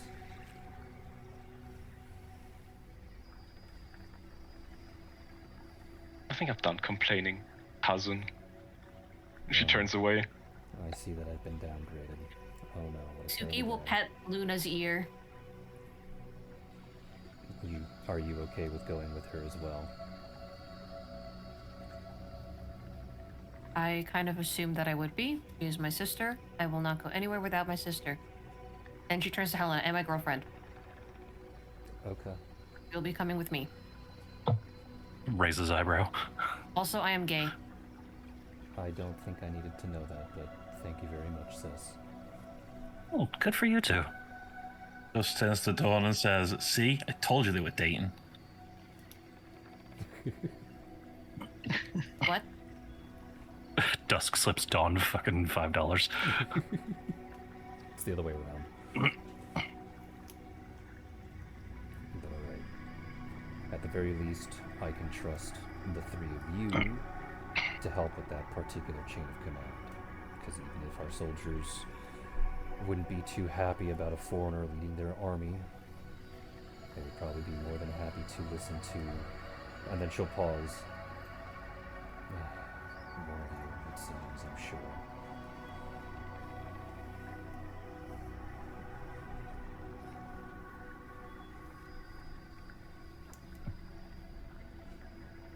Probably not my best idea, but it's the only one that I've got. The idea is sound. It's just whether or not it can be executed.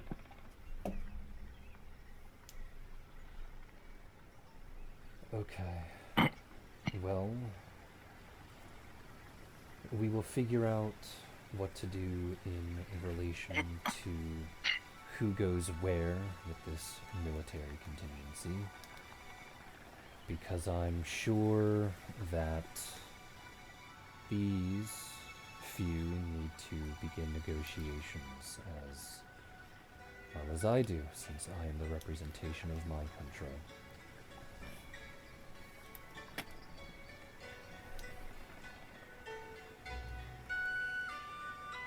To which, before everything closes, Ryaki will speak up and say, well, since you're all here, I do have a request for all of you, as a whole. She'll adjust her monocle and say, I have the capacity to copy more or less whatever magic I see. Would anyone be willing to allow me to copy their magical capabilities It allows me to diversify what I can and can't do. I'm not opposed. Arya will pull out a large journal. Sure, I have quite a bit I can give you here, though. I'm afraid a lot of this is only potential for now. I haven't tried some of these. Well, I have to watch someone cast it. If I recall correctly, you're an alchemist. I don't think I can copy what you do. Oh, unfortunate. I wish I could help then, and she will return her book to her things.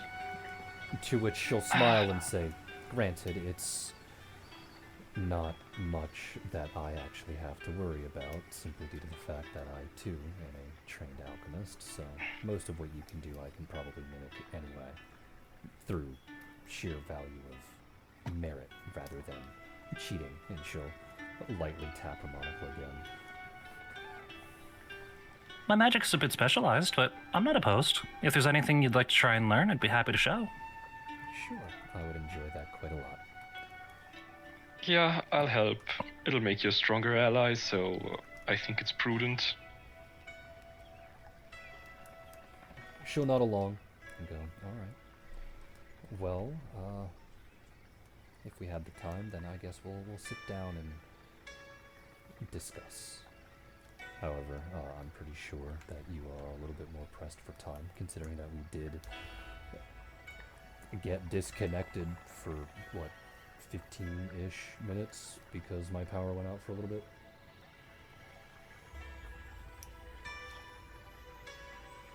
I mean, I'm already so far over that however much longer we're gonna do is not going to matter. Well, it's up to you. We can end it here and discuss off stream, or we can just discuss right here. How are we gonna play Uno? We can keep going. I don't mind. I guarantee there's websites for Uno.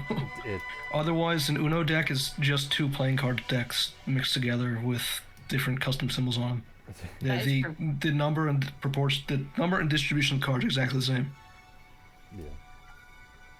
D20. I don't have that command. I'm very sorry, Fisherman. Well, I actually don't know how the Uno thing will work, but I don't think we'll actually have that much time to even do it. But we'll do first Ryaki about what spells that people would like to hand over, to which I will just simply pull up a sheet, I guess. May I quickly... can I quickly ask Ryaki something? Sure. So, assuming everybody is making their way out of the room to allow a heated game of Uno to take place. Oh, that would happen elsewhere. You'd still all be in the room. Kyra's gonna turn to Ryaki and raise an eyebrow. Did I overhear you say that you were an alchemist? Yeah, my parents actually own the most famous alchemy shop in Ardwell. Well, I guess it's in the shop, but Ardwell nonetheless. The alchemists that specialize in alterations and transformations, correct? Correct. My parents have gone on and on and on about that place. Apparently, they're regular customers. Mm-hmm. I'm not giving you a discount. I'm not asking for a discount. Hearing that you are an alchemist, I was curious. Would you happen to have the specialty to brew transfiguration and polymorph potions by chance? Of course I would. They're my parents. They would teach me. In exchange for teaching you some magics, would you be willing to brew up one or two of those? I would be willing to brew up a couple, or as many as you wish, for 500 gold apiece. Deal. We're trying to give a few to Kinara, and hearing that you have the capacity to do so would make it easier than searching the whole of Ardwall for someone else who could. Understandable, but not now. Absolutely. I will follow up on this with you later. Alright, so... spells. I'll make this easy. I'll just go top down from what I see here in Discord. Arya, you can't hand over any spells because of the nature of how your spells function. because she has to visually see the thing being cast, and potions don't really do that. Right. Azura, you don't have spells, you have powers, so she Yeah, can't I was actually... about to ask that. Like, she can't take psionic powers, can she? Yeah, she can't, unfortunately. It explicitly states Sorry, that girl. it has to be spells or spell-like Aw. abilities. Sorry, girl. I would have given you some too. Yeah. I would have shared. The next one would be Dusty Dawn, who can't cast, and then it would be Kyra. We can. I have plenty manage of this spells here. that I can hand over. It would all depend on which nature of spell that she's looking to get. It's not a matter of nature of spell, it's what you want to hand over. She can copy any spell that she sees. Right now, she's limited to 4th level or lower. Barring 0th level spells, they are cantrips she can't copy because her class inherently has cantrips. To which, yeah, it's just that. But she can copy any 4th level or lower spell. Easy peasy then. It wouldn't make sense for Kyra to show her any of the animal handling spells, because, you know, I don't think she has a companion to use any of said spells with. Correct. So the spells that she would demonstrate and teach would most likely be Thunderstomp. Okay. I'm going from 1st to 4th here. So as first, Thunderstomp, Mudball, and Burning Disarm. She would probably only care about the Thunderstorm. All right, so she probably wouldn't care about the 2nd level support skills that Kyra took then. Which are? Bull's Strength, Cat's Grace, Owl's Wisdom, and Barkskin. She would argue that it's probably not wise for her to pick that up, considering that she is a ranged combatant, and the ones that would want most of those are not ranged combatants. That is fair. Then focusing on ranged combatant stuff, in 3rd level we do have Greater Thunderstomp and Earth Tremor. Let's see what Earth Tremor is. Earth Tremor. You choose whether the Earth Tremor affects a 30-foot line, 20-foot cone, or 10-foot radius. The space you occupy is not affected by it. The area you choose becomes dense rubble and creates rough terrain. Creatures in the area take 1d4 points of bludgeoning damage per caster level, and any medium or smaller creature that fails the reflex save is knocked prone. Let me read Thunderstomp Greater, because I gotta see if that's in a 60-foot line. Any creature within the line has to make, or she rolls against, to do a trick combat maneuver. She will probably take the Greater Thunderstomp, if only for the fact that it is a much longer reach out of everything that Kyra would give, since Greater Thunderstomp is better than Thunderstomp, and while Earth Tremor does very similar, the range is a lot shorter. Fair enough. And then she's got one more in her sleeve. As a 4th level spell, I've really been focusing on like earth-based stuff. So for 4th level, I took Stone Spikes. Stone Spikes.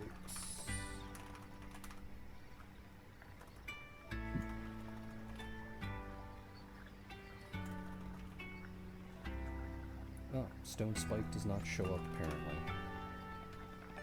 Oh, Spike Stones. I dyslexia that shit backwards. Spike Stones. Let's see. Rocky ground, stone floors in similar shapes turn to sharp points. They impede progress. Any creature moving through moves at half speed, and they take 1d6 points of piercing damage for every 5 feet of movement they make. If they get hurt, they have to make a reflex save. A failed save reduces it in half even further. Okay. Causes a big area of fuck you denial that can cause lacerations, lacerations, massive damage, bleeding, and lasting negative effects that can only be healed if you leave the area. She would probably decline this one. That's fair. Alright, so we move on to Luna. Yep, Luna would offer up everything except her lightning-based spells, which would, for first level, be Shield, Parry, True Strike. She would reject those because that requires her to be within melee range that she doesn't want to be. Yep. Second level would be Invisibility, Ablative Barrier, Mirror Image, and Frigid Touch. That's ablative barrier. It gives you 2 AC and gives you a not exactly a 5 DR. It converts 5 damage per hit to non-lethal, which Okay. essentially is 5 DR. Yeah, kind of. Sort of, kind of. Yeah.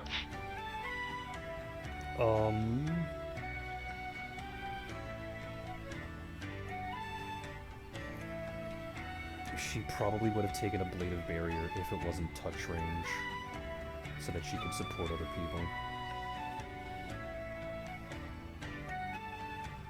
Well, yeah, I guess.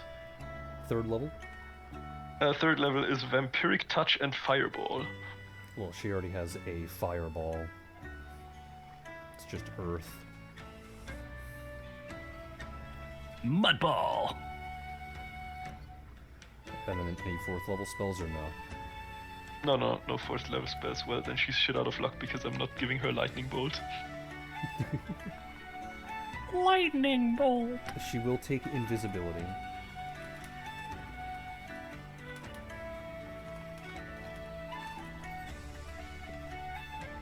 And apparently you just don't like her having lightning spells for whatever reason. So that Do not leaves Lotus and Suki.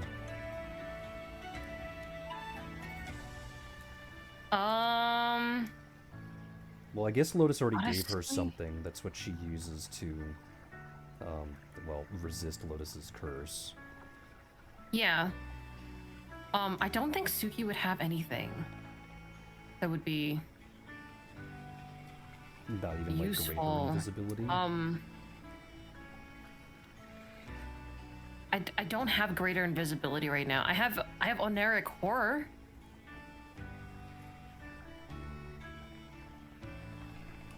That could be useful. A lot of Suki spells are like for Suki to buff herself. Mm-hmm. But this one makes people scared. What level is that for you? For me, it is level 3. Okay. Yeah, sure. She'll take Linear Core. Like, this is like the only useful thing that she has. Like, otherwise she has like Spider's Climb, Badger's Ferocity, and like Toxic Blood, I guess. Toxic Blood, yeah.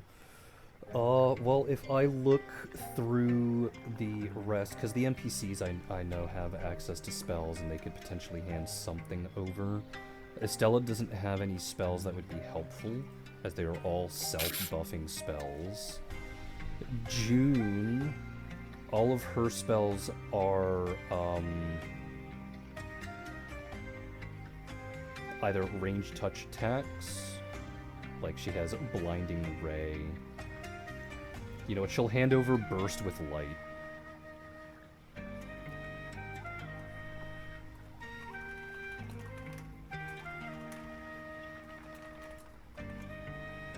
That'll be something. It is certainly a thing. Let's see. Lilac doesn't have any spells to hand over that Ryaki would want to use because they're all touch range. Lyle does have greater invisibility as a 4th level spell, so he'll hand that over.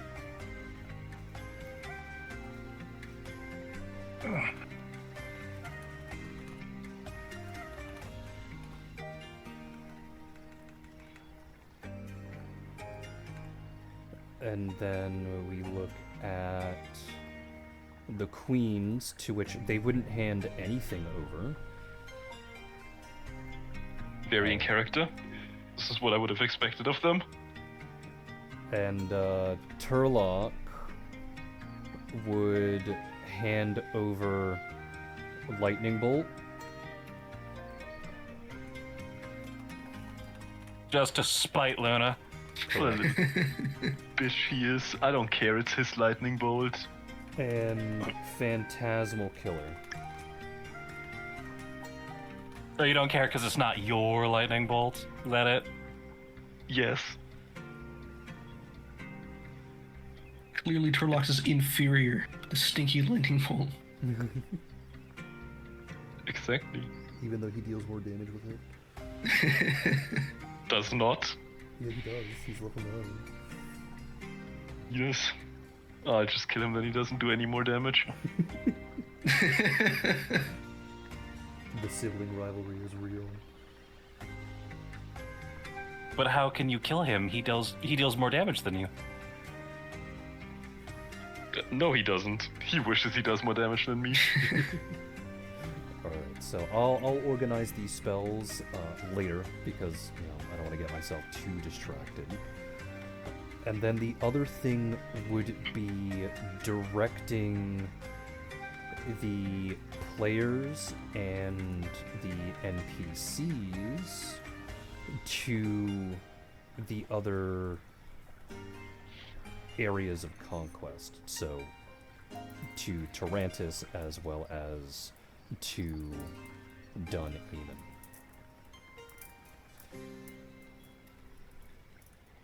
So first, let's figure that out. We'll do Dun Aemon first. I know that Estella and Helena are going to Dun Aemon along with Luna. And And Suki. Suki. Don't forget Suki. Smile. I got you. I'm backing you up here, girl.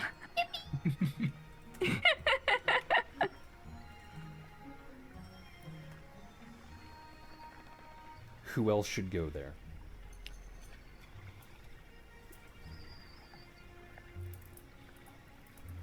Preferably a healer. Well, you got one. Yeah, I'm like, I can't go everywhere, buddy. I'm sorry. You got it's either June or Azura. Oh, And it would be two. best- Wait a second.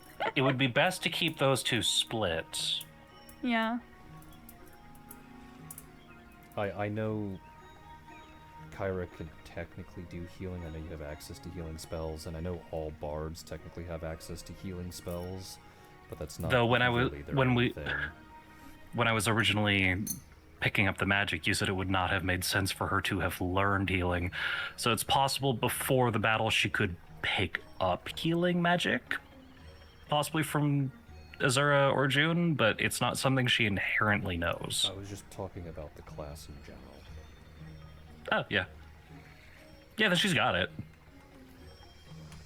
So if you want a healer to go along with you to Dun Aemon, which healer would you prefer? Oh god, which healer would I prefer? Pick Okay. June. Happy-go-lucky June, which would drag Lindis with you, or Azura, who's currently very frumpy right now. Azura thinks Luna's stupid and would not want to go. I'm so serious. Okay. What about She would go Suki? anyway. That's so but, mean. Like, man. That is so mean. Oh, you're Okay, whatever. stupid. You don't get Look. healing. You're too dumb for it. No, look, she would heal. She would heal. It's just she Alright. thinks Luna's being really stupid about Alistair. All right. So That is very true. Suki would agree. June would Okay, be miss, going my with mom Azura. fucked Amethyst. Okay. I don't want to hear it from you. I didn't say Azura wasn't being a hypocrite. I'm just saying she thinks I don't she think. thinks Luna's I dumb. don't even think that would make Azura a hypocrite. It's just you. Because I don't think Okay, well, Azura you knows know enough what? about Amethyst to be a hypocrite in that She regard. doesn't. Well, she does actually. She knows. Oh, We're did she going learn to some? continue Amethyst was because evil. we're Sorry, not go going on. to have a 10-minute Sorry. conversation about this. I guess we're just taking Azura's So opinion as- and we're picking up June. June, which takes Lindis with you. I know that Tuve is not going with you, because Tuve's going to the other side.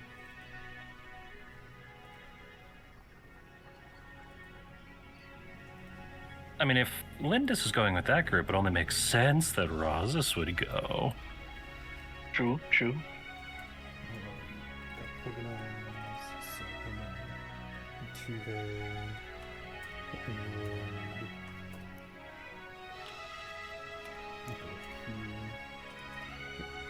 Alright, so,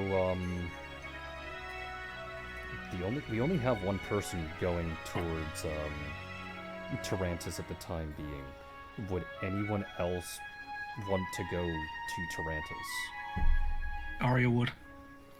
Arya will. It's a more important target and away from Suki. While Kyra would love the chance to catch up with Suki, she'd want to stay close to Arya. So, Kyra would go. Why would she want to stay close to Arya? We've been apart for forever. Okay. They've been apart forever, and she I think also it makes spent she spent several months in a work camp. She misses family. Well, I know that Azura is going that way, which leaves, for players, Lotus, Dusk and Dawn, and Razas. Would any of those want to go to Tarantus? Well, we have to send Razas to Dunhaven. Yeah, I think he wants to go with Lindis. Okay. So what about Dusk and Dawn and Lotus? Where would they want to go? Would Lotus be going to Tarantus?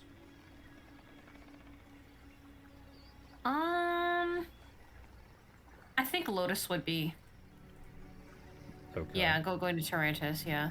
And what about Dusk and Dawn? I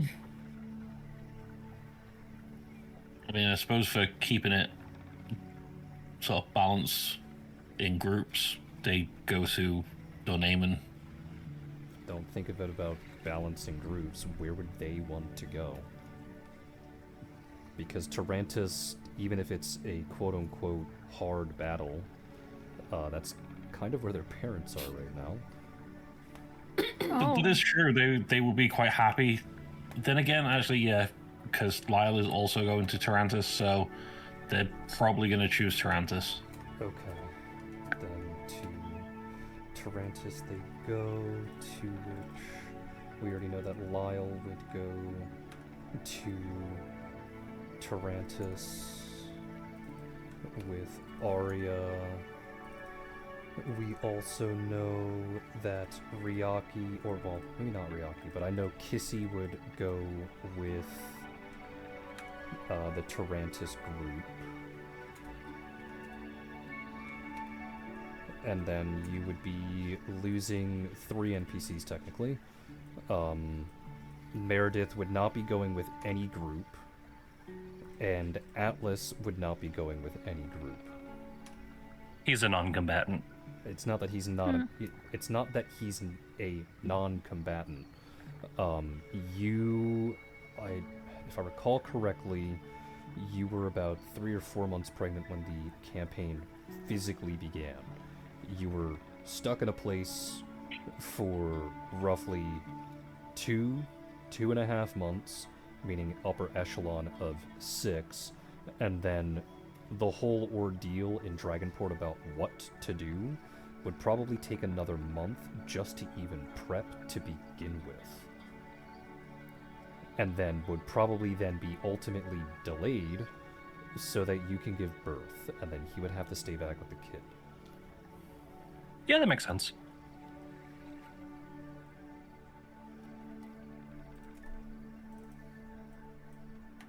So, that leaves Kiyun, who Lilac would be going with, Ryaki, Turlock, and that's it. It's just those 4. On a metagame knowledge level, there's 1, 2, 3, 4, 5, 6, 7 people going towards Dun Aemon, and 1, 2, 3, 4, 5, 6, 7, 8 people going towards Tarantus.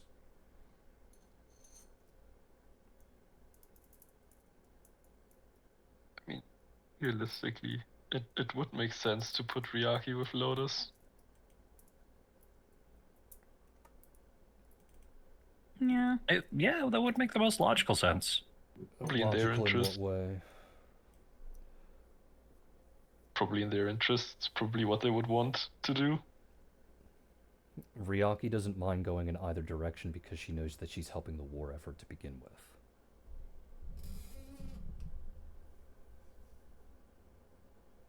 So then wouldn't she choose to go with Lotus then if she's not particular and is just helping? And if she's commanded to go to Dun Aemon and help due to her unique set of skills, then she will go to Dun Aemon and help due to her unique set of skills. Sure, but you're asking out of character. Like, are you commanding her to go to Dun Aemon? Or, like, are we giving an opinion?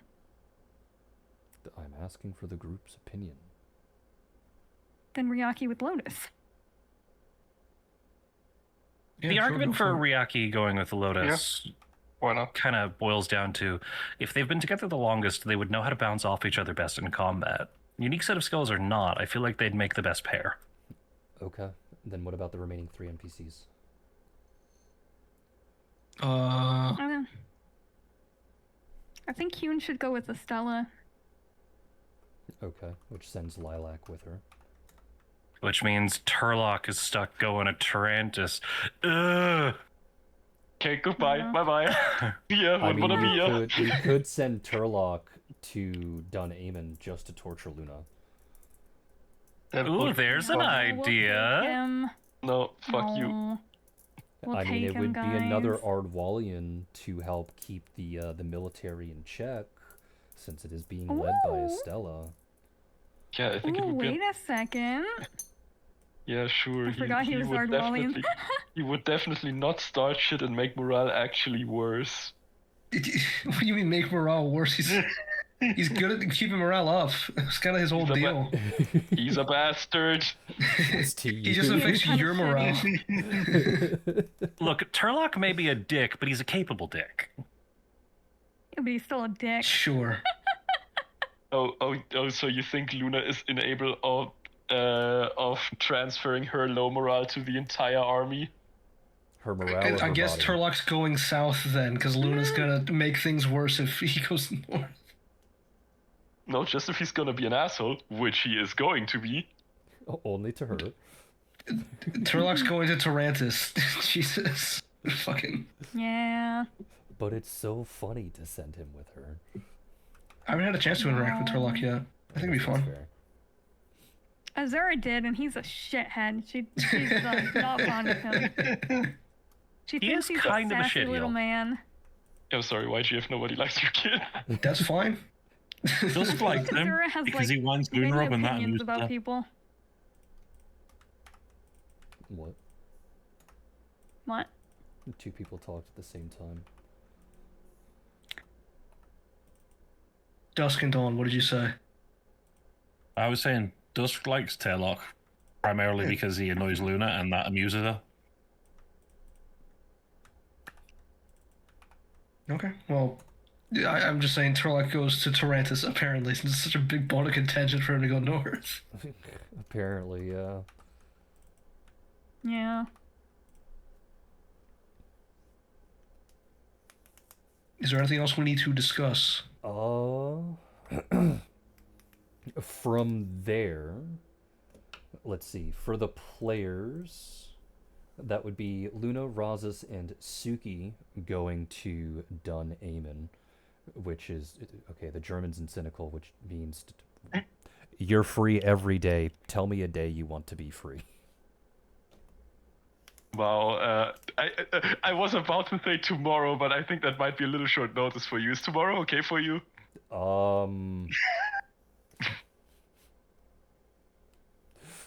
Sure. Do you want to meet tomorrow? Sure. I'm good tomorrow. Make the choice for Richard. Let me actually check my calendar for a second. God damn. Bro has to check his calendar. I'd have to pull up a map and start cranking away at it. Cranking my hog while preparing for tomorrow. Which means Cranking I'm not your map. relaxing tonight, which is great. Good luck. Have fun. Hooray for Coffee. me. Okay, I'm gonna go set up the room then. When are you ever relaxed, though? Very frequently. You know what? Fair. I mean, I guess we could do tomorrow, sure. Yeah. Do you want to do it tomorrow? I mean, there's exactly tomorrow and next Tuesday because you can't do Friday, you can't do the weekend, you can't do Monday. So all that's left is I Tuesday. can do Friday. Potentially, but you don't like it as much. I just want it to end before 6. That's all I care about. We can do it Friday if you want to do it Friday. Sure, I wouldn't mind Thursday or Friday. Nothing is worse for me. Everything is the same. If you have a preference, then we go with your preference. If not, we just keep it tomorrow. My preference as the DM is to just follow what the players want, and if I physically can't do it, I say no. Looks like you're gonna have to make a choice. Okay, well, I'll I just make a did make the decision. choice. And I did make a choice, and the choice was if you don't say anything, it's tomorrow. Okay. Are you okay with tomorrow, Richard? Or would you prefer Friday? No, tomorrow is fine. I don't care. Are you okay with tomorrow, or would you prefer Friday?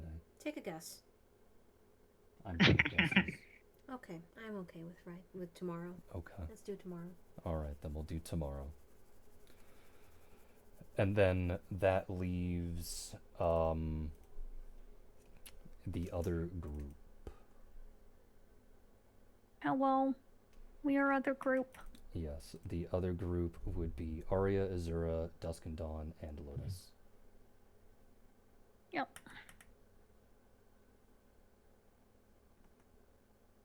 Wednesday? Our normal Wednesday? Normal Wednesday? Normal Wednesday? That always works for me. The only days that don't work for me are the days that don't matter for you anyway. Okay. So, I'm also part of that group. What? Alright, then with everything... yeah, hold on, wait, Oni. What? I was not even named in that. What? Which group is Oni in? I'm with you. Yeah, so okay, so are you cool with next Wednesday, or do you want something else? I accidentally put Kyra in the NPC folder. That's what I was. Damn. Your consciousness has been revoked. I mean, No, I'm that's good the for first next real Wednesday. insult. It's just a question of, do we want to hold out to next Wednesday, or do we want to do it earlier? That's fine. Just do it next Wednesday, and then I can do this other group tomorrow. Yeah, I'm good for Wednesday then. All right, then we're all good. Then, I'll say that this will be where today's session ends. To which, Well, yeah. Thank you all for being here. Thank you all for coming out. I hope you all enjoy the rest of your afternoon, evening, and good night. bye everybody. Goodbye. Goodbye. Good night. Bye.